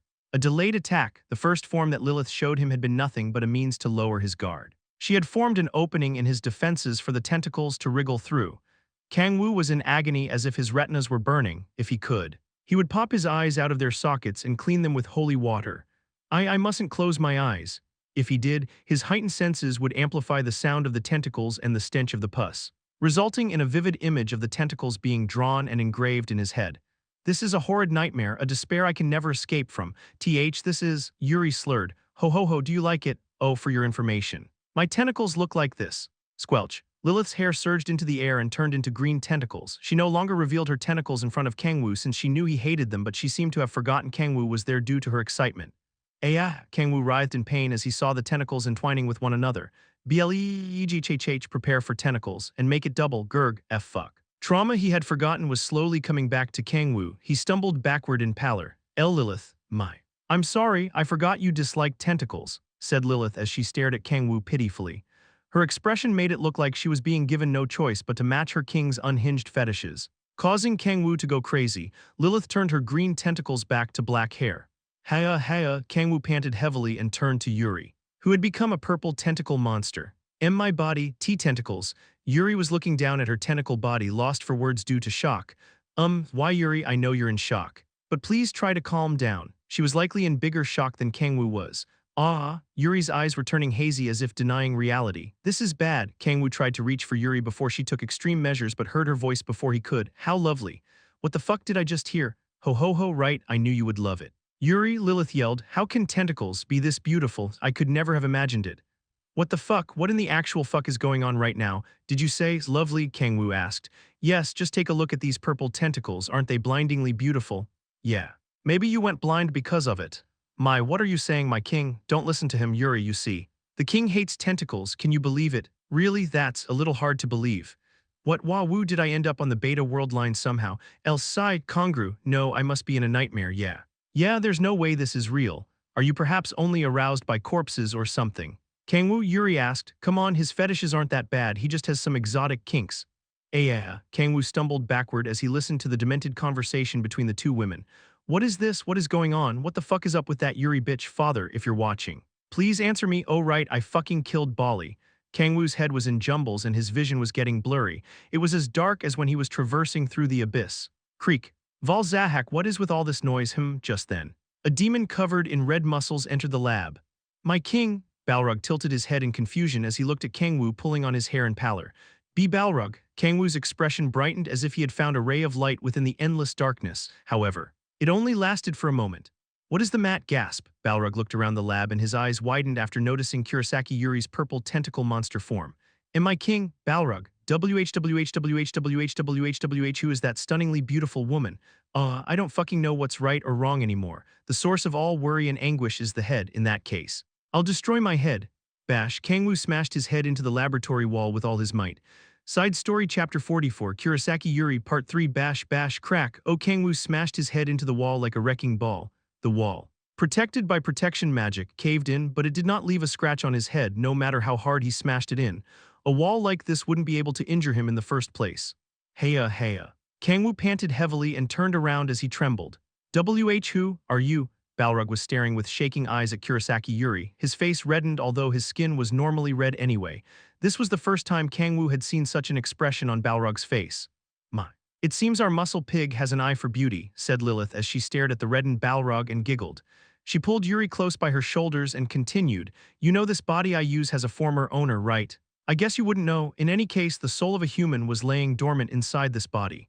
Lilith concisely told Balrog about Yuri. Balrog stared intently at Yuri as he asked, then does that mean you are the former owner of the body Lilith is using right now? Yes, that's right. As you can see, I have been given a new body. Yuri answered, it is a stunning body. Ho, I think so as well, Squelch. Yuri smiled as her mold-like purple tentacles squirmed. Badump. Kurg. Balrog crouched as he clenched his chest. Oh my, I wonder what's wrong with our muscle pig who always has nothing but the king on his mind. Lilith's eyes shone like a predator that found its prey. What do you think? She's beautiful. Isn't she? Shut up. Ho, to think I'd live to see such a side of the great Balrog. Squirm. Lilith's hair turned back into green tentacles and entwined with the purple tentacles. She asked teasingly, Fufu, who's prettier, me or her? Balrog grimaced and shouted as if it were obvious. What is there to even compare, Lilith? Her tentacles are far more beautiful. My. That's a little hurtful. Lilith slightly frowned and pouted as if her pride was hurt. I'm only in this form because of the king. Have you forgotten my true form of beauty? Squelch. 18 eyes appeared on Lilith's face. Her skin rotted black and green tentacles surged from her hair. Kuh, Balrog grunted, overwhelmed by Lilith's beauty. As expected of the succubus queen, just laying eyes on Lilith was enough for his heart to sway, but Balrog bit his lip. Yuri, whose tentacles were squirming awkwardly as if she were not used to them yet, looked cuter and more loving. He clenched his fists and said to Lilith, that woman is so blinding that I can barely even see you. My, you sure have fallen head over heels for her, huh? Pardon, for me? Yuri asked in surprise and turned to Balrog. She flinched from seeing Balrog, covered in bulging muscles. She stole glances at Balrog with a flushed face and remarked dejectedly, but compared to Lilith. Yuri lowered her head unconfidently. Balrog slowly walked toward the dejected Yuri and remarked, there is no need for you to lower your head. My lady of amethyst tentacles. He took one of the purple tentacles and kissed the end of it.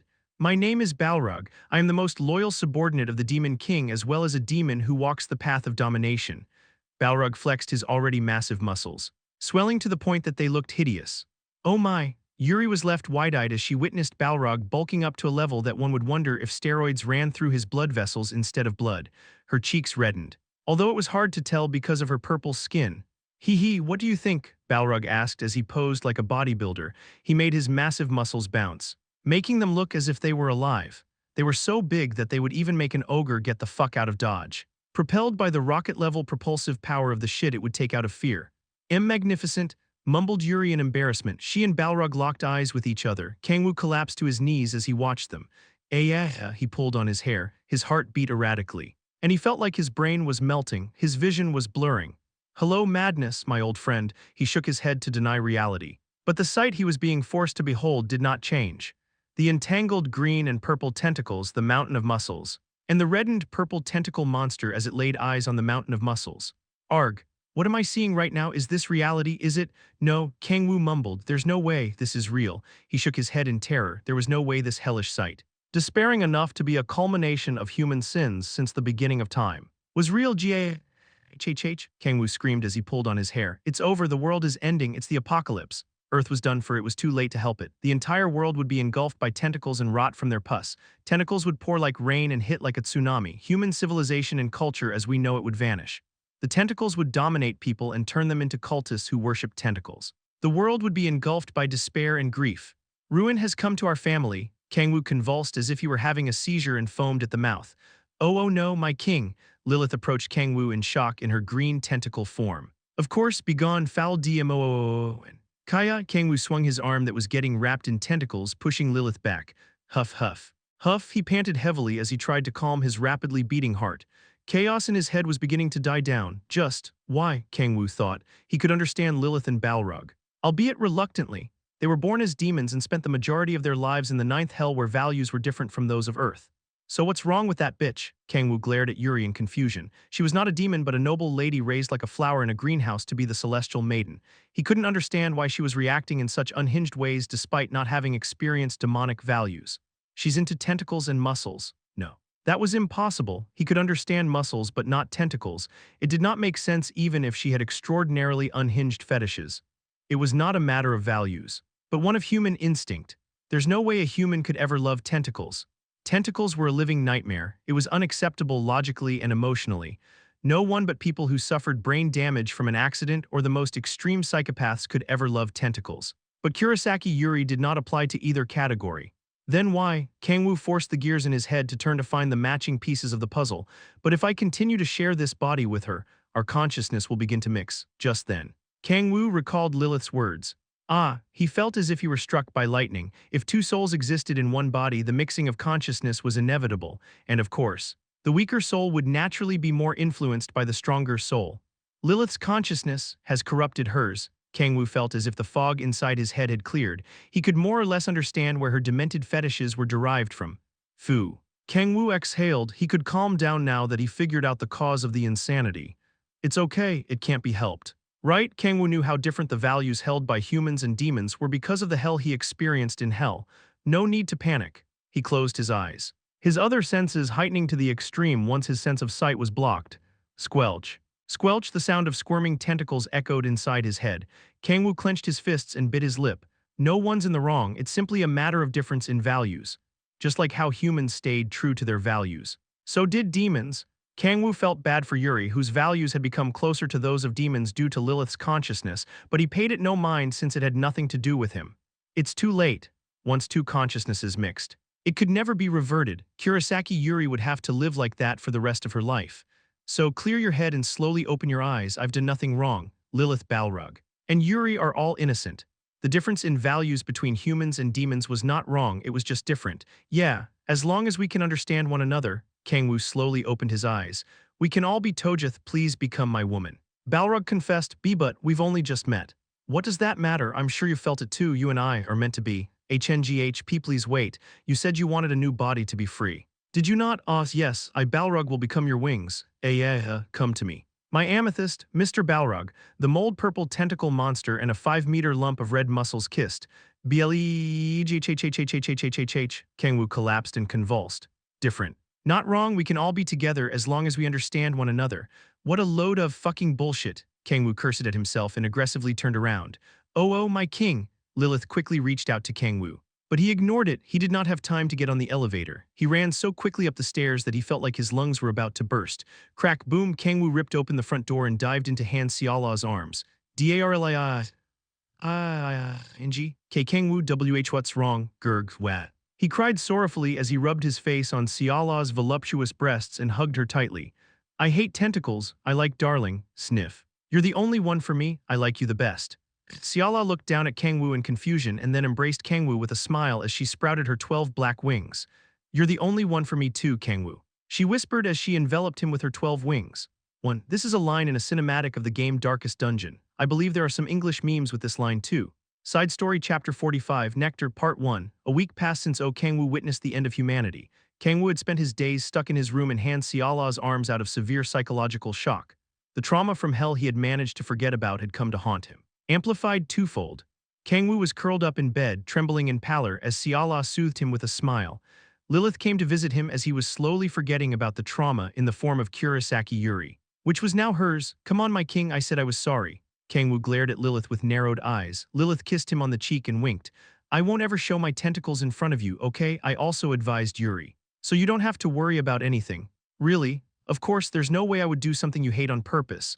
But you did all this time, teehee, don't try to act cute on me." Kang-woo frowned and lightly flicked Lilith's forehead. "Hey, fine, don't you dare do it again." Got it? He couldn't stay stuck in his room forever. He had shown an unsightly side of himself due to the overwhelming influx of trauma. "Oh. Are you forgiving Unnai already?" asked Siala in disappointment as she pulled on Kang-woo's arm. She pouted and continued, "You could scold her a little more." "Ma. What do you think you're saying about your Unnai?" Lilith narrowed her eyes as she caressed Siala's body. "Kaya P, please don't touch me in weird places. You've been monopolizing the king for an entire week. Don't you think you should give your beloved Unnai a turn, ngh? Now move over, or are you going to kidnap him again?" "Why, you said you wouldn't bring that up again," shouted Siala, her face as red as a tomato. Lilith giggled as she pulled Kang-woo, who was in Siala's arms. Toward her, Siala stared at Kang-woo in disappointment, but as Lilith said, she had monopolized Kang-woo for a week. A disaster like before would happen again if she were any more stubborn. That aside, "What happened with Balrog and Yuri?" Kang-woo asked. "Weren't you watching back then? They've been practically inseparable lately," answered Lilith as she placed Kang-woo on her lap and hugged him from behind. "He got a lover, just like that, huh?" Kang-woo couldn't help but chuckle. He couldn't imagine Balrog, whom Kang-woo always thought had muscles for brains. "Having a lover, ho-ho, can you blame him? It was a body made by yours truly." Kang-woo's expression darkened, being reminded of the hellscape from a week ago, noticing his disgust. Lilith lightly bit Kang-woo's ear. Forget about what happened back then." "NGH, Kang-woo shook his head and stood up. "More importantly, since Balrog has a partner now, we should hold a congratulatory party for him, right?" "A party?" Lilith asked. "Yeah, it'll also work to introduce Yuri to the others. Is there a need to go so far for that muscle pig? Come on. Be nicer to Balrog." Although he had trolled more times than Kang-woo could remember, Balrog was Kang-woo's longest and most loyal subordinate.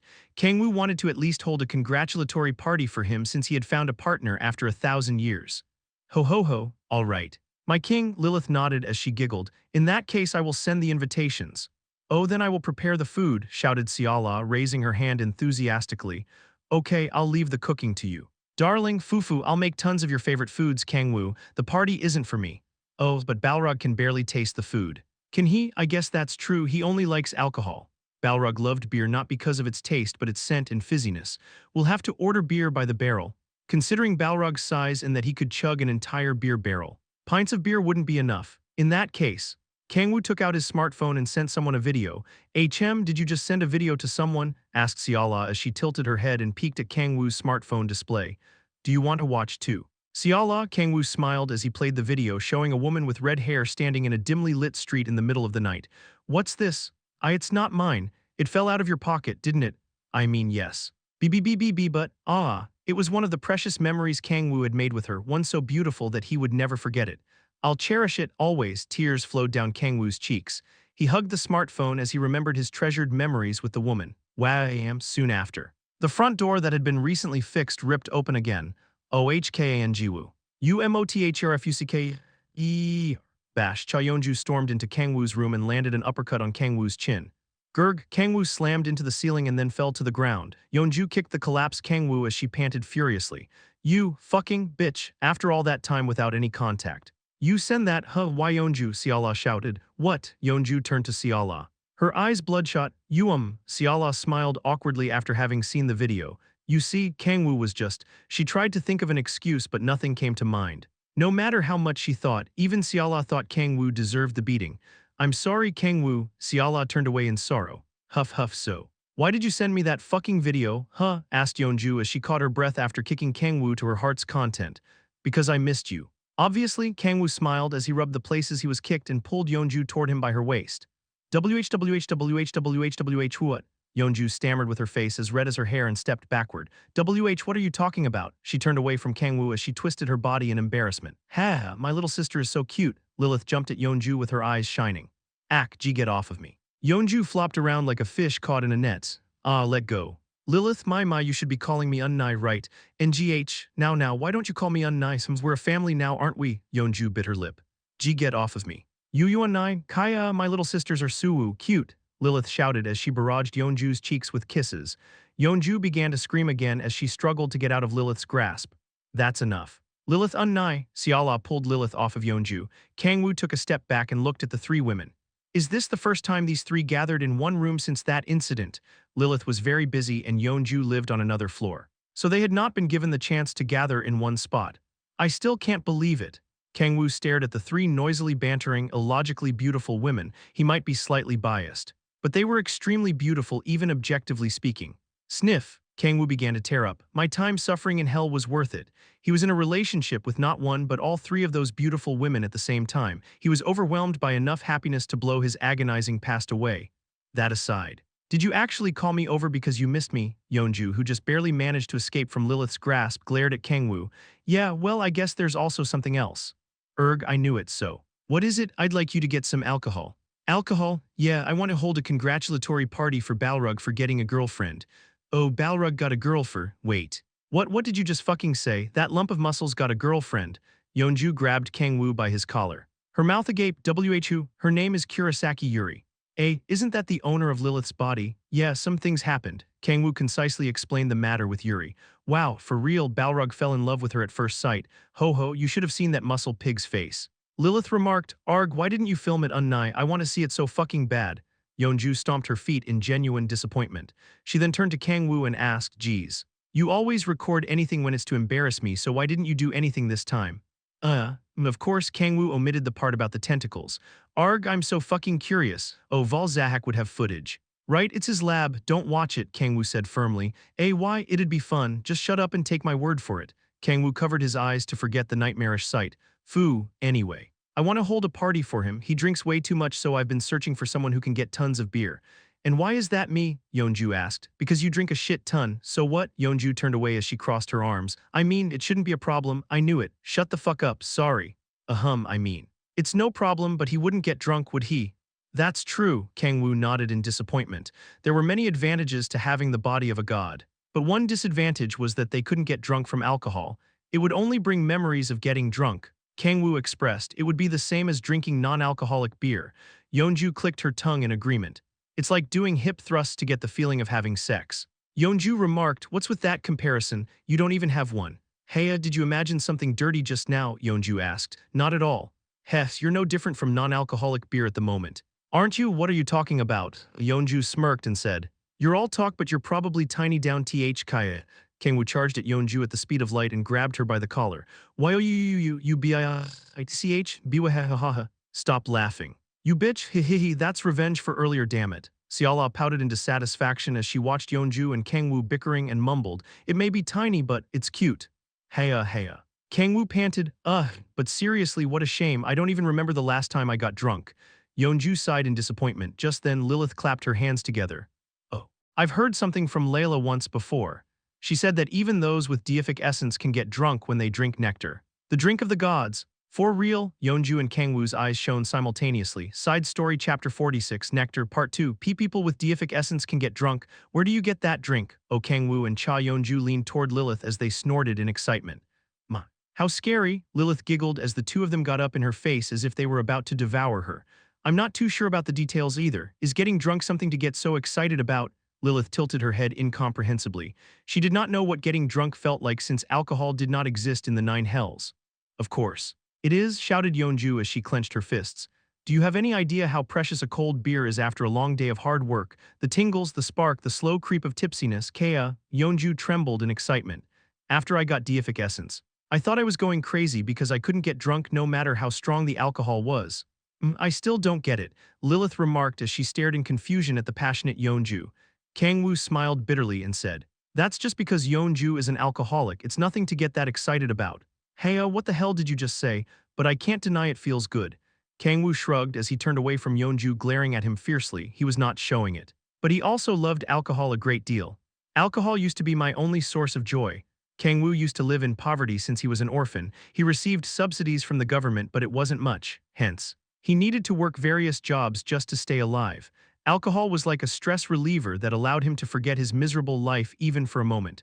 I don't know if that's a good thing though, in any case. He did indeed miss the feeling of getting drunk. Ho, I'm sure Layla can get some if I ask her, Lilith answered. Yeonju ecstatically grabbed Lilith's hands and asked, How can we get it? Just tell me how and I'll use all of my guild's funds to secure as much as possible. Is Red Rose gonna be alright? Kang-woo thought. He intervened. It's called nectar. It's probably something you can only get in the divine realm. Oh, Yeonju groaned. I knew I heard the name somewhere. It's the thing that appears in Greek mythology. Nectar, the drink of the gods, was one of the most famous foods in Greek mythology alongside ambrosia. Was Dionysus the one who made it? Kang-woo honestly had no idea. There were Greek mythology stories made into comic books in the orphanage, but he barely remembered any of them because he was too focused on the book where Heracles sucked on Hera's tits. Ah. My younger self, driven by instinct, the boy who used to think with his dick than his brain. I've fulfilled the dream of our dicks after 10 long millennia. Darling. Yes, Kang-woo. Driven by blazing impulse, jumped into Siala's arms. Siala expressed confusion from his sudden actions but did not push him away. What the fuck is up with you all of a sudden? Yeonju frowned in dissatisfaction and dragged Kang-woo away from Siala by his collar. Sheesh. Is darling all you know how to say? It's not like Siala is your only darling. Is she? But she is. Then what the fuck am I? You're a tsundear little sister. What? Call me Oppa. Wanna die? I'm sorry. Yeonju glared at Kang-woo as she panted furiously. Kang-woo snickered and softly kissed her. To which Yeonju widened her eyes in surprise. The way her face turned as red as her hair was extremely cute. What the hell are you doing? I'm joking. I wouldn't be dating you if I thought of you as a little sister. Uerg, but still. Siala is my only darling. Motherfucker, Yeonju grimaced fiercely. Seriously, I'd love to just beat you to death. Yeonju glared at Kang-woo as she trembled in anger with her fists clenched. She wanted to smack Kang-woo senseless to her heart's content but couldn't since she knew how Siala, who was watching hesitantly, would react if she did. Fu, at times like this alcohol is… Yeonju's eyes shone, recalling something she had forgotten about. Forget that. Alcohol, that nectar thing or whatever it's called, can we drink it during the party? Just a second, I'll try asking Layla, said Lilith as she pulled out a transparent crystal orb from between her breasts. Yeonju, 72 cm, frowned as she witnessed how natural Lilith's motion was. Unnais aren't as large as Siala's, but they're still pretty big. She was highly dissatisfied. What are? Lilith asked. Nothing, Fufu, if you're talking about breasts. Why don't I make them bigger for you? Really? I heard human female breasts get bigger if you massage them, Lilith giggled. Smiling lewdly as her black hair squirmed, Yeonju's eyes blazed fiercely. Shut up and order the damn alcohol, Yeonju warned. I'm so scared, Lilith giggled and placed her hand over the orb. After Kang-woo's kidnapping incident, she and Layla made a communication orb where they could communicate directly with each other to maintain good relations between their intelligence organizations. Hello, can you hear me? Layla appeared from the communication orb as a hologram. Shit, dog ears and a leash, hell yeah, this time I'll make my cute little Sihun wear this, gasp. They saw Layla in a light green tracksuit, sitting in her office chair and screeching like a madman as if she were worshipping a demon. She was clicking her mouse furiously when she noticed her communication orb was on and stared at it flusteredly. This armor looks like it would have high defense. The dog ears and a leash, Kang-woo asked. Kang-woo, to what do I owe the pleasure? I was just on the player auction website, looking through the item catalog because Sihun's armor is fairly worn out. I can see Bananamal in the URL. Ho, what are you talking about? Why would I be on such an indecent website? Say that after you close the Hitomi tab. Have some shame. Woman, oh Kang-woo, well if you would go so far it can't be helped. I'll have this dog ears and leash set shipped to your address so Siala can. I can see the armor is made with high quality leather. Wow. A +8 defense enchantment. It looks super lightweight too. I think it would be great for an agile warrior like Sihun. Do you think so too? Of course, I would love one too. You sure have an excellent eye for equipment. Sister-in-law, would you like me to buy you one as well? I appreciate the gesture. But it's fine, Sihun, my beloved little brother, you sure have it hard too. I'm sorry I wasn't able to protect you. Dog ears, leash. Siala was snorting in excitement with her fists clenched from behind. I'll pretend I didn't see it. So, did you need something? Lilith answered. I have a favor to ask, and to invite you to the party as well. Layla tilted her head in wonder and asked, a party? What party? Fufu, something great happened to Balrog. So we're throwing him a party. The NTR lover, pardon and no. I misspoke. What happened to Balrog that deserves to be celebrated? Ho, get this. Lilith went on and on about the events a week ago with a smile. It looks like I'm watching two old ladies gossiping over the phone. Kang-woo shook his head as their conversation continued without end. They seemed to be a good match for one another, considering how much fun they were having as they talked to each other. Yeonju was glancing at Lilith, wondering when she would bring up the alcohol. And Siala pulled Kang-woo toward her to place him on her lap and hugged him from behind with a smile. Do you like dogs? Kang-woo, she asked, what, why do you want to know that all of a sudden? Ho ho ho, no reason, I'm just curious about whether you like dogs or not. I don't think it's for no reason. I hate dogs. Kang-woo said, oh, I knew it, you love dogs, right? I said I hate dogs. Ho ho ho, I knew you would love dogs, Kang-woo, there's no way any human would hate something as cute as dogs. I'm a demon. The Demon King. No less, heh. Oh, I think the cutest part about a dog is their ears. I feel like I'll puke just from the sight of them. Oh right, I heard that no matter how well-trained a dog is, they need a leash. I disagree. Can you hear me? Am I muted? Siala hummed as she rubbed her cheeks on Kang-woo's head. Kang-woo turned to Lilith, who was chatting away with Layla, his expression darkened. Alcohol? Yes, I need alcohol to forget about this bullshit life. Right now, I'm desperate. So you're saying you need nectar to celebrate Balrog being in a relationship, right? Yes, would you be able to get some for us? Lilith asked. Lady Gaia will get me some right away once I ask her. That's perfect, ho-ho, I'll let Sihun know, so please let me know once you set a date. Okay, the call ended. Alcohol, I need alcohol.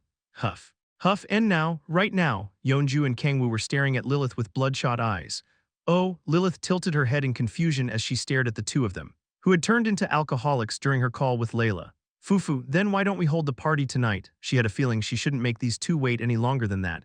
H-E-L-Y-E-H-H-H-H-H-H, let's drink till we fucking D-R-O-O-O. Yeonju cheered, pumping her fists in the air.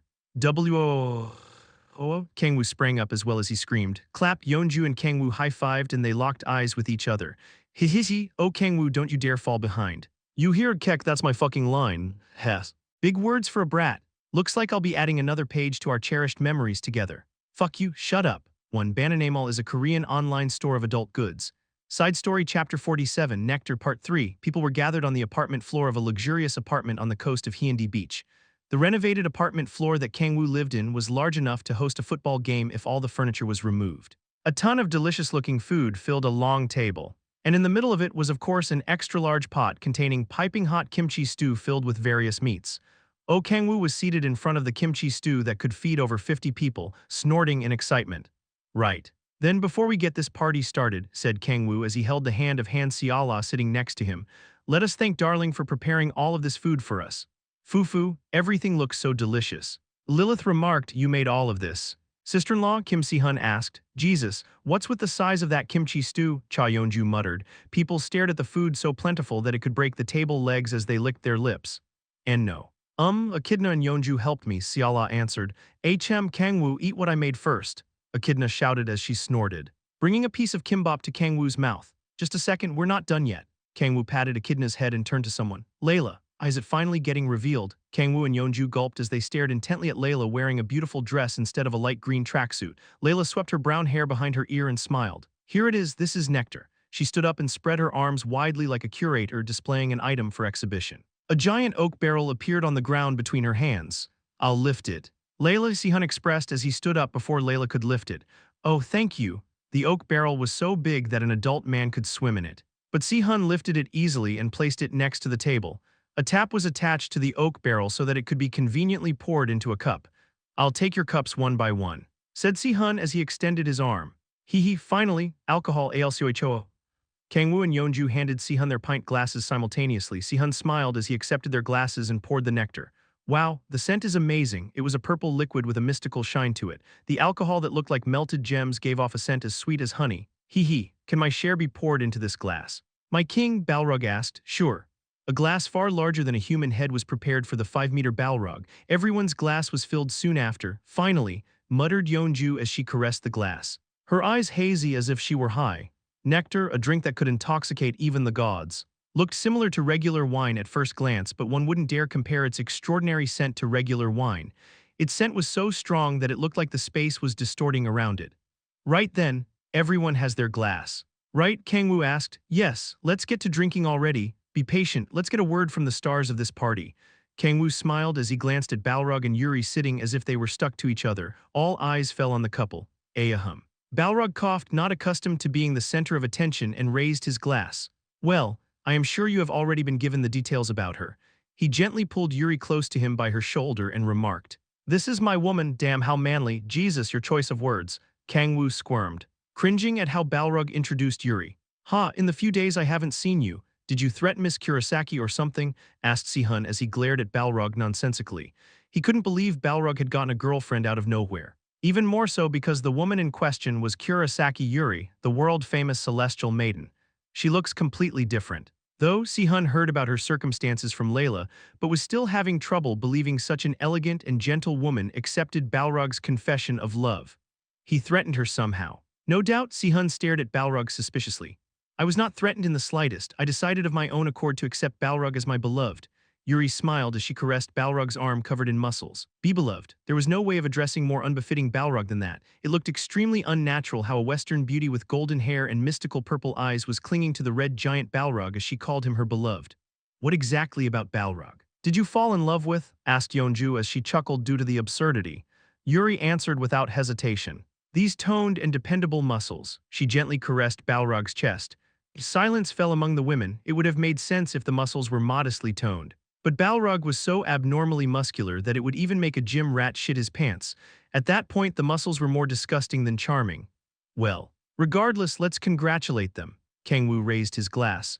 Congratulations, man. I thought you'd die forever alone, but look at you now. Leaving the nest? What do you mean by leaving? The most important individual in my life is still you, my king. Please fuck off. Kehehehe. The others raised their glass one after another, right to their cherished, healthy Tigrex. Unmoving love, adamantium. What the fuck was that in the middle? I couldn't think of anything else. Dumbass. Adamantium. What the arg? Fuck it. Adamantium. Clink, the sound of glasses hitting echoed. And now to Yeonju. The last remaining adamantium. Motherfucker, Kurg, bash, red hair fluttered in the air. Kang-woo flew into the air after getting kicked and tumbled across the ground. He deserved it. Cough, cough, ahum, geez. It was just a joke. Ho ho ho, here you go. My king, Lilith smiled and handed Kang-woo the glass of alcohol she somehow grabbed in the air without it spilling. Echidna sat next to Kang-woo and pulled on his clothes. Kang-woo, I haven't made it either. I want to be adamantium too, said Echidna as she snorted, likely mistaking it for some honorable title. It's too early for you, Echidna. Erg. Kang-woo patted the dejected Echidna's head and raised his glass again in the boisterous atmosphere. He brought the glass to his lips. Full of anticipation. Leaving aside everyone else, I wonder if I can get drunk. Kang-woo was not just any individual with deific essence, he was the demonic sea itself. Every cell in his body made of the demonic sea, not even he knew whether or not the nectar could intoxicate him. Well, I guess I'll find out. He stopped thinking and took a sip of the nectar. Gulp. Gulp. Kang-woo and Yeonju's eyes widened and they stared at each other. This is fucking delicious. Wow. The fuck, they were hogging something like this all for themselves. It wasn't as sweet as one might expect from its scent. Rather, it had just the right amount of bitterness and fizziness. It looked like wine but tasted more like beer. Most of all, regular alcohol couldn't compare to how it spread throughout the body as if it were smearing into their souls. Hey, male prostitute, pour me another glass. Male prostitute, chop chop, ngh, Yeonju and Kang-woo's moods skyrocketed, Si-hun. Sitting next to the oak barrel had become the server before he knew it. Ah, this is delicious, Kang-woo. My. So this is what alcohol tastes like. Siala and Lilith were also wide-eyed as they sipped the nectar. That's enough serving, you have some too, Si-hun, said Layla as she smiled and handed him a glass. She was smiling but her eyes were like a beast eyeing its prey. Oh, thank you very much, Layla. Si-hun also sipped the nectar. Not noticing her gaze, bang, Karia, this is fantastic stuff, shouted Balrog as he laughed heartily, smashing down his giant glass. You have some alcohol left on your lips. My beloved, Yuri wiped Balrog's lips with a handkerchief. Oh, thank you, Balrog smiled as he pulled Yuri toward him with his arm around her waist. Ha. Would you look at that? I guess it's true that late bloomers aren't to be trifled with, Kang-woo and Yeonju commentated from the sidelines. That aside. How do you feel? Are you feeling it yet? Kang-woo asked. Not sure, I do feel a little tipsy but not that much. Yeonju tilted her head and chugged another pint of nectar. Kang-woo followed suit. I think I'm getting a little drunk. He had yet to see a noticeable change, but he felt slightly tipsy. It seemed to be the truth that beings with deific essence could get drunk with nectar. In that case, Kang-woo's eyes shone. Once. More ADMNTUM, the rowdy alcohol party continued. Hyung Nim no Hyung, a flushed Si-hun slammed down his pint glass and grabbed Kang-woo's hand. Do you know how much I love you, Hyung? Yeah. I think I do, more importantly, you good. Am I goo-woo-wooed? I'm completely fine. You don't look fine at all. Si-hun, drunk out of his mind, staggered as he giggled. I'm gonna get even stronger, stronger and stronger. Si-hun gripped Kang-woo's hand harder and bit his lip. And never again will I leave you to fight on your own. Si-hun passed out, his head slamming on the table. Ha, you little. Kang-woo chuckled and patted Si-hun's shoulder. Layla, you should take this guy home. YAHO. What do you think about this kind of roleplay? Siala, gasp, I never imagined something like this existed. What the fuck is that woman doing? I guess not, hey. Balrog, take this guy, Grahh, my King. Kurg, I offer you my loyalty, my soul, my everything to yo. Why you're crushing me? Stop. Kang-woo flapped his legs with a pale expression. Getting crushed by Balrog's bulging muscles. Squelch just then. Purple tentacles wrapped around Balrog and Kang-woo. Ho ho ho, he's gone a bit too drunk. I will take my beloved home. Ghhh, don't wrap me with him, release me, Kang-woo screamed as he struggled to get out of Balrog's grasp. Huff. Huff, the room had become a mess. Empty pint glasses were rolling across the floor and chaos ensued as everyone was drunk. An hour had to pass until the chaos that seemed to last forever died down. Everyone's passed out. Kang-woo chuckled as he stared at everyone sprawled out all over the place. He felt like he was the last one alive in a war zone. I guess I can't get completely drunk. Likely because of the demonic sea. He didn't get drunk out of his mind like everyone else despite drinking just as much if not more. He was only drunk to the point that he could feel good from its effects. I guess it's better than nothing. It had been a while since Kang-woo felt drunk. Right. Then, Kang-woo, the only survivor in the mess of a house, was about to shove Layla and Si-hun into an unused room. Oh, I'm okay, Layla suddenly remarked. What, you weren't drunk? Yes, I'm quite a heavy drinker. She answered as she stood up and lifted Si-hun. Wait just a goddamn second, you were teaching Siala weird shit because you were drunk. Foo-foo, that's just because I wanted to, you bitch. Well then. I'll be on my way with my puppy. Layla left with a lecherous smile and Si-hun in her arms. Kang-woo simply stared at her from behind in exasperation.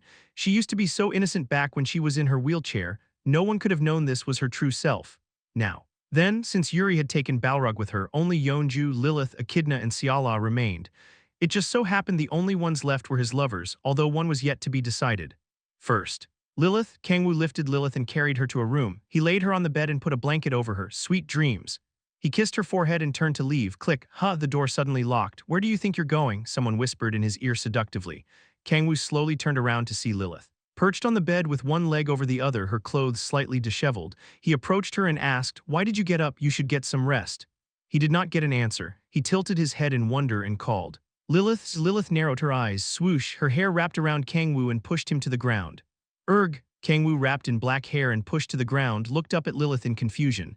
Lilith brought her foot, covered in tights, close to Kang-woo's face and smiled lecherously. Who said you could call me Lilith? She caressed Kang-woo's chin with the tips of her feet and giggled. That's my queen to you. One Ada ko Udaenus means virgin in Korean. Side story chapter 48 Nectar part 4 I beg your pardon. Silence fell as if time had stopped. Oh, Kang-woo looked up at Lilith. Dumbfounded, Lilith, he called as he forced himself to smile, forcibly suppressing the ominous feeling. Lilith frowned. Are you deaf? My servant, did I not tell you that I am your queen? She pinched Kang-woo's cheek with her toes and looked down at him in slight anger. Kang-woo's eyes shook. What the fuck is going on? Is this how she gets when she's drunk? Lilith's behavior couldn't be anything but a drunken frenzy. Lilith. I think you're a bit Drew. Shush. How many times must I say it for you to understand? Lilith narrowed her eyes and poked Kang-woo's cheek with her toes. Kang-woo remained silent. His eyes darting and his expression filled with hesitation. What the hell do I do? He had a feeling it wouldn't end well if he were to just ignore her and leave, for example. She might let go of whatever hold she had left of her reason and return to her true form. Motherfucker, that was the last thing he could allow to happen. His psychological state was already at its limit from witnessing Yuri and Lilith's double tentacles. Moreover, Lilith was drunk at the moment. There was no telling what she would do with her tentacles when her limiter was broken. I have to stop her. Kang-woo's eyes blazed with fighting spirit. He needed to stop the horrifying and wretched end of humanity at all costs. I have no choice but to play along with her drunken frenzy. Apologies. My queen, I forgot my place as your retainer and dared to speak your name. Kang-woo kneeled without hesitation and bowed in front of her feet. He was not above getting down on all fours as an apology. He was a professional ass sucker who managed to satisfy even Bale. Playing along with a woman's drunken frenzy was a piece of cake. Ho ho ho, it seems you finally cleaned your ears. Lilith smiled seductively and caressed Kang-woo's head with her foot. Now, I want to hear you say it again. Who am I? You are Queen Lilith, my good boy. Lilith clapped her hands together as if she were proud of him. Right. Then it is time for you to serve your queen. She extended her leg toward Kang-woo and said, a massage was it? Do that for me. Yes. My queen, Kang-woo nodded and began to massage her foot covered in black tights. Hong, Lilith moaned, flinching each time Kang-woo rubbed her feet. Heya, very good. Your happiness is my happiness. My queen, Kang-woo smiled as he threw his pride into the gutter and continued the massage. My, what a commendable mindset. Lilith leaned toward Kang-woo and patted his head. Foo-foo, why don't I reward you? Her black hair stretched toward the door and opened it. It then reached outside the room and came back with a cup of purple liquid giving off a sweet scent. It was what was remaining of the nectar. Now, drink as much as you want. said Lilith as she poured the cup of nectar on her leg. The alcohol trickled down her flawless leg and gathered at the ends of her toes into a drop. She slowly raised her foot and brought it toward Kang-woo's mouth. Pardon, you want me to drink like this? What are you waiting for? Asked Lilith as she wagged her feet. She whispered seductively. Drink up. Lilith's charms were powerful enough to melt the soul. The mind-melting order of the succubus queen entered Kang-woo's ears. Jesus fuck, this is a bit too high of a hurdle. Kang-woo was fine with playing along with Lilith's queen roleplay but did not ever imagine she would pour alcohol on her leg and order him to drink it. His eyes shook as he stared at the nectar dripping from the ends of Lilith's black tights. Wait, what the hell? Kang-woo's heart beat faster. He swallowed his saliva as his throat got as dry as a desert. Oh fuck, right, he was dizzy and his vision was blurry. He realized he was not in the right state of mind either. He was not drunk out of his mind like Lilith, but he was still fairly drunk. My reward for you is all gonna drip on the floor at this rate. Lilith looked down at the hesitating Kang-woo and brought her toes even closer to his mouth. She whispered, Go on, move that unsightly tongue of yours, and lick as much as you like. Whoo. Kang-woo's desire surged. He grabbed Lilith's foot with both hands. His mind all fuzzy. Yeah, this fucking shit is no big deal. He had already thrown out his pride. Besides, he and Lilith had already pledged their love for each other. He was more than willing to play along with the cute whims of his lover. The queen's orders are absolute. I have no choice but to comply. As you command. My queen, Fufu, good boy. Lilith smiled widely. Kang-woo gulped and slowly extended his tongue toward the drop of nectar on Lilith's black tights. Today, I reject my humanity. Ruro, Haeyang. Kang-woo could feel the coarse tights on his tongue. Just a single drop of the nectar rushed him with its overpowering scent. It felt as if someone sprayed an entire bottle of Febreze in his mouth. He devoted licked Lilith's toes as if he were revering her feet. Since I've decided to do it, I'll go all the way. Ruro. HNGHW8, lick slower. Lilith writhed as her face reddened. Kang-woo ignored her order and added more strength to his licking. Ariaro. Why you rascal. Lilith hit Kang-woo's head with her palm. She sounded as if she were scolding him, but the strength of her strikes was more like pats. Fu. Kang-woo exhaled. He wiped the remains of the nectar on his mouth in satisfaction after drinking his queen's reward without leaving a drop. Heya. Lilith flopped on the bed as she panted heavily. What an insolent retainer you are. I simply did as you commanded, my queen. HMPH. You sure can talk. Lilith perched back on the bed after recovering her composure somewhat. She smiled widely and tapped the area of the bed next to her. Sit up here. Yes. My queen. Kang-woo raced to the bed and sat down. Stay still. Lilith softly placed her head on Kang-woo's lap. Fufu, this feels nice. Lilith slowly closed her eyes. Still smiling widely, Kang-woo gently patted Lilith's head and smiled faintly. This is new. It was fascinating to see such a side of Lilith, who was always loyal to him and offered him her unconditional love. Actually, I guess that's not the case lately. After they officially became lovers, Lilith had become more like a sexy Nuna than his loyal subordinate, whichever the case. This was his first time seeing Lilith acting like an oppressive queen. Why are you smiling? Lilith asked. I was just thinking how lovely you are. NGH, Lilith flinched. She turned away to hide her reddened face and mumbled. Don't say something like that so nonchalantly. Kang-woo couldn't help but laugh at her embarrassment. Lilith glared at Kang-woo. It seems an insolent retainer needs to be punished. She instantly got up and pushed Kang-woo down. She got on top of him and smiled sexily as she panted heatedly. It's a bit hot in here. She remarked, Pardon, the air conditioner is blasting. It's hot, don't you agree? It's sweltering hot in here, my queen. Would you like me to get you some ice water? No, lay still. Just like that, Lilith pushed Kang-woo back down as he was about to get up and licked her lips like a predator aiming for its prey. Times like this call for some vigorous exercise. Don't you think? Lilith caressed Kang-woo's cheek as she looked at him lustfully. Well, we should take the others to their rooms first. HMPH, who said you could talk back to me? Lilith went back to her queen mode and shushed Kang-woo by placing her index finger on his lips. Fufu, stay still until the punishment is over. Gulp. She panted heavily as she took off her disheveled clothes and threw them aside. I'll make love to you until sunrise. HNNNGH. Lilith collapsed on the bed. Kang-woo stared wide-eyed at Lilith. Passed out on the bed, there was no response even when he poked her cheek. The hell? He examined her in confusion. She was sleeping away off in her land of dreams. Kang-woo chuckled. She fell asleep. He scratched his head as he felt an inexplicable sense of disappointment and relief. Well, all right then. The drunk echidna Han Xiala and Cha Yeonju were still sprawled out in the living room. Up we go. Jesus, they're completely wasted. Kang-woo, I don't feel so good. Yeah, get some sleep. Kang-woo lifted Echidna and took her to her room.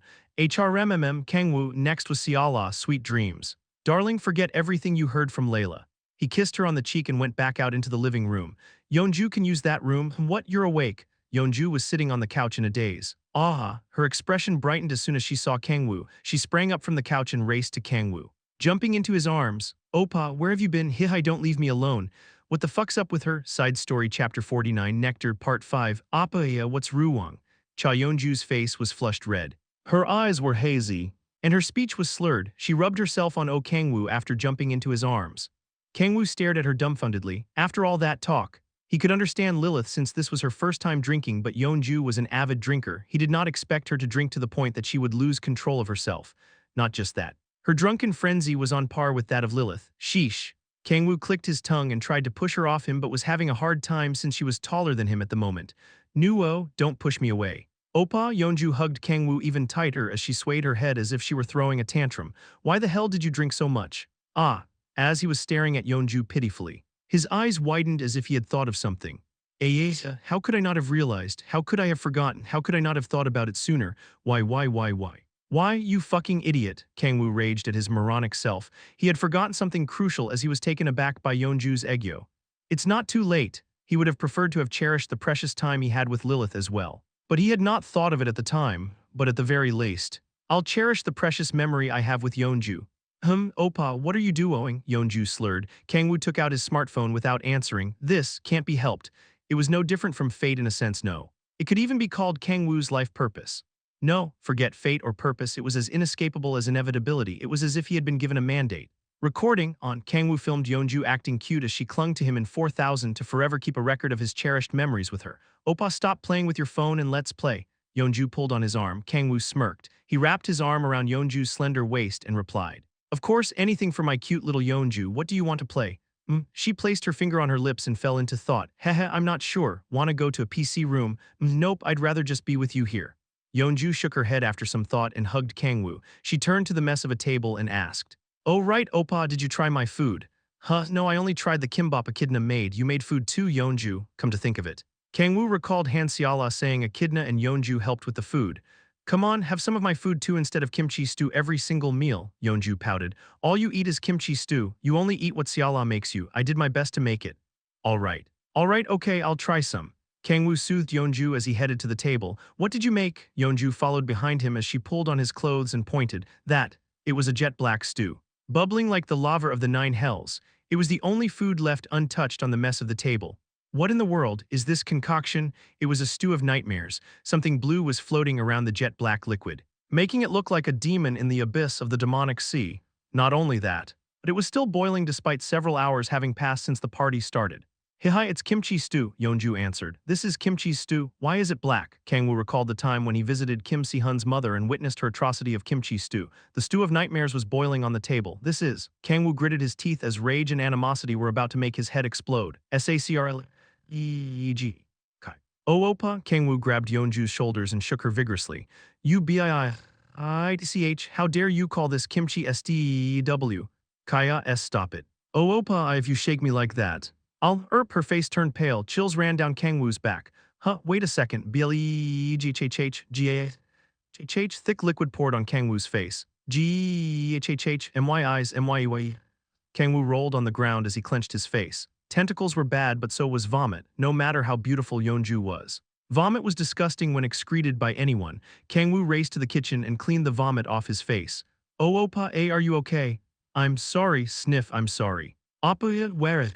Heya, Kang-woo sighed and helped up Yeonju, who was on the ground bawling her eyes out as if she had lost her whole family. It's okay, so stop crying. My cute little Yeonju, okay. Sniff, okay, Yeonju nodded, her eyes red. She said lifelessly, I am sorry. Oppa, I doubt even you wouldn't want to taste this disgusting-looking kimchi stew. Even she seemed to know her cooking was terrible. I'll throw this out. She remarked, wait. Kang-woo grabbed her hand as she was about to take the pot away. He grabbed a spoon resolutely and said, I'll eat it. Yeonju had poured her heart into making this kimchi stew for him. I'm sure she wants me to eat it. However, she was likely not asking him to since she knew how spectacularly she failed. Yeonju, Kang-woo became teary-eyed. He could feel Yeonju's love for him, hidden deep underneath her cold attitude. Yeah, he needed to eat it. He needed to face her love head-on. Even though the contents of the pot looked as if the internal organs of a mythological monster were torn apart into little pieces and put into a pot to boil. He couldn't bring himself to throw away the food Yeonju made for him. I love you. Yeonju, Oppa. Kang-woo dipped the spoon into the kimchi stew like a brave hero off to the final battle. TSSSSSSSSS, the spoon melted and disappeared into the pot. That's a no-go. Down the drain. It goes. Kang-woo poured the kimchi stew-like substance into the sink without hesitation. Yeonju shook his arm in shock. Oh, Oppa, you said you would eat it. Shut up. Woman, why the hell would I eat stew that melts spoons? How did you even manage to make something like that in the first place? Sniff. Tears welled up around Yeonju's eyes. Sniff, you said you would eat it. Liar, I worked so hard to make that for you. It was hard getting that box of Carolina Reapers. So I even added the whole thing, and a bunch of monsters that looked delicious. Blow. Yeonju blew her nose on Kang-woo's shirt as she bawled her eyes out. Yeonju, HMPH whatever, Oppa you idiot. No. Listen to me, don't talk to me. Why would you add an entire box of Carolina Reapers to kimchi stew, also monster meat? Yeonju turned away in silence. She ran away to the living room, sat on the couch, and hugged her knees. She mumbled pessimistically. I'm not kind like Ciala, not sexy like Lilith Unnai, and I always pick fights with you. She continued to mumble as if she were giving a confession to a priest. I'm violent, grumpy, my boobs are small, excuse me, I play games and drink all day, I can't cook. Hello Yeonju, sniff, wah. Kang-woo sighed deeply as Yeonju burst into tears. Why did things end up this way? He was simply trying to tease the drunk Yeonju, but she was in a fairly serious condition. Her accumulated worries seemed to be bursting out at once. Yeonju, sniff, just leave me alone, I am MPH. Kang-woo grabbed Yeonju's chin as she was despairingly comparing herself to Ciala and Lilith. She brought her face toward him and kissed her to calm her down. Pipiwa, after the long kiss. Yeonju grabbed Kang-woo's clothes, her eyes hazy as if she were high. Oh Oppa. She gazed at Kang-woo passionately. She twisted around as she whispered, gimme more. Oppa, Kurg. Kang-woo clenched his chest as he witnessed a side of Yeonju he could never have imagined. So this is what they call gap moe. Yeonju was so lovely at the moment that he could barely contain himself. Hee, okay. I'll give you everything you want. Kang-woo patted Yeonju's head like he usually did to Echidna. Yeonju rubbed her cheek against Kang-woo's hand like a puppy. Each of her actions lit a fire in Kang-woo's heart. Semir. My cute little Yeonju, Kaya Oppa. If they were sober as they listened to their conversations, they would have killed themselves out of cringe. Fu. Kang-woo stood up in satisfaction after pampering the drunk Yeonju for 20 minutes. I never thought I'd get to be lovey-dovey with Yeonju like this. He could see how amazing an alcohol nectar was. I should get more next time.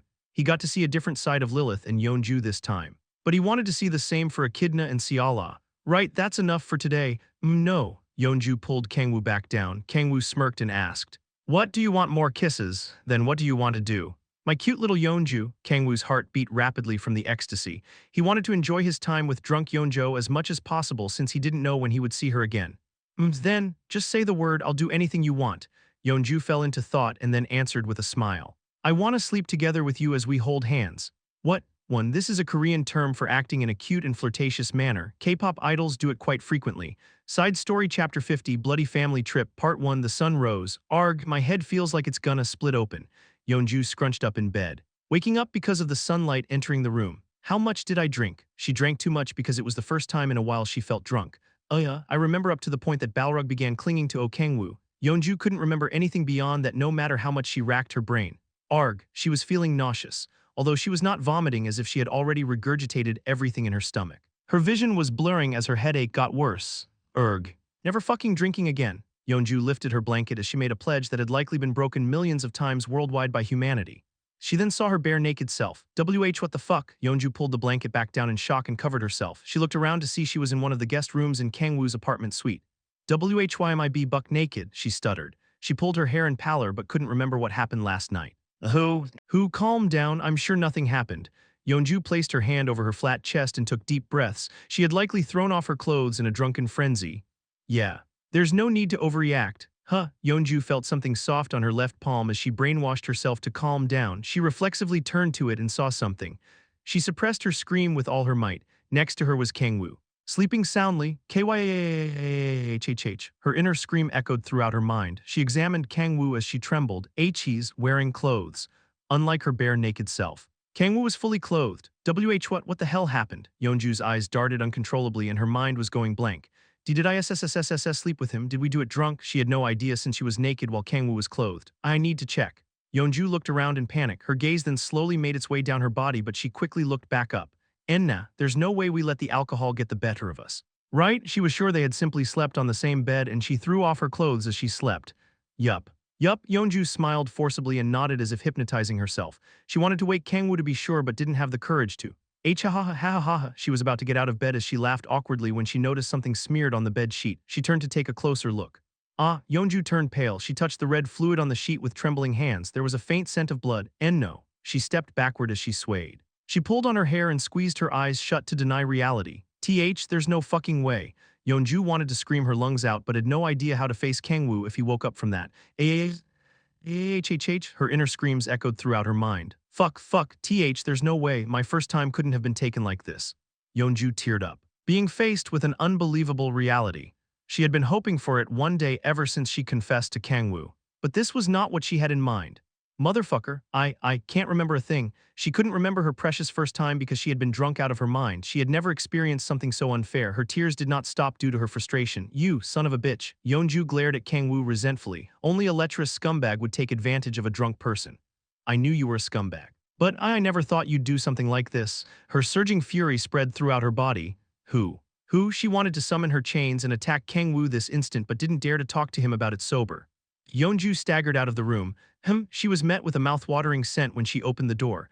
Han Seala was good morning. Yeonju, why yeah, good morning, what's that? Dried pollock soup for the hangover. Oh thanks, come to think of it, did you clean the living room too? It was a mess yesterday. I happened to wake up early. So I thought I might as well clean up. Sorry, no, it's okay, said Seala as she waved with a smile. Yeonju's expression darkened from seeing how energetic Seala was. She felt like a burglar caught by the homeowner. She softly bit her lip and fidgeted with her feet. That aside, Seala remarked as she walked toward Yeonju. She narrowed her eyes, brought her nose close to Yeonju's neck and sniffed. You smell like Kang-woo. Yeonju's face turned pale. She quickly stepped backward and stammered, this, why you see. The thing is, KKKA Kang-woo sneaked into my bed and, foo. Seala giggled with her mouth covered as she watched Yeonju making excuses as she darted her eyes. There's no need to do that. Yeonju, I already know you two slept together last night. Yeonju was left frozen and speechless as she was trying to make excuses. I guess this makes us a real family now. Seala brought her hands together in delight. Yeonju, having mixed feelings, stared at her. Are you fine with that? With what? With this wacky relationship? Yeonju continued sharply. There was no way anyone could consider a polygamous relationship normal. I mean, I'm not one to talk. She had confessed to Kang-woo first despite knowing he was in a relationship with Seala but was still unsure whether she should stop caring about the strangeness and go along with it. To be completely honest, I'm sure Kang-woo will break up with me and Lilith if you say you're not okay with it. Yeonju mentioned she did not want to admit it and the fact broke her heart, but she knew Seala was the only woman Kang-woo truly loved. Haha, I don't think so, Seala shook her head. Maybe so in the past. But now, Kang-woo wouldn't give up on Lilith Unnai or you. But, Seala added red peppers to the dried pollock soup and continued, but as you say, you can't call this relationship normal. From a normal standpoint. Their relationship was distorted, but even so, I want Kang-woo to be happy. Seala would let Kang-woo do whatever he liked as long as it made him happy, even if she needed to trample on her crazed obsession. I can do anything for Kang-woo, Seala smiled without hesitation. Yeonju gulped, facing the unfathomable wall of emotions that was Seala's crazed love for Kang-woo. Then, are you going to forgive Kang-woo even if he lays his hands on any woman he sees? Asked Yeonju. Do you think he would do something like that? Well, Yeonju slurred and then slowly shook her head. No. He wouldn't, foo, then it's fine, said Seala as she took eggs from the fridge. Also, you and Lilith Unnai are, well, Seala's face reddened as she cracked the eggs. You guys are, precious to me too. So that's why I said it was okay. Lilith cheered Seala on and gave her the push she needed to confess to Kang-woo despite having loved Kang-woo unrequitedly for centuries. Yeonju was the only friend Seala had her age because she had lived in poverty for so long. Seala did not want to destroy her relationship with them because of her desire to monopolize Kang-woo. Wow, Yeonju chuckled as she looked at Seala fidgeting in embarrassment. Fuck, I guess I'm not cut out to be the darling. Seala was so lovely that it was almost not fair. Yeonju smirked and teasingly poked Seala with her elbow.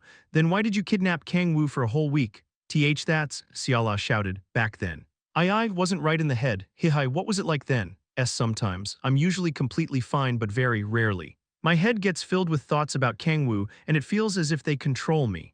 Seala usually had thoughts about wanting to monopolize Kang-woo, but it was not even close to what she felt when she was controlled by her thoughts. Her head filled with thoughts about wanting to tear apart anything that got between her and Kang-woo, preventing her from making rational thoughts. It's not that rare. You know, and no breakfast for you. Sorry, I'm sorry, Yeonju laughed as she pounded Seala's back. She felt light as if she had dropped something weighing her down. Clack, Lilith came out of her room. You're both awake, good morning, Unnai. Siala replied, "What's that in your hand?" Yeonju asked. Lilith raised the black tights in her hand and tilted her head in confusion. "I woke up to find them super dirty. I wonder what happened. Maybe you spilled something on them while you were asleep. I can't remember in the slightest." Lilith frowned as she placed her hand on her forehead. "That aside, the thing you call alcohol is quite nice. It tastes delicious. And you feel wonderful after drinking it." Yeonju nodded as she giggled. "Right, Hihai, let's drink some more next time." Her pledge to never drink again broke before the chapter even ended. Fufu, more importantly. "It looks like our little Yeonju had a great time last night." "Hha?" Lilith smiled widely and clung to Yeonju. "How was your first night with the king?" "Arg, shut up," Yeonju shouted as she yanked herself away from Lilith. "Kang-woo just forced himself on me while I was asleep. Looks like we have one more thing to celebrate." "Right?" Lilith's eyes shone and she clapped her hands together as if she had thought of a great idea. "As a commemoration for all of us becoming one with the king, why don't we all go on a family trip, the king included?" "Of course, a trip." Yeonju and Siala exchanged glances with each other perplexedly. Side story chapter 51, Bloody Family Trip, Part 2. Why a family trip out of nowhere? Cha Yeonju stared at Lilith in wonder. Lilith smiled widely as she walked between Siala and Yeonju to hold their hands. "We'll be together from now on. So we should spend time getting close to one another. Wouldn't you agree?" Kang-woo's three lovers and future wives would be together for a time that couldn't even be imagined by normal humans. The concept of a lifespan did not exist for them. Hence they would live together forever unless something were to happen, to spend that everlasting time without any issues. Kang-woo's wives not only needed to have a good relationship with Kang-woo but with each other as well. Ho ho ho, who knows what Siala will do to us if we're not? Maybe she has a saw hidden somewhere. Lilith continued, "You and I told you not to say stuff like that anymore," shouted Siala, her face reddened. "Fufu, I'm joking." Lilith softly giggled and kissed Siala's cheek. "In any case, I want to go have some fun with my lovely little sisters. We've never gone anywhere to have fun together, have we?" Forget that, the three of them had rarely talked in private. Not only did Yeonju live on a different floor, but their times usually didn't match because each of them was busy. "What do you think?" Lilith asked. A trip, huh?" Yeonju scratched her head with a frozen expression. Forget a trip. She wanted to lock herself in her house and away from Kang-woo for a while. Damn it, that scumbag, how dare he violate a drunk person? Just thinking about it again made her blood boil. "I think it's a good idea." Siala smiled as she placed the finished dried pollock soup on the table. "Like you said, we're a F family now. I think a trip together would be fun." She bit her lip mid-sentence as if she were holding something back. She caught her breath after suppressing her surging desire to monopolize. "Siala, I'm fine." It was difficult to suppress a bodily instinct, but it would be even more difficult if this precious relationship were to break down. "Gee, goddammit, Arg, I don't care anymore. All right, let's all go on a trip together." Yeonju had heard from Kang-woo how difficult and agonizing it was for Siala to suppress her instincts. He said it's like pouring dirt into a puddle of fresh water when you haven't had a drop of water for a week. Her friend was enduring such pain to go on the trip. So Yeonju couldn't bring herself to refuse just because she was too embarrassed to face Kang-woo. "I'll take this chance to get closer to Lilith, no." Anai and Siala too. The relationships of the three women revolved around Kang-woo, but Yeonju was the only person who lived apart from them. Lilith had likely suggested this trip to allow Yeonju to be more honest with her feelings. "Ho ho, looks like it's decided." Lilith hummed in excitement as she clapped her hands together. "Then will it be the four of us including Kang-woo?" Siala also expressed excitement. "But where should we stop right there?" A door slammed open and the sound of snorting echoed throughout the house. Echidna shouted as she pouted. "I can't believe you would leave me out. I hate you, Siala." She glared at Siala with her fists clenched. "You told me I was part of the family, so why are you trying to leave me out?" Sorry, I forgot." You all mated without me, and Kang-woo keeps saying no." Echidna teared up in sorrow. Yeonju and Siala quickly consoled her. "You can do it when you're older." "Why yeah, you're still a brat." "I'm not a brat, I'm way older than you two. I'm the unnai, in terms of age." Echidna was far older than Siala and Yeonju. She was a hatchling dragon, but she had lived for almost 500 years. Well, you see, it's not really a matter of age." Siala and Yeonju averted their gaze from Echidna. Unable to think of a rebuttal, Echidna placed both hands on her hips and snorted loudly. "Call me Unnai like you do Lilith from now on." Echidna Unnai, there was no way of addressing more unfitting than this. Siala and Yeonju looked at Echidna. Their eyes filled with complex emotions. "Ho ho, we were going to take you with us from the beginning, don't get so angry." Lilith hugged the angry Echidna from behind. Really?" Echidna looked up at Lilith anxiously. She got lonely very easily. Hence why she was so shocked by their conversation that implied they would be going without her. "Of course, you're not one just yet, but you'll be my little sister in the future as well. Won't you? Mommy Lilith, I love you." "Oh, I'm not a mother." Echidna snorted as she rubbed her cheeks on the flustered Lilith's chest. "I feel like my position's been taken." Siala's shoulders dropped sorrowfully hearing that. Echidna trotted towards Ciala and hugged her. You're my mommy too, Ciala, and me, what about me? Yeonju asked. You have smaller boobs than me, Yeonju, so you're my little sister. Fuck, Yeonju frowned. Hey, so. A trip is good and all. But where are we gonna go? That's for us to think about starting now. I don't mind where we go as long as Kang-woo comes with us. I want to go here. Echidna brought a tablet as the three women were thinking and pointed at the display. Oh. It looks great, Ciala's eyes shone. The picture Echidna pulled up was of three hotels side by side and an elliptic rooftop, which looked like a boat connecting the three buildings. Oh, this is that place. Isn't it Marina Bay Sands? Asked Yeonju as she clapped her hands together. That's right, it's in Singapore. Do you see the rooftop boat? It's apparently a swimming pool. Wow, that's a pool, Ciala's eyes sparkled. It was amazing enough that there was a boat. Although it wasn't real, being supported by three buildings, but the entire thing was a swimming pool. Here's a picture of the view from above. My, it's beautiful. The picture from the pool was of the city's nightscape, which looked like it was taken from the sky. Ciala seemed to have taken a liking to the hotel from how much her eyes were shining. Damn. I'm getting pretty hyped too, but isn't an outdoor pool on the rooftop dangerous? One mistake and you could fall straight down. Yeonju, a fall that low wouldn't even scratch you. I guess that's true, Yeonju nodded. All right then, off to Singapore we go. Anyone could tell from a glance it was a five-star hotel, but money was of no concern to her, even without her guild's assets. She was one of the richest people in the world. But we should get Kang-woo's opinion first. Who cares what he thinks? He should be grateful we're taking him with us, Yeonju shouted as she shrugged. Singapore, Lilith, who had been staring at the picture in silence, narrowed her eyes. What's wrong, Unna? You don't like it? No. It's not that. Lilith fell into thought with her hand on her forehead. I believe Singapore was. It's where the unconfirmed abnormal gate phenomenon was detected a month ago. You reported it to me yourself. Lilith, creak, a door opened and Kang-woo came out of the room. Oh, good morning. My king, Kang-woo yawned as he stretched. Why are you guys talking about Singapore? Ho, we're planning a family trip for the five of us. A trip, Lilith smiled widely. Yes, after all. You had a great time with Yeonju last night. My king, kyhhhd, don't say I. Yeonju covered her ears as she crouched and squeezed her head between her knees. Kang-woo smirked and nodded. Sounds good, so. You guys wanna go to Singapore? Here, we wanna go to this hotel, Kang-woo. Yo. What, that looks cool as hell. How did they get a ship on top of three buildings? It's a swimming pool, shit. Kang-woo suppressed his screams of amazement. He had seen the women in their swimsuits back when they had a barbecue party, but swimsuits were always welcome. Let's go right now, Kang-woo shouted excitedly. More importantly. Kang-woo, what is the unconfirmed abnormal gate phenomenon about? Ciala asked. Oh, that, Kang-woo scratched his head as if annoyed. To put it simply, it's what we call a situation where we detect an otherworldly invasion inside a gate, but nothing in particular happens. Oh, even if a tiny insect were to cross from one of the outer worlds, it gets detected as an otherworldly invasion. But what could they possibly do? They either die soon after or just vanish without a trace. Large-scale invasions like the parasites and the Galactic Federation could easily be seen with the naked eye.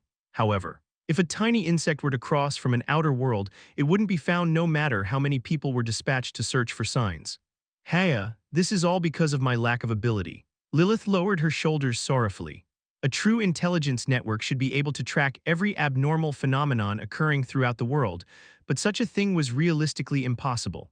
Not only were there well over 10,000 gates throughout the world regardless of size, but they sometimes closed on their own and reappeared somewhere else. The gate in Singapore was newly opened a month ago, so the tracing had taken a long time. Nah, there's no way you can trace every abnormal gate phenomenon when the Earth's so big. Don't worry about it, my queen. Pardons, my queen. You don't remember. Lilith tilted her head in wonder. Having no idea what Kang-woo was talking about, Kang-woo smirked and continued, You were something else last night, making me call you my queen. Pardon, I did, Lilith stumbled backward. Wide-eyed, she couldn't imagine herself forcing Kang-woo to call her his queen. There's no way. Too bad I couldn't film it. You and Yeonju's drunken frenzies were no joke. What, I did something too? You sure did. Smashingly, I might add. Don't lie. Motherfucker, Yeonju sprang back up. I bet you're trying to play off the fact that you forced yourself on me. Yeonju pointed at Kang-woo like Conan who found the culprit. I forced myself on you. Why, yeah, Yeonju nodded. Her face as red as her hair. No matter how she thought about it, she would never have seduced Kang-woo first. I'm sure he forced himself on me while I was asleep. Yeonju clenched her fists, her eyes full of certainty. Dude. You were the one begging for it, Kang-woo expressed. There you go again with the lies. Is lying all you can do with that mouth of yours? I said you wanted it first. HMPH, do you have proof? You don't. Do you? Yeonju shouted confidently. She was sure that Kang-woo had no proof since he just told Lilith that he didn't have the chance to film. Proof, Kang-woo smiled as he took out his smartphone. Huh, Yeonju's expression hardened. I didn't have a chance to film Lilith because I was so flabbergasted at the time. But I did for you, beep. Kang-woo raised the volume to the max and played the video. I want to do it too. I don't want to be adamantium anymore. I want to do it with you too. Opa, the sound of a woman begging for sex echoed throughout the apartment. Kang-woo, how could I forget? That video. Could you delete it? How could I forget my precious time with her? Nuwu, don't upload it to the drive. One of my precious memories with her. I was wrong. This is a part of the album that I have been making with her. Please delete it, Master Kang-woo. No. Kang-woo Opa, the memory between me and her I'll never forget for me for her. Tears trickled down Kang-woo's cheeks. He bit his lip, clenched his fist, and pledged to the sky his soul. And her eyes I'll never forget. Even if the world were to end and turn to dust, even if you were devoured by the darkness of the abyss. I will never forget, save to the drive. Fucking delete it, delete that shit this instant. UMOTHERFUCKER. Please drink responsibly. Side Story Chapter 52, Bloody Family Trip, Part 3, Whoosh, a black dragon flew across a clear blue sky. Every time the dragon flapped her wings covered in glossy black scales. A massive gust formed. A trip with Kang-woo, a family trip with everyone. Echidna, who returned to her dragon form after a long time, flapped her wings as she repeatedly snorted in excitement. Are you that excited? Of course I am. Kang-woo stroked Echidna's scales as he sat on Echidna, but if you're so excited. We could have arrived faster if we used one of the gates leading to Singapore in the Hall of Protection. That defeats the purpose of a trip. Well, I guess that's true, just like riding an airplane. Riding Echidna felt more like they were going on a trip. Please slow down. Cha Yeonju gripped Echidna's scales, covering her mouth with her hand to stop herself from vomiting. Kang-woo softly pounded her back and said, we're almost there. So hold it for a little longer. They began to see land after a few minutes. Authority of Stealth. Kang-woo used an authority to make him and the others invisible. Echidna landed on a random building and slowly climbed down. As I thought. It's hotter than Korea, said Kang-woo, looking up at the beaming sun with a frown. But the buildings are beautiful, replied Siala as she looked around excitedly. Unlike what people usually pictured about Southeast Asia, Singapore was full of high-rise buildings, making it look like a concrete forest. Apparently only this area is highly developed, Kang-woo remarked. I'm dying. My organs feel like they're inside out. Yeonju grumbled, you okay? No, I feel like I'm dying. Haya, in any case, it's been a while since I've been to Singapore. You've been here before? Yeah, for guild matters. Then I guess you can act as our guide. Yeonju clicked her tongue and looked away. It was only to attend a meeting, so I don't know much about the place either. There's our hotel. Damn. It looks awesome even in the morning. Yeonju and Kang-woo expressed their amazement as they stared at the Marina Bay Sands Hotel. I still don't quite get it, Lilith said. She was not yet fully accustomed to human culture. So it only looked like a peculiar building in her eyes. It did not look particularly amazing enough to be amazed. Let's head inside. Kang-woo, Han Siala shouted. Ho, it's been a while since I've seen our little Siala so excited. Do you want to show the king the swimsuit you bought yesterday that badly? You said you'd keep that a secret from Kang-woo. Did I? Siala quickly covered Lilith's mouth, but it had already come out. The corners of Kang-woo's mouth were slowly rising. Sheesh. You sure are loving this. Do you love swimsuits that much? Yeonju asked. Obviously, no man wouldn't. Especially if it was worn by a knockout beauty like Siala. Fucking pervert. I'm looking forward to your swimsuit too. Fuck off, I didn't bring one. What? Kang-woo pulled on his hair in despair as if he were the last human on Earth. There's no reason to live anymore. Stop fucking overreacting. Yeonju kicked Kang-woo's thigh and her face reddened. She averted her gaze from him and softly muttered. I brought one, so stop with that. Why wouldn't I bring one when we decided to play in the pool? I trusted you, said Kang-woo with a smile. Lightly embracing Yeonju by her waist, Yeonju shouted at him not to touch her as she pushed him away. Wow. Kang-woo expressed as he looked up. There wasn't a single cloud in the blue sky. The sun beamed down on them as if blessing their trip, and the scenery reminded him how much money he poured into this trip. Not just that. He was surrounded by 3 beautiful women, each with their own charms, and a cute little girl who radiated happiness. This is the life. I'm so glad I'm alive. We have a bit of time until we can check in. So why don't we grab something to eat first? Asked Kang-woo after entrusting their luggage to the hotel lobby employees. Yes. Let's do that. I'm hungry after flying all the way here. Echidna's eyes sparkled as she clenched her fists. Lilith examined a palm-sized crystal orb and pointed at a circular building in front of the hotel. There seems to be something called a food court under that building. Kang-woo stared at the crystal orb and asked, What's that, Fufu? I had my informants investigate all the tourist attractions and the best restaurants. I thought you were short on hands. We could have just searched the web with our smartphones. I still have trouble handling machines made by humans. Lilith smiled as she swept her hair behind her ear. Well, let's go. Then, I'm sure information gathered by the greatest intelligence organization in the world is more reliable than some random blog. Kang-woo and the women entered a building shaped like a domed baseball stadium. Inside were various brand-name stores that everyone had likely seen at least once. Kang-woo took his credit card from his wallet and asked, "Is there anything you guys want? Let me know and I'll buy it for you." Every item was so expensive that one would think they had put too many zeros on the price tag, but such things did not matter to Kang-woo. Damn. Man, that was a little cool, Yeonju remarked. Kang-woo is always cool, Seala noted. All right, good for you. Yeonju shook her head as if she were sick of it. So, anything you want, Kang-woo asked. Forget it, do you think I'm poor? I'm probably richer than you. Yeonju answered as she shrugged proudly. Kang-woo had many personal assets, but he couldn't compare to the master of one of the largest guilds in the world. Yeonju smiled and placed her arm on Kang-woo's shoulder. Do you want anything? Brat, this Nuna here will buy you something. Please buy me that watch, Nuna. Holy shit, it's as expensive as a car. Are you sure you want this? No. Not really? Then why did you ask me to buy it? Because the way you were showing off pissed me off a bit. Fuck you. Everyone walked around the building as they chatted. Just then, Echidna pulled on Kang-woo's clothes. Kang-woo. Kang-woo, doesn't that person over there look a little sick? She pointed at a person staggering as if they were about to fall at any second. Swaying as much as an inflatable tube man in front of stores celebrating their grand opening. A day drinker perhaps, Kang-woo wondered. Don't talk about alcohol, shouted Yeonju. Flinching like a madman, Kang-woo snickered. Anyway, just leave them, I'm sure one of the employees will help them. But still. I'll let someone know. Echidna trotted toward a nearby employee and pointed out the swaying person. The employee nodded and approached the swaying person. Wow. Our little Echidna is an angel. Heh. Kang-woo could never understand why anyone would go out of their way to help a stranger. Chem, let's stop looking around and go get some food. Okay, Echidna grabbed Kang-woo's hand and went down to the underground food court. After their meal, they returned to the hotel room and checked into their room, which was naturally the most expensive suite. Click, wow Kang-woo, the room is so big, I would expect nothing less from a room that costs 10 million won a night. 10 million? Seala asked in shock. She grabbed Kang-woo's hand worryingly and continued. Kang-woo, aren't you using a bit too much money?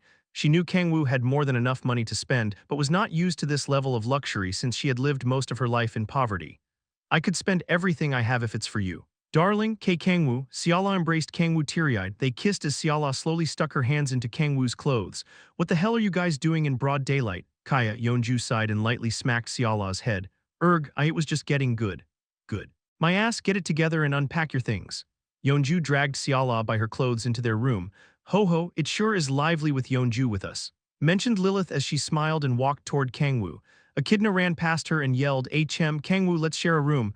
My, what are you saying? Lilith's hair extended and wrapped around Echidna. It's truly a shame. But you should use a different room. Why? I want to share a room with Kang-woo too. Because, Lilith licked her lips. I have something to do with the king at night. Enough of that and share a room with Echidna. I'll be using a room by myself.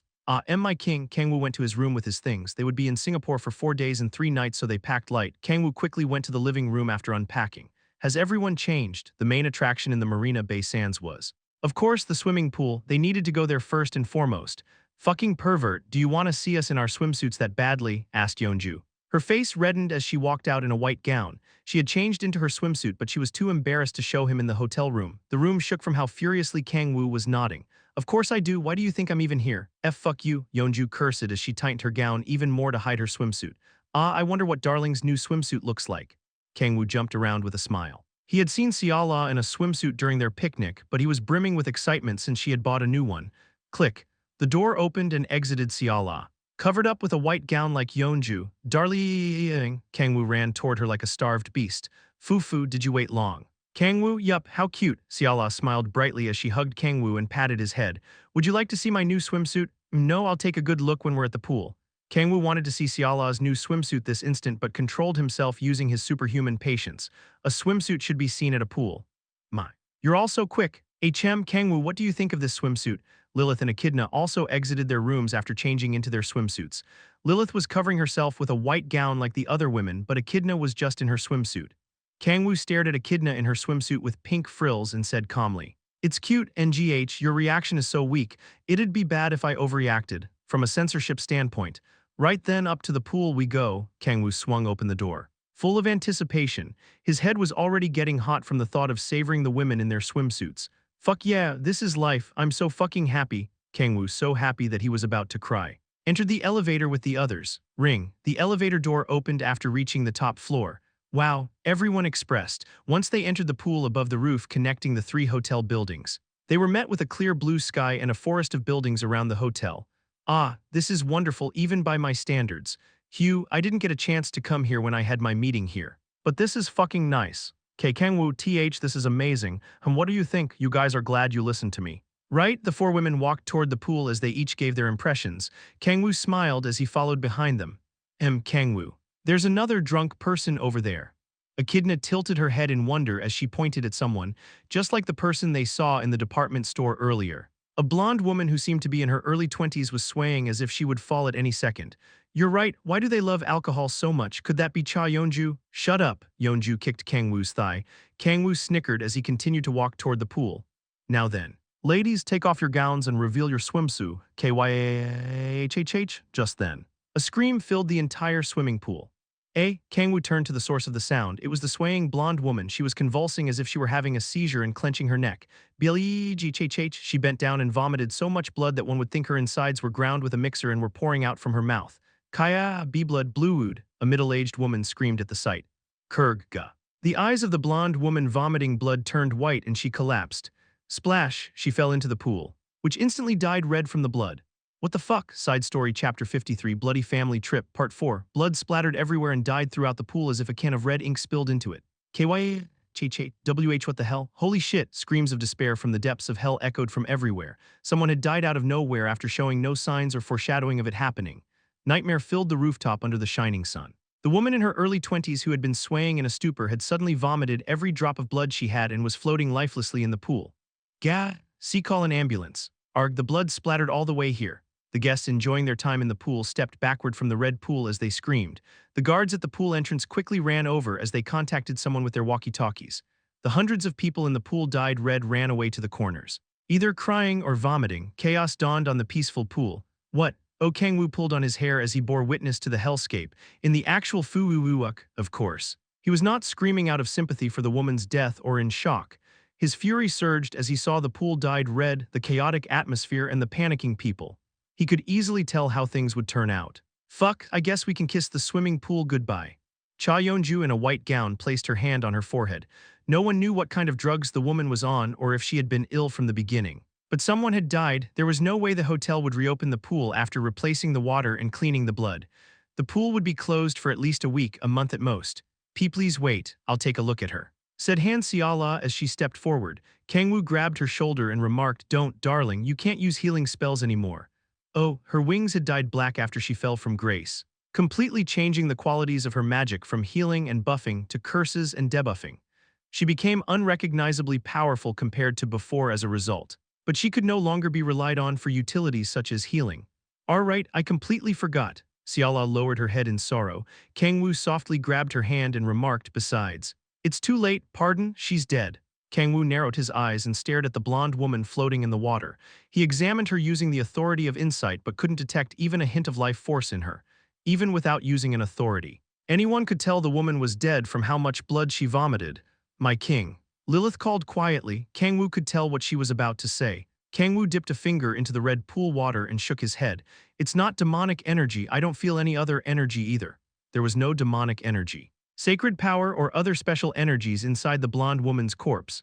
There were 2 possibilities. She either died due to a harmful substance or illness, or she was killed by a power that not even Kang-woo could detect. The latter is highly unlikely. There was no way he would be unable to detect power that could kill someone. Could she have ingested some kind of poison? Yeonju suggested. I don't know. Kang-woo shook his head. He was not knowledgeable in poisons. In any case, slam, the pool entrance door swung open and people who seemed to be lobby employees and paramedics barged into the pool. Police officers followed behind them and gathered the witnesses to get their witness accounts. It was only natural since whatever the reason. Someone had died out of the blue.